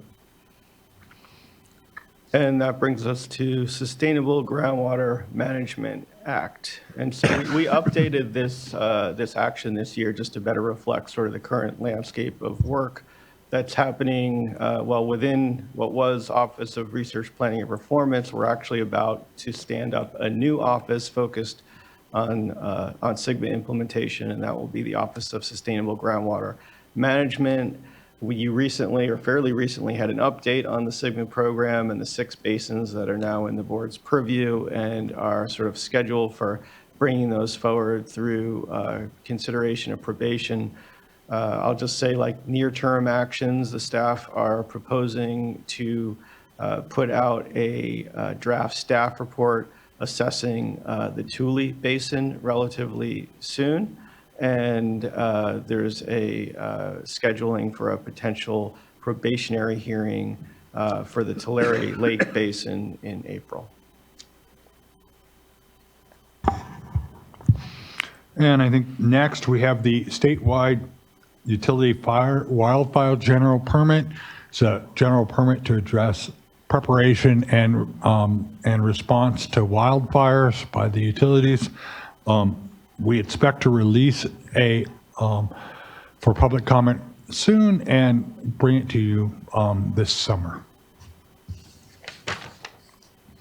Then we've got a couple that have been on our priority list for a couple of years, but we're bringing to the board this year to finalize. I'm going to do them in reverse order. 3.5.2, which is the cost of municipal stormwater permit implementation. That one will be coming to you first. And since it's the same unit, we're staggering the next one, which is the site-specific objective guidance for copper and zinc, which will follow close on the heels to that one. These have been a long time coming, and I'm glad to see we're going to, next year at this time, I can say we completed them.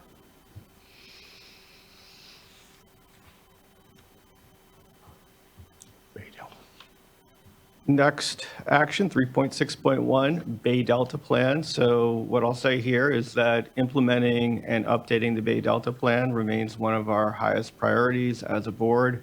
We have a lot of staff focused on that. I cannot say it is complete, and it's been on this list for a long time, but I am happy to report, as you are aware, that this year we made a lot of progress in releasing the draft staff report in September for the updates to the Sacramento / Delta portion of the Bay Delta, and it's a major milestone. Still have a lot of work to do, a lot of work ahead, but we will be heavily focused on this. And then that brings us to 3.6.2, Delta Conveyance. We're expecting the Department of Water Resources to submit a change petition for their water rights in the relatively near future, and we have responsibilities to process that petition. We anticipate it will be a big workload requiring a hearing, and again, it's an action that we think it's important that we focus a lot of resources to, because it's just important to the state that a decision is made on that project and it can be evaluated.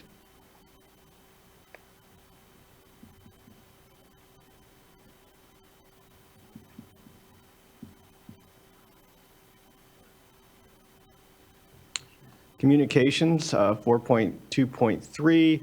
This is really just affirming our commitment to putting more emphasis into better communicating. It's been a focus of ours for the last few years to be clear and be clearer about the actions we're taking so that regular people can understand them. A lot of our work is really complicated and somewhat inaccessible, And so we want to increase our ability to communicate both in terms of explaining what we're doing, building public support for what we're doing, and also for transparency. And then 4.3.1 is modernize water rights data. This has been an ongoing priority for the last year or so, but we're going to be updating the water rights data system, which is currently out of date, to bring it up to current standards and to be able to better incorporate new data like real-time data in the future, to get more information out there so the public can access it, like the millions of records that are currently on paper, to digitize those, and to really have a data system that better serves our ability to use the information that we have and also collect information. So my hope is, in part, this system will help with some of the issues that we heard about earlier today with reporting, where we have I think it was 54% reporting by the deadline. I don't think it's all a data system issue, but having an updated data system, to the extent it can make it easier to report and to catch reporting errors before they're actually submitted, I think will go a long way toward improving our data and our data systems, and again, our ability to use that data for decision making. And scroll down, I think maybe the next one is, yes, equity, if you scroll up a little. So racial equity. So here, we've done a lot of work on incorporating racial equity into our work. We had the racial equity resolution. We developed the racial equity action plan. And really just what we want to do here is continue our momentum on racial equity and build on the foundation that we have. In a future board meeting, I believe coming up pretty soon in the next couple of months, you'll be getting a full update on the progress on our racial equity action plan. And so I think I'll leave it at that for this update, because there's more to come on that.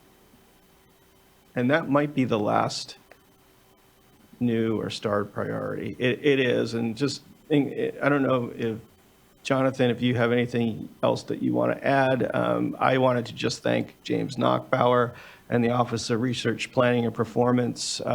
Personally, James, who has been with this effort since its conception, and him and his team have really been the point person on getting this document completed and updated and shepherding it through. And I think it's a really helpful document to help guide our work, and I hope you all feel the same way.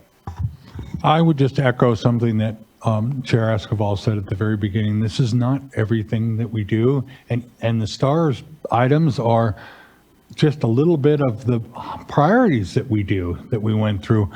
There's a lot more that goes on, and you all hear from us about those in our briefings, and you see them in the executive director's report and in items that come before the board. Just because they're not starred or they're not on this priority list doesn't mean that we don't work on them. We do. But this helps us in those times when we have to divert resources from something to get it done. We know where not to divert resources from. Thank you both. It is a very useful document. Through the years here, it's been, I was looking back at them, the first one and the second, and just the ability to track, to say, okay, what's been taken off year to year, and to provide just some space to be able to organize what is a very broad portfolio before this board, and can be a little hard to sometimes understand if you try to just ask, what is it that we're doing? So it is helpful that it is broke out thematically. It provides us, I know, here as a board to reflect and think of what's here, what isn't. I know that our salmon strategy was sort of late breaking in the process here, but not unlike the water supply strategy, as just a request here, I think it might be helpful to figure out where those obligations are and articulate them as well, so that they're kind of kept track here similarly, knowing that that is a big, as we have laid out here, whether it's the Bay Delta plan or in-stream flow work, it's a big part of what we're doing. So, but I know, again, that just came out. This document has been worked on. So I think for the mid-year update, it can be helpful to incorporate those. But just wanted to just thank you because you've seen with the water supply strategy and these other places where we're trying our best to synthesize the policy work, that we just want to be consistent across it and be able to help people track again what it is that we're all best trying to do here. Or importantly, those 2,700 that are part of the water boards do here, and that we at the board are similarly just trying to make sure we're best reflecting back out. So appreciate that. Now, the other thing I was going to add was just what's not necessarily in here, but has been coming to mind, and I just want to throw out, and I don't believe needs to be added outright, but I know we have a climate change resolution that there's been sometimes some thought about, okay, do we revisit? Do we need to think about? And, if that happens in this year, that can be helpful. And, maybe this gets added at mid-year or as an addition. And in that same vein, there's an open data resolution that is out there. And I'm not saying we have to outright update it, but I'm trying to think of these, because the racial equity resolution comes to mind and the action plan there, these other documents that the board has developed that are, here also meant to thematically guide or kind of bucket some of our work. It'd be good to start to try to track them within this, just because those two have commitments and maybe sometimes there's maybe a need to come back to them generally. We have some commenters, but I look to other colleagues with just some initial thoughts.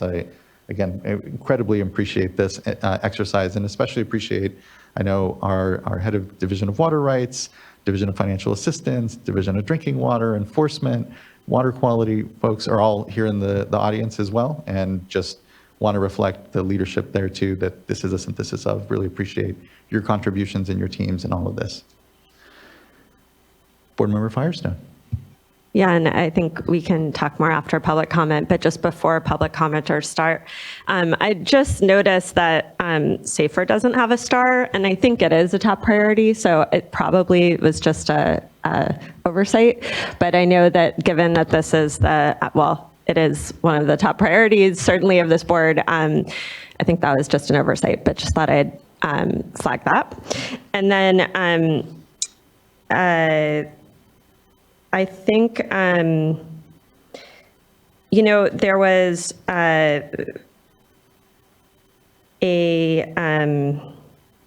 one of the things that has come up a lot recently is a lot of the work to try to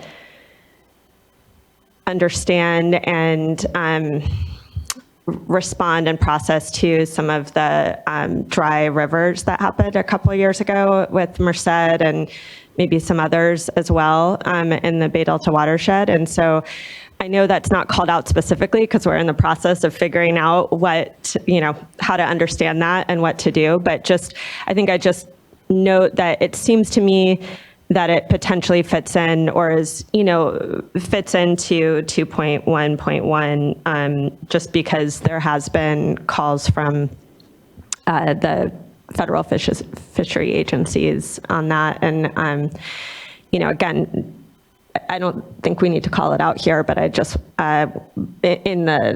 because we're still figuring this out, but I wanted to have a nod, especially as we're going into public comment and in this public forum, that is certainly something that's on our minds.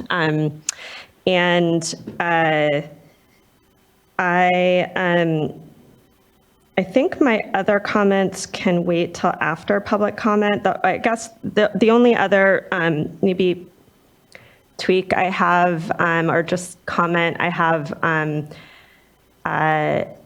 that I think maybe didn't get updated in this draft is related to the racial equity. Let's see, I'm gonna find it. It is 4.1.2. So related to advance and make consistent tribal beneficial use designations.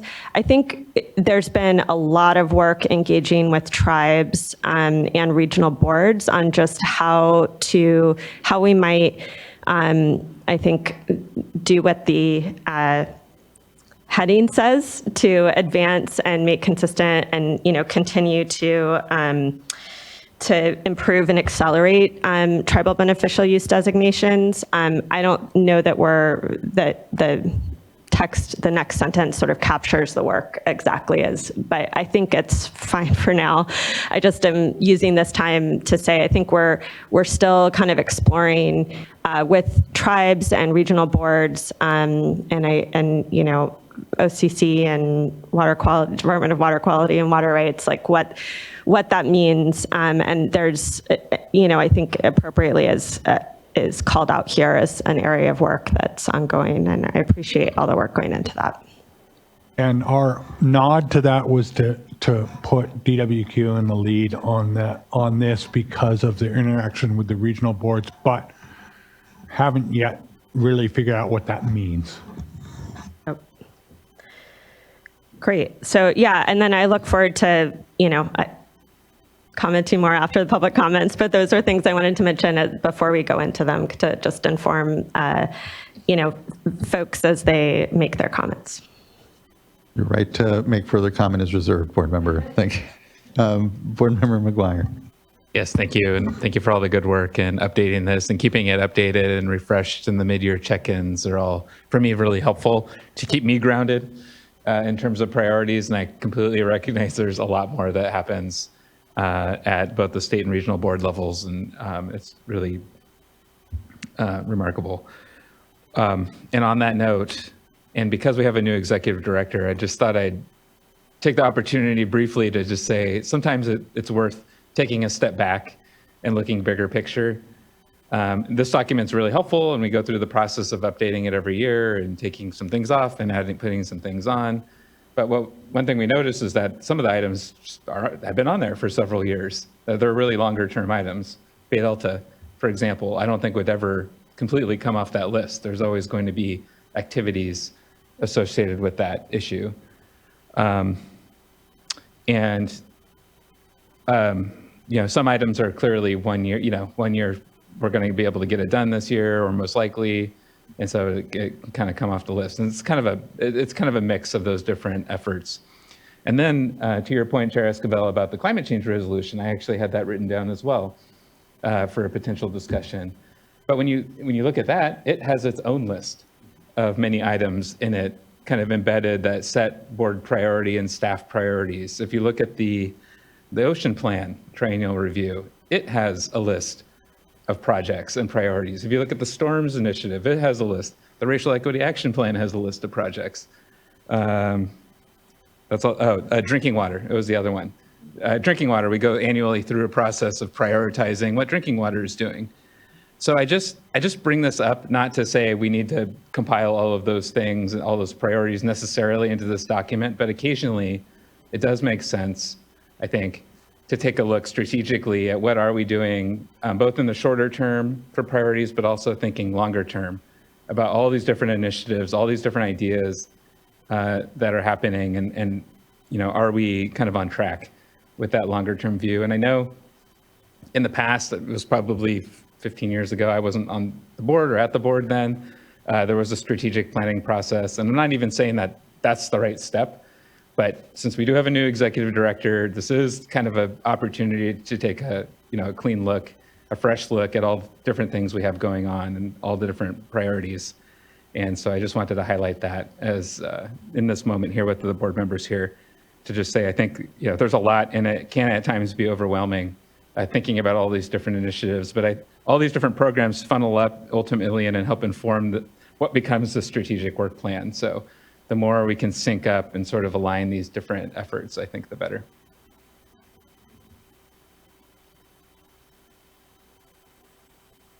Vice Chair. Those are all really good points, and it just strikes me that I believe drinking water, you'll actually come before us. It'll be an information item, but we don't necessarily have that across all the divisions, and that might be a useful process that we could institute so that because we have sort of our internal drinking water check-ins, which is essentially priorities for the Division of Drinking Water, but it'd be great for the public to have access to that information as well, and it could feed in, to the annual process that we have here. I think the only thing that I'd like to point out, and not necessarily to make a change, but so for items that may not have a star, it doesn't mean it's not a priority for us. As I read that star, it's for specific action for this year. And so I know it's really hard for us to take an item off the starred list or even off this list because maybe it feels like we're no longer prioritizing items, but the work, Chair Esquivel, as you said, is it's much beyond this document. So there's lots of priorities that may not have actually made it to this list, but the work remains a priority. And then just a note on kind of following up on Board Member McGuire's comment on being strategic. This is a strategic work plan, and the whole point of it is for us to be strategic, as you said, Mr. Oppenheimer, with the limited resources that we have.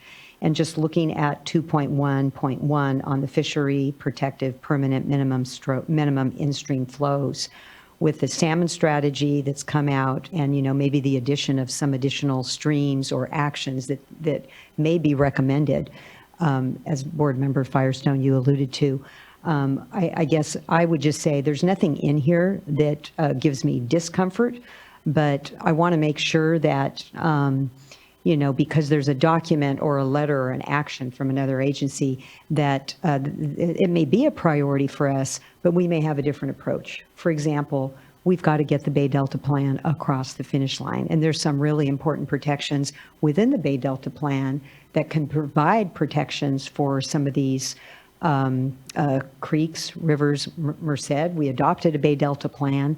Let's get that implemented. Deer Mill and Antelope, we have, a proposal that's before us. So I'm just sort of flagging this to say that there's different approaches. And any of these actions, if it's not, an emergency action, that can go rather quickly, as we saw, in December. I mean, it's really quite impressive what our staff was able to do in connection with the really good partnerships with the other agencies and the stakeholders who, whether they were fully supportive of what we adopted or not, in the end, we had a really good team of people working with us on the outside in order to get that across the finish line. But to adopt permanent minimum flows, that's a different process altogether. It's really staff intensive. It's very involved because we have to balance and do some additional things that we wouldn't otherwise do in an emergency setting. And so I'm just calling this out to say that, again, I don't think there's anything that's written that's embedded in this that gives me heartburn, but that as new actions come before us, to be looking strategically, not just maybe at that action, but is there something else that we're already doing that we could, bring value added to another action where we're already heavily invested with staff resources. Yeah, appreciate that, Vice Chair. That's where the strategic part comes, right? What's ripe in order to be able to help move across the finish line. Board Member Morgan, anything you'd like to add before we go to comments? Okay, great. So before we go, first, thanks for the input. I know there's going to be more from the commenters and from the board as well. I think, you touched on some key points. I think we're going to have to reflect on that, come back to you with some ideas. This is not a strategic plan. This is a strategic work plan. To me, it's like a lighter weight version of a actual strategic plan. And I think that's a bigger discussion as to whether, we want to engage in a full-blown strategic planning effort, which is a priority project in and of its own and a pretty big lift. Not saying we shouldn't do it. I think that's something we should consider. But I do think you've given us some ideas that, again, we can reflect on and see if there's a way to better integrate some of that input.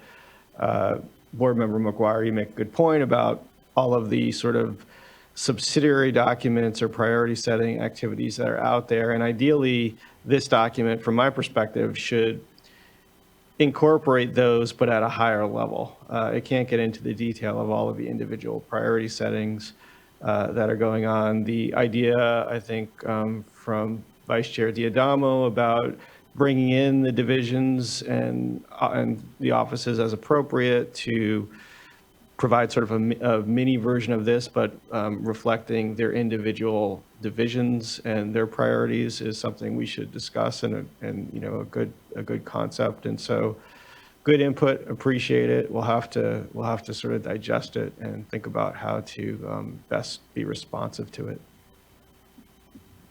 Really appreciate that, Mr. Oppenheimer. Let's go to a few comments here. We have first, I believe, up Sharon Green. Afterwards, we have Jared Voskuhl, then Regina Chicazola, and then just a couple more commenters after that. Okay, I think I'm up. My name is Sharon Green. I'm the Legislative and Regulatory Programs Manager at the Los Angeles County Sanitation Districts. I thank you for the opportunity to comment. I will try to be as brief as possible this afternoon. Listening to the presentation and the discussion, I definitely realize all of your work is very important, and there is so much of it. There are so many different areas that the water boards are working on that are extremely important, and I do understand the need to prioritize and really to stretch your limited resources. I just wanted to make a few remarks on a few items and a couple of recommendations of things to potentially add to your workload, but I think there are things that may be able to be worked into the strategic work plan. So those items, I'm going to kind of take them in order that they are in the strategic work plan at this point. So the first one I just briefly want to touch on is PFAS. There are a couple of items, item 1.1.3 and 1.2.3. And really, I just wanted to speak with a kind of big picture perspective. A few years back, as you well know, the state water boards did kind of multi-sector investigative orders, statewide investigative orders, and those have provided a lot of useful information. And I think there's probably still a little bit more to come from some of those sectors. For the wastewater sector, which my agency is part of, I think one of the conclusions that we have been able to draw from the big database is that there's not a lot of obvious industrial sources to POTWs that stand out as big major sources. And what most of the wastewater facilities see is sort of a detectable background level of PFAS coming from residential and commercial sources due to their everyday product usage. So we see these low-level background levels of PFAS that are ubiquitous. So we wanted to just say in the context of this work plan, because this is the aspect that maybe isn't quite in there, that it's very important to us that the state focus on reducing overall PFAS usage in products and getting PFAS out of products over time in order to achieve our mutual goals of reducing PFAS that gets into the environment ultimately. And I do think that this kind of fits in with a comment I heard earlier today on the integrated assessment from Karen Cowan about the need when you have sort of a statewide water quality problem, you need a statewide solution. And in this kind of instance, it points towards source control as being the most effective way to get at it, rather than, you know, you could list all these water bodies and do all these TMDLs and have all these different, you know, entities having to do little actions, but really the source is coming from everywhere in society. So we really need to think big picture for things like this and get out ahead of it to the extent we can at this point. So that's kind of my comment on PFAS. Again, not super specific about what you have in the work plan, but more about what we don't quite see and we'd love to have get added into the mix here. Another comment is with respect to item 2.1.4 on ocean acidification and hypoxia, very important issue. We know that this is kind of been on the plan for a few years. And what we wanted to say here is that, as you heard earlier from Jared Voskuhl of the California Association of Sanitation Agencies, again on the prior agenda item, there are a number of important questions still being asked and answered. And so we support the intent to keep this item in the work plan, but maybe not make it a high priority to move forward and take action on in 2024, since the scientific work led in particular in Southern California by the Southern California Coastal Waters Research Project, or SWRCB, and other areas needs to continue in order to prepare the information necessary to get to the point where we can support an ocean plan amendment. And many of us are heavily engaged in doing this work with SWRCB, and a number of stakeholders, as well as the water boards, are all very engaged on this. So we look forward to that work continuing this year.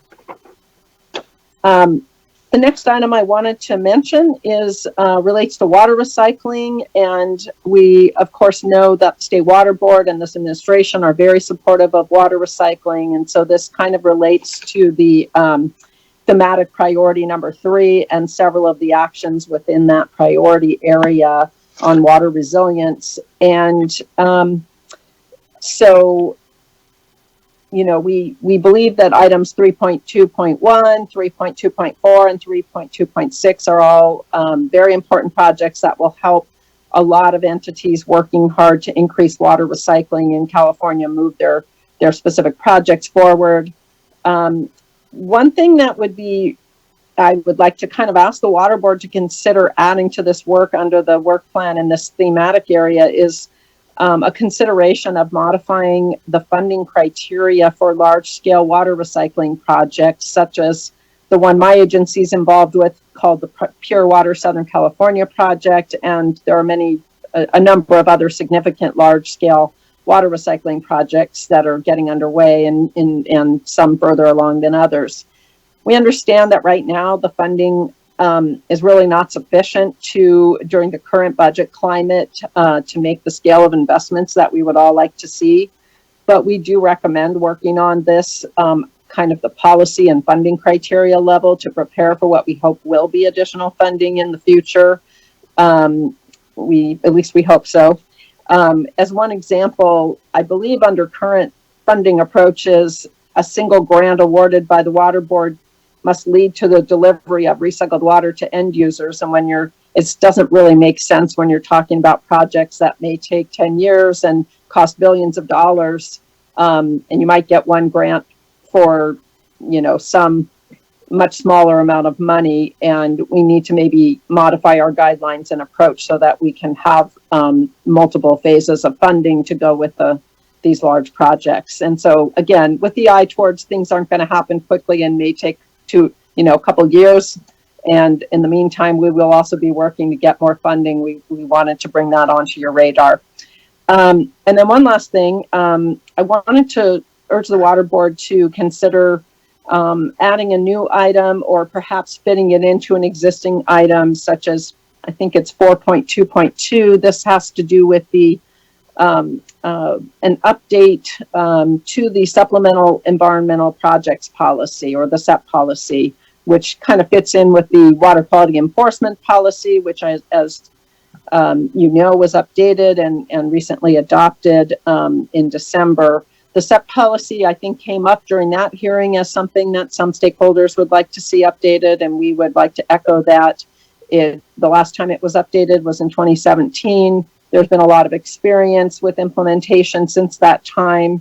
And obviously, I'm not going to get in detail today, but there are some provisions in that policy that are very restrictive and make it challenging to get approval of SEPs at times, and seem to be contributing to it taking longer to settle enforcement actions that might be able to be moved along a little more quickly with a little more flexibility on the SEP side. We understand there'll be a lot of different perspectives and interests on this. So again, something we wouldn't expect to happen, super quickly, but it could be something that we could hopefully add to your consideration in the work plan. So that concludes my remarks, and I'd be happy to answer any questions. Thank you. Thank you for that, Ms. Green. I really appreciate your comments and your contributions to the board's priorities discussion. I completely agree on PFAS that we really need to go upstream, and there, although it's not in here, Wood Flag, I know we meet regularly with the Department of Toxics and Substance Control, DTSC, and OEHA and other sister agencies here within Cali, PA, to try to get to just your point again, going upstream and trying to look at products, because as you well know, we're all left here at the tail end of the work, and completely agree that there's a lot of benefit in looking at it a little more holistically. And appreciate your other comments, especially on funding needs for recycling. I think that's the criteria are important to work on, but I think until we have the funding, it's kind of a little cart before the horse. But I think really do need to still have discussions on how we support projects. So appreciate the thoughts all around, and look forward to what I know is further discussion with you. Thank you. Next, I'd like to call up Regina Chigazola, be followed by Sean Bothwell, and then Jared Voskel. Hello, and thank you for going out of order. My kid does have a doctor's appointment in 10 minutes, so I appreciate it. First of all, I wanted to say I find this to be a great document, and it does really show, like I said earlier, that the board has been listening to the public and really trying to work equity into your plans. And I just wanted to say I really appreciate that. And I also really appreciate that water rights is in this plan, and making sure that we are making sure that water rights are real and that there is a good database and things like that. And water rights enforcement is brought up because it really is critical. I would like to add, and I know I've commented on this a lot, so you all probably already know I want to add this, but I think when we're looking at water rights enforcement, and looking at beneficial uses, we really have to look at it also through an equity lens. Just because someone put a water right piece of paper on a tree, usually after hurting the local people who lived there, and said, I have a water right to this whole watershed, it doesn't mean that's the best use of water, or it relates to equity. In this current state, especially when we're looking at climate change, we can't continue to have cities not have access to water and fish not have access to water because they're low on the water rights priority list. With that, I wanted to say I'm really supportive of the protection of fisheries through in-stream flows. That's really great. I did want to say, as part of the salmon strategy, as you might have seen, Butte Creek was also brought up, so I'd like to have you all consider that. Also, the Trinity River is not brought up anywhere in here under 90-5 temperature management. The Trinity River should be subject to that. And so I would like to make sure that the Trinity River is brought up. Also, the South Fork Trinity River has been brought up a lot as far as the needs for in-stream flows. It's where the last remaining spring run Chinook salmon, besides the Salmon River and the whole Klamath River watershed is, and it's largely used for marijuana and flood irrigation. I'm trying to go fast. I wanted to also say that, why we're looking at these in-stream flow processes, and why we're looking at the Bay Delta Plan, we should try to look at how to work them together. And I know that a board member did bring that up, so thank you for that. But however we can go fast through these processes, that's great. On the irrigated lands program, I just wanted to make sure that we also look at surface water impacts. And while we're at it, I think we should look at retiring some of these selenium-rich lands that are adding so much pollution into the Bay Delta and a lot of drinking water supplies. And then last, I think there's a lot of other things I would want to say. I want to make sure that while we're looking at wildfire strategies, that people's ability to not have to deal with chemical use in their watersheds should be looked at. I know PG&E does do a lot of emergency spraying without, including by our schools, without any consent or notification to the community. And then last, I just wanted to say that it's really important that we implement the racial equity plan in all of these items, and not just in like communications or not just in training. Every single thing that we should look at it through a racial equity lens, whether it be in-stream flows, water storage, or anything else. And then the last thing I wanted to say, sorry, I'm really trying to go fast. Under the Prop 1, water storage, I just think that's in direct conflict of providing in-stream flows. And I think we need to look really carefully at issuing massive new water rights to the Sacramento River system. And I only went a little over, and that was a lot, so thank you. No worry in the least, Ms. Chickazol. I appreciate the always good feedback and engagement here on our items. And thank you for joining us here throughout the day. Really appreciate it. Next, I'd like to call up Sean Bothwell, be followed by Jared Voskuhl, and then Dr. Donna Miranda Begay. Good afternoon, Chair Esquivel, board members. My name is Sean Bothwell. I'm the Executive Director for California Coastkeeper Alliance. I want to start with CCK's highest priorities and then get into some specifics. But probably our biggest priority for the year is nutrients. So objectives 2.14 and 2.17, that's the ocean acidification policy and the biostimulatory policy. Both are huge priorities for us this year. On the biostimulatory policy, we've been waiting a really long time for a freshwater nutrient standard that is protective of surface waters, not just drinking water. So we really hope that that's an action that, while not red starred and a priority, but it is something that the Water Board moves forward this year.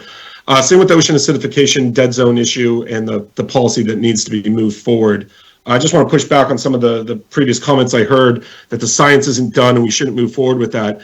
That's just not true. The science and the modeling has been done. It's been peer reviewed by some of the smartest experts in the world.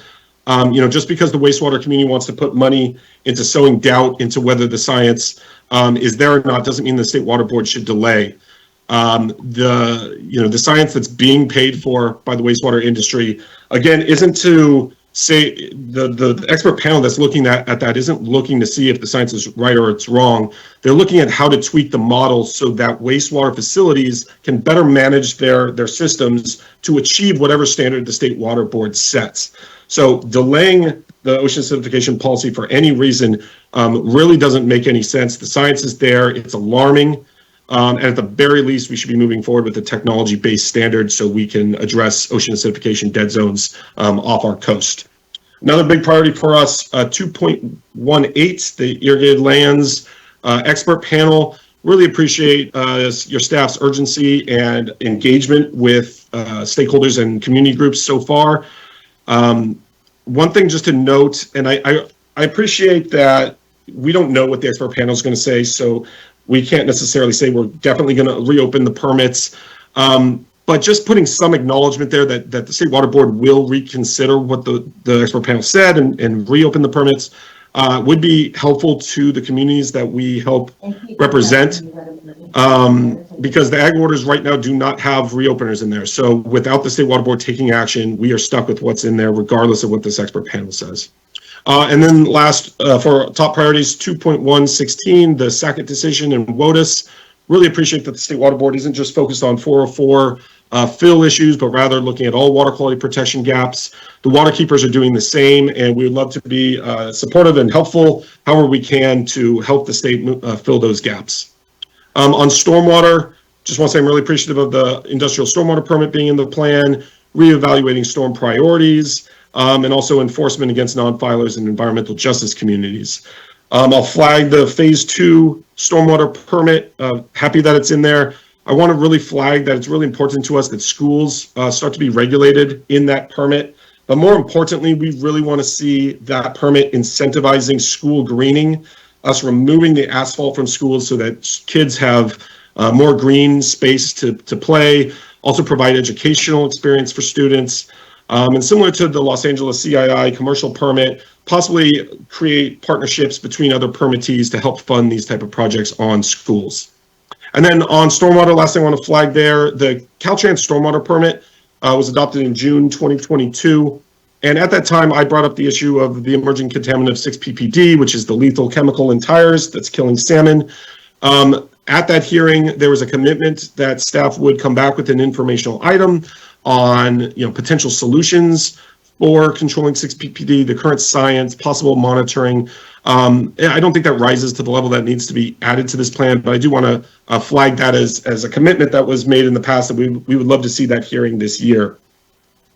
And then lastly, just want to echo some of the things that Save Our Salmon said. Modernizing water rights, we're really happy to see that in there, including the water rights enforcement policy, which I know is tagged as new, but I believe the State Board was working on it in the past, so it's not completely brand new. The in-stream flows issues that Regina brought up earlier, we're certainly very supportive of, particularly the Shasta and the Scott.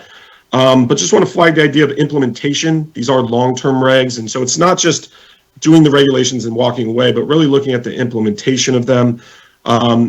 You could say the same thing as an example, the Mono Lake issue that was added. Those standards were set back in 1994, and yet we didn't really focus on the implementation. So that's always important when we're looking at in-stream rights.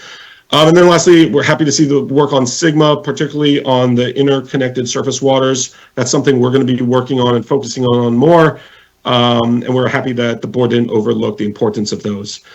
And then lastly, just board member McGuire brought up kind of strategic thinking, and with the new executive director thinking kind of long term, which I liked. One just thing that for you all think about is maybe each year coming up with something, a policy, a standard, something that's already been approved, but maybe that the water board wants to take more focus on the implementation of. CCK has asked in the past for informational hearings on trash implementation, grazing implementation. I've talked about ASBS implementation in the past. It'd be great if the water board could look at not just adopting new standards and policies, but really evaluating how the implementation is going and whether something needs to be tweaked, or if regional boards need more guidance or more enforcement, whatever it is. Just looking holistically at everything that the water board does. But I really appreciate the work plan and happy to work with you on it this year. Thank you. Thank you, Mr. Bothwell. Appreciate all of that. Look forward to follow-up discussion, certainly on how we continue to improve just how we do our job the best we can in what is a very broad mission. So thank you. Next, I'd like to call up Jared Voskuil, followed by Dr. Donna Miranda Begay, and I believe our last commenter will be Karen Cowan.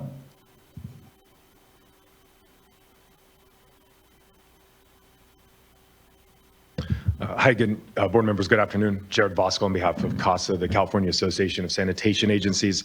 And we represent over 130 wastewater agencies and municipalities that provide the collection of wastewater treatment, recycling, and resource recovery. Wanted to flag a couple items in the work plan that have been discussed today, and then just share a little bit about some of our priorities at CASA in 2024, just so you can see how we're dovetailing with some of your efforts. The first one was just to echo Sharon Green's comment about the supplemental environmental projects, the SEPs, and trying to explore what we could do on that policy to make them more beneficial for local agencies. With regards to 3.2.7, I think with the collection system inspections for the environmental justice communities, our members have a lot of expertise in this, so if there's any way we can provide that to your staff or to the others, just don't hesitate to reach out. Within regards to the ocean acidification, I want to acknowledge that last year's work plan had as the priority on this one, elimination of coastal discharges, and this year's has been updated to change that language, which we think is appropriate because you can't eliminate a coastal discharge. Even when you're removing nutrients or recycling, you're going to have an RO concentrate that could be pretty substantial, like 25 million gallons a day. You're not going to get rid of them. So we think it's great that the work plan reflects that engineering reality. And we also want to commend what the next kind of replacement language was, which was to initiate an investigation of the feasibility of nutrient removal at ocean discharging plants. We think that's the right spot to be at this juncture, so we can have an understanding of what's even available from an engineering point of view. And then that goes to the next step of economic affordability and feasibility.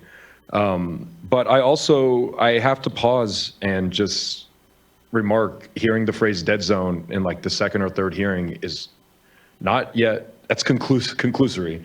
If you're an attorney, right? You need the analysis to get to that point, but we're not seeing that in our monitoring data. And we're very concerned when we hear that said in a public meeting because the public's listening. We don't see that yet. And if the reference to that dead zone is because of a model's predictions, we still need to suss that out. And to Mr. Bothwell's point about this independent review panel, characterizing it as the industry's funding the science, that just sounds like the implication is it's not good pure science. And I should note that for that very reason that we were funding it, we wanted to make sure we could be Teflon to that criticism. And so we intentionally designed a steering committee. We have Karen Mogus from this board, Dave Gibson, the executive officer of Region 9, and Justine Kimball from the OPC serving on it. We have 3 wastewater representatives. Sean Bothwell also serves on the steering committee, along with SWRCB and a technical advisor from UC Irvine. And they are going about the work of evaluating this model. So I think that's important to note in terms of, even if we are funding it, we've created an institutional barrier from us being in that role. And then I think to the point of earlier when Sean said, we're not, deciding whether the science is right or wrong, we're tweaking the model. Well, insofar as the model predicts a dead zone, if the model needs to be tweaked, then maybe that will change the outcome of whether there's a dead zone there. And I think that's the issue that we're leaving to the experts to determine whether the model's ready to make that evaluation or what needs to be done and what analyses need to be reperformed to determine what is that situation. So I'm not an environmental scientist, and I don't want to appear dismissive of the environmental concern. And I'm not saying this lightly, but I'm saying it as the representative of a sector that has put this money forward to exactly address this issue, to leave it to the experts to answer those questions, and then we will live with those results and go forward. But I do have to flag that I think it's not appropriate or right for that characterization of the situation. And then lastly, there was talk about PFAS and going upstream, and I want to note that that's, in our view, the right way to go. The great work they did in the Bay Area with BACWA and the 37 agencies there, they've gone upstream to sample to identify what are the pathways for this getting to a treatment facility. Two things about that I think are really remarkable. One, instead of having everyone in BACWA sample, they identified a subset of about half the agencies to do representative sampling, knowing that data would be able to provide information for the watershed level, provided a lot of efficiencies on cost, but in terms of things like PFAS and the investigative order we did statewide, that was a comprehensive sample with 250 agencies.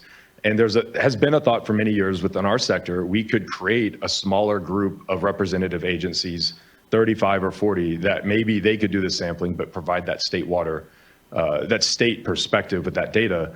And I think that's notable. But the other part is that because they have been so proactive in the Bay, monitoring and collecting this, they have data going all the way back to 2009, showing that when they phased PFAS out of commerce, PFOA and PFOS, the monitoring data shows drops from 2009 to 2014 to 2018, and it's concurrent. And so that whole approach of upstream, source control, true source control, it really bears itself out in that monitoring data.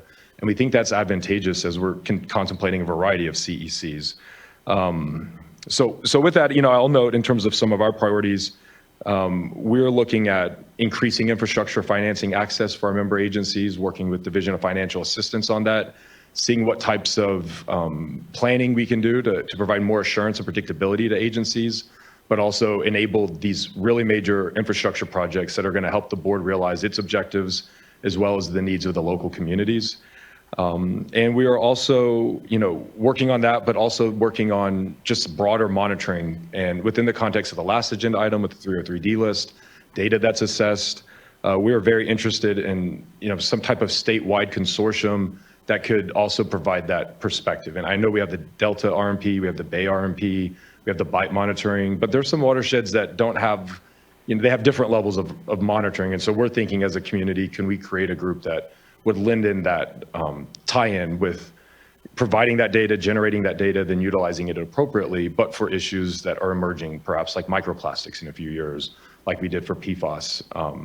We're working through that. I've had a few conversations with staff and with other folks, and they like the idea of it. So I just wanted to flag that you might hear from us later this year about this group. I think the working name is something like the Clean Water Monitoring Coalition that we're trying to get off the ground, but the hope being that it could lend itself to many of these enterprises.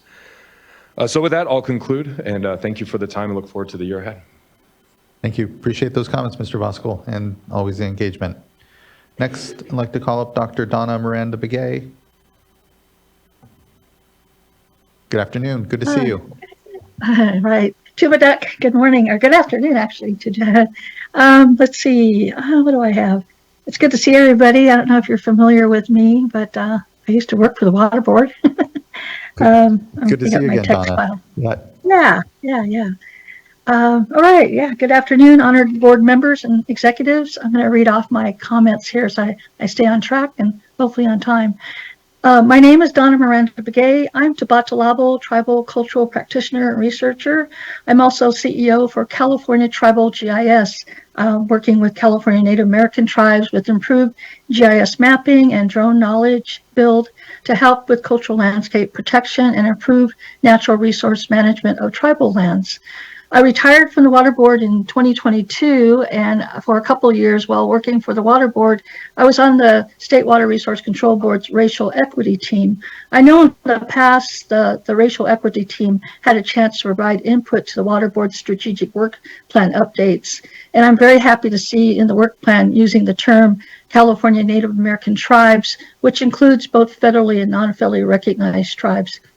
As a member of a non-fully recognized tribe and living on tribal allotment, which is very underserved community, I appreciate potential safe drinking water funding for tribal nonprofits and nonprofits that provide services for underserved communities.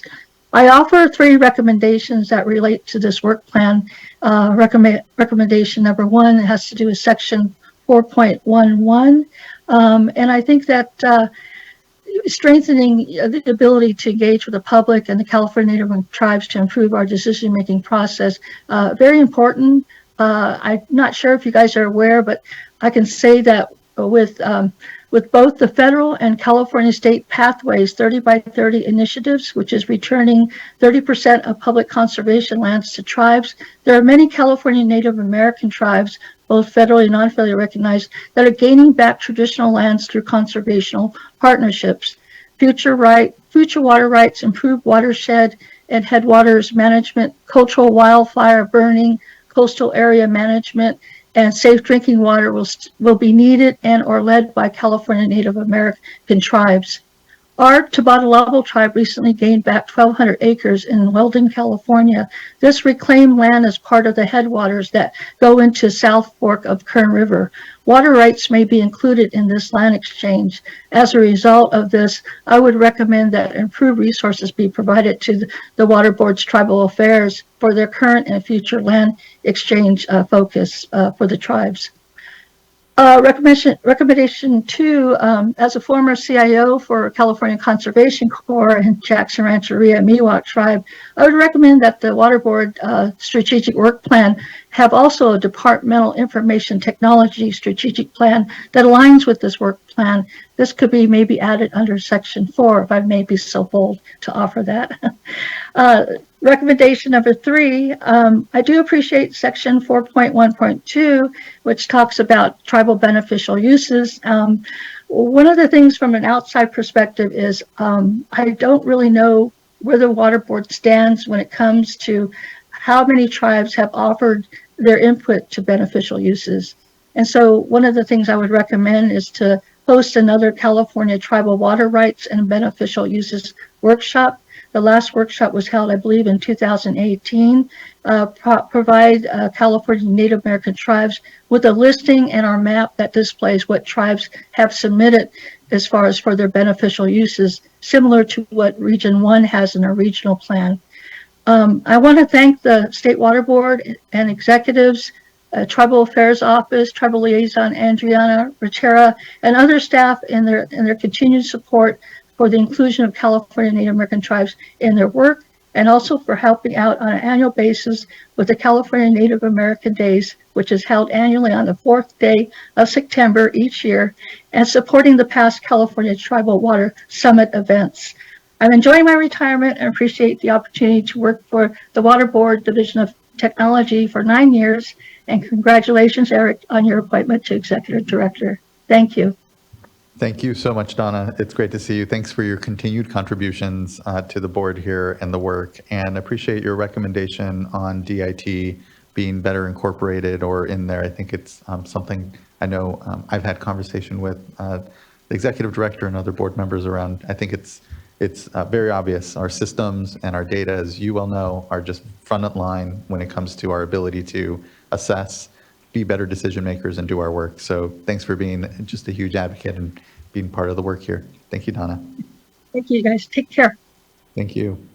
Next, I'd like to call up our last commenter, Karen Cowan. Ms. Cowan, thank you.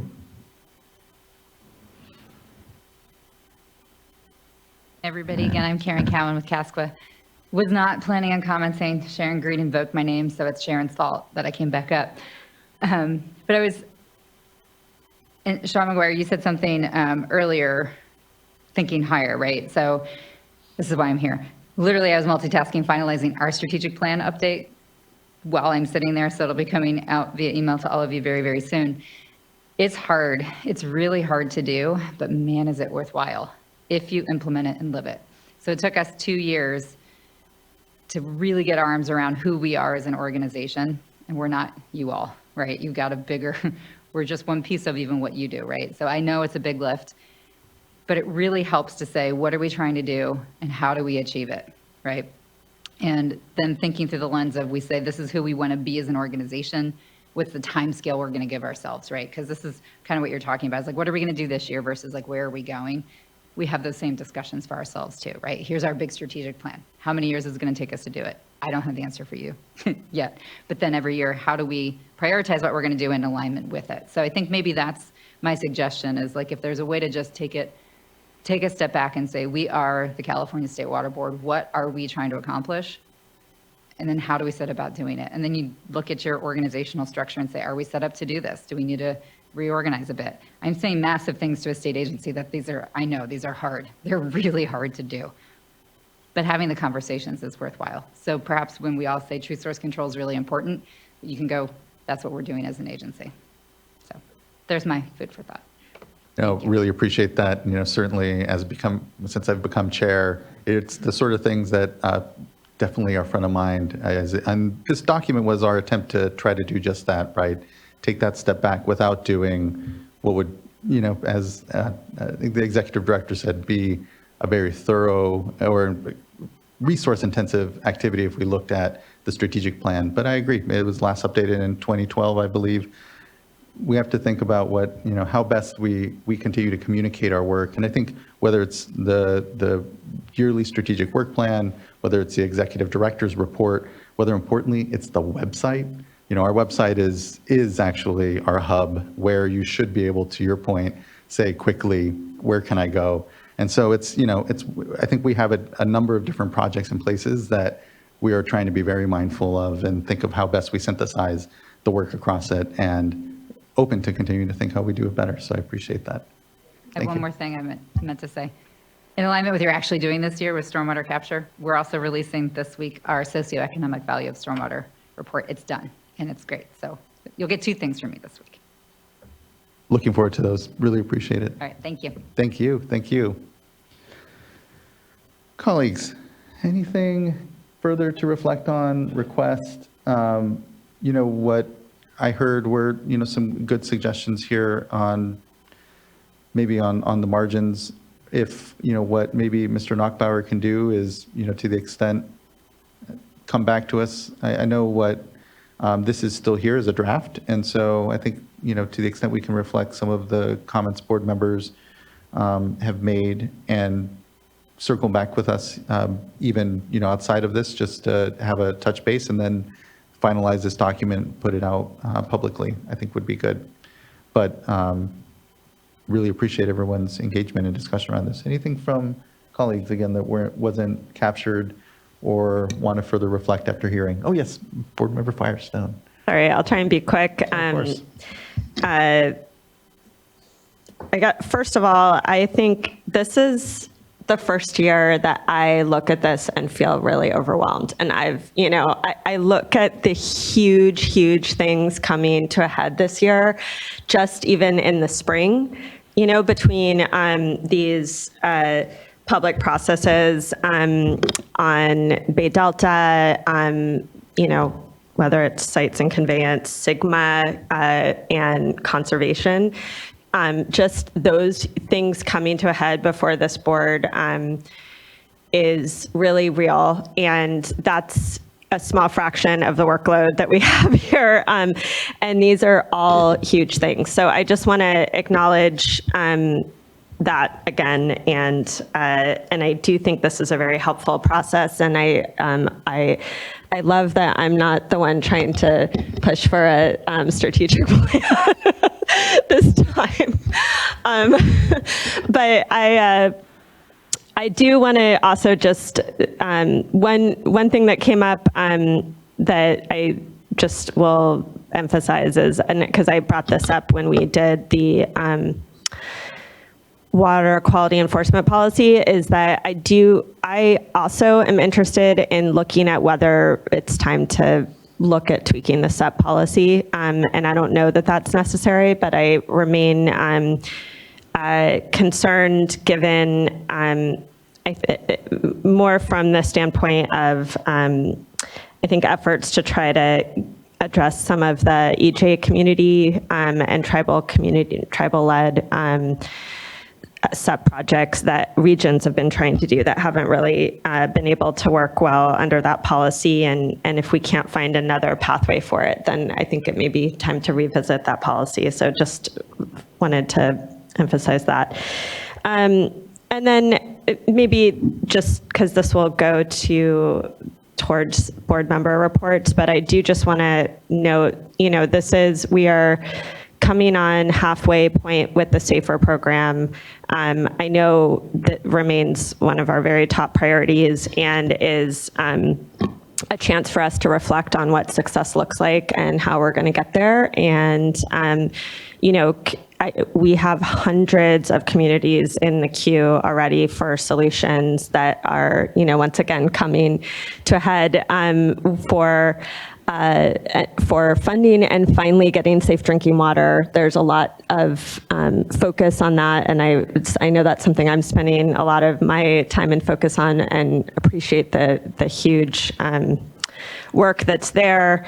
And I know we'll have a lot more to talk about going forward. Thanks. Chair Escobar, before you continue, so I think what I'm hearing is that you'd like us to take your input, incorporate it, make some edits to the current document, either meet with you or send it back to you to see if it sort of reflects your input. And so in that vein, as you're discussing your comments, I think some of what you're talking about is going to be a longer term effort. They're not simple tweaks just to incorporate this year. So, for example, Board Member Firestone, I do agree that we should have a red asterisk next to SAFER. That's an easy change, and we should make that provided the rest of the board agrees. And I think you do.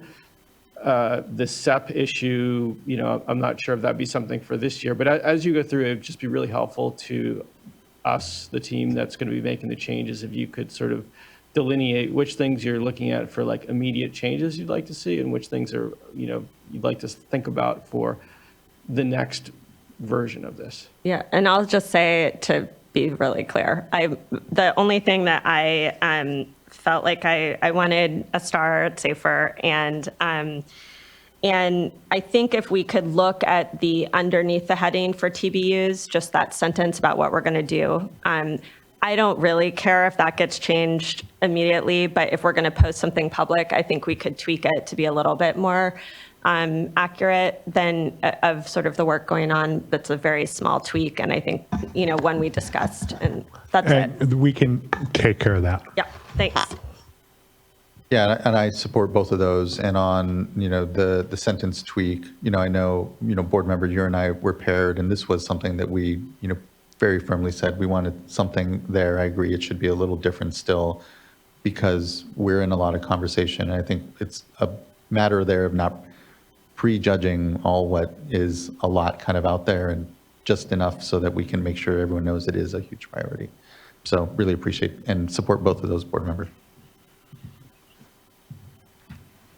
Board Member McGuire. I had three things that I was going to mention, and I forgot one of them. So you're only going to hear two. I'm sure it'll come back to me at some point. But one is that I really appreciate it. Well, I appreciate all the input. Really helpful to hear.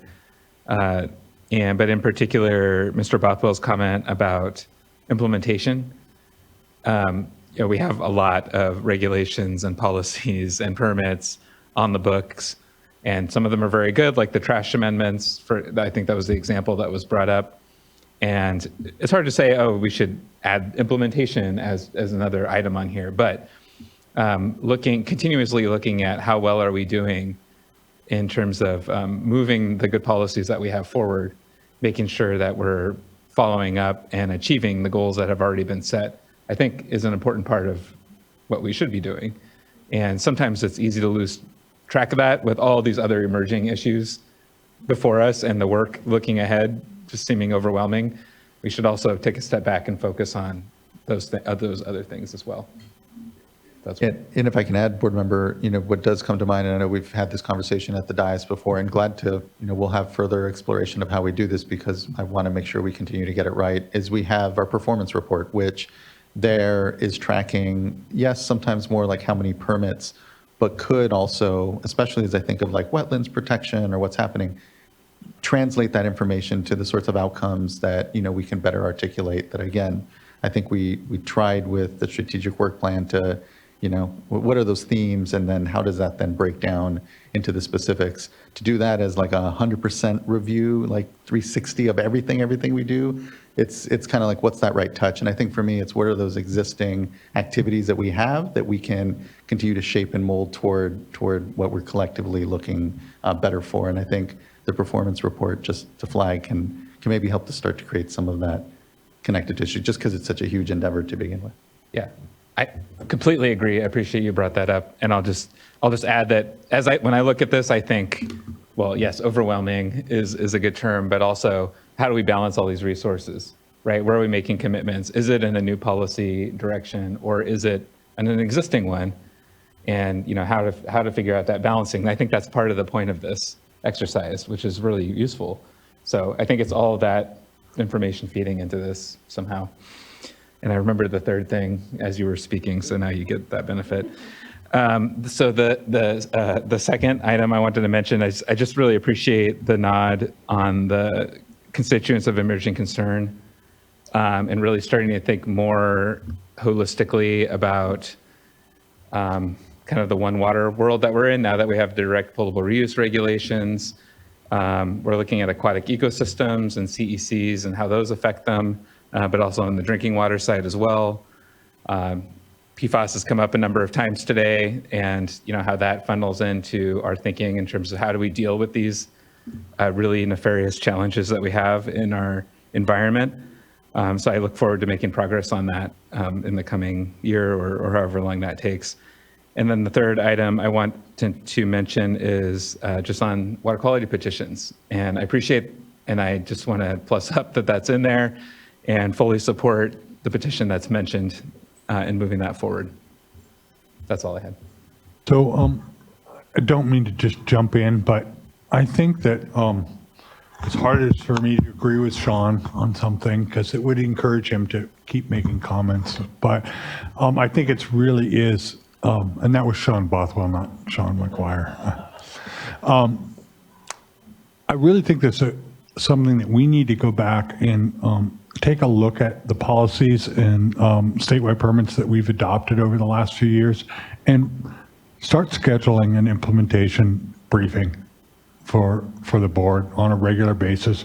Prioritize those, figure out what's the most important to do first. And it's a lot of work because we need to gather that information from the region. We need to bring the regions in since most of these things are implemented at the regional board. But I think getting into that practice, and I'm not sure, but it may be that come our mid-year, we'll start adding those into our priorities so that it's coming and what they are, and you can weigh in on if there's a different one that you want to see, because I think it's a really good idea that we hadn't really thought of in that way before. Appreciate that, Mr. Bishop. And especially, I know we have, I think of the toxicity provisions and, other projects that have been out there that have created probably some space in the workload. And I think, what it is an opportunity for us as a board to continue to look and say, to your point, do you need to, where to prioritize what can be a lot of updating that could potentially go out there amongst the many orders and work that we have out from this board. So appreciate that. Anything further? Was there a fourth? One could have come up. Looking to Vice Chair, nothing further. Board Member Morgan. Thank you. All right. Well, look forward to, I think there was just a couple of small adjustments that ultimately we're looking to make, but appreciate what's been, again, a lot of great work that's gone into this, and always a desire from us to continually refine how we do better amongst it, really communicating, helping to shape, guide, prioritize what is an incredible amount of work. And yes, I'm a little terrified this year kept saying last year was going to be, it was a big year last year. This year, we have a lot before us. But I feel confident in our ability to manage this, so thank you. I think that wraps this item. If there's nothing further, Director Oppenheimer, on that? I don't have anything further, and I think the changes that I'm hearing are relatively narrow. And so I think what we'll do is just make the couple changes we've heard about, send it back to you to make sure you're good with it, and then post the report and finalize it, and then have a longer conversation about potentially, bigger, more expansive changes. Thank you. I think that works. That concludes item number 6 and brings us to our last 2 items, item number 7, which is board member reports. Is there anyone that would like to kick us off? Board member Firestone. I was able to travel to the Tulare Lake Subbasin and get some tours of both the northern Tulare Lake Subbasin portion that is includes a lot more of the domestic wells. It's really interesting to see like a pretty huge community that's all on domestic wells up there. So just get a feel for the work that's ongoing there. And also got a tour of the lake bottom as well. So that was really helpful as we are moving forward with STGMA. I also, while I was down there, was able to meet with Cutler and Orosi public utility districts that around consolidation orders and efforts to consolidate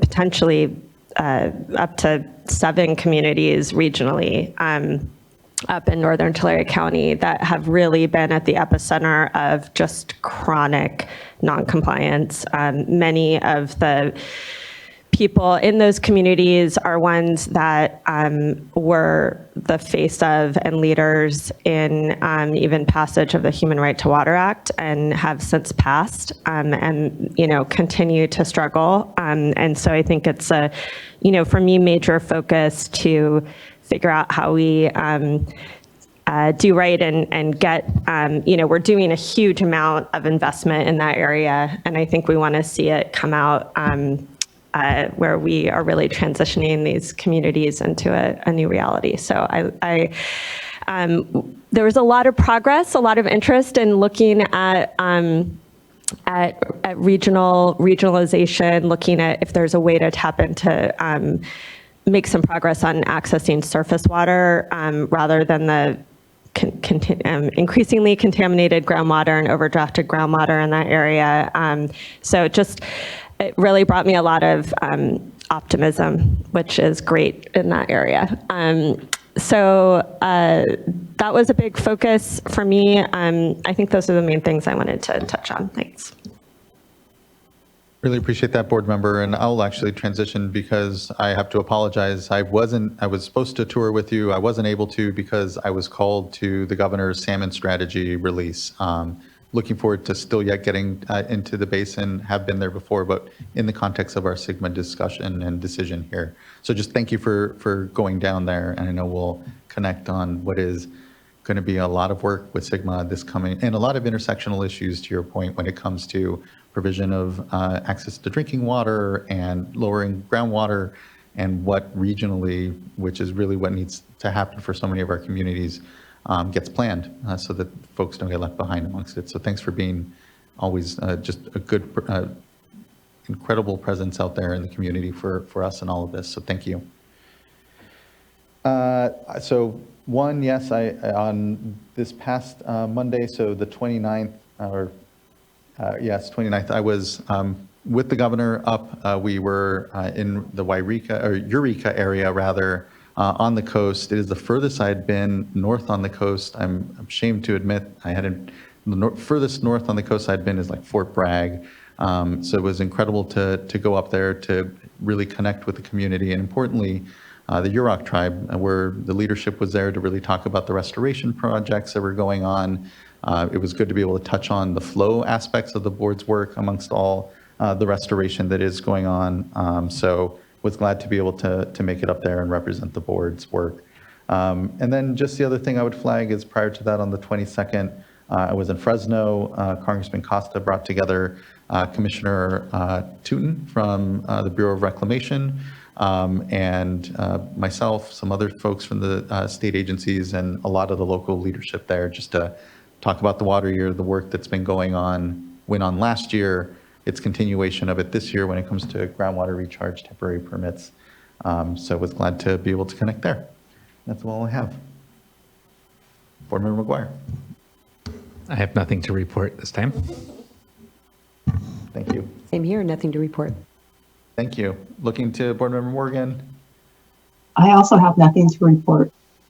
Great. Thank you all. That wraps up board member reports and brings us to item number 8.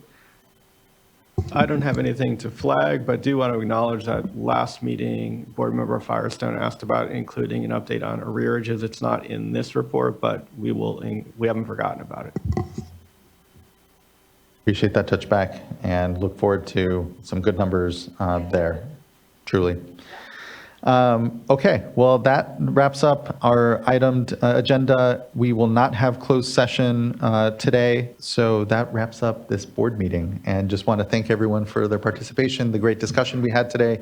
We will be back in 2 weeks, which brings us to, and I should have had my calendar open, the 20th. And so we look forward to seeing you all then. Thanks. Take care. Be well. This meeting is adjourned.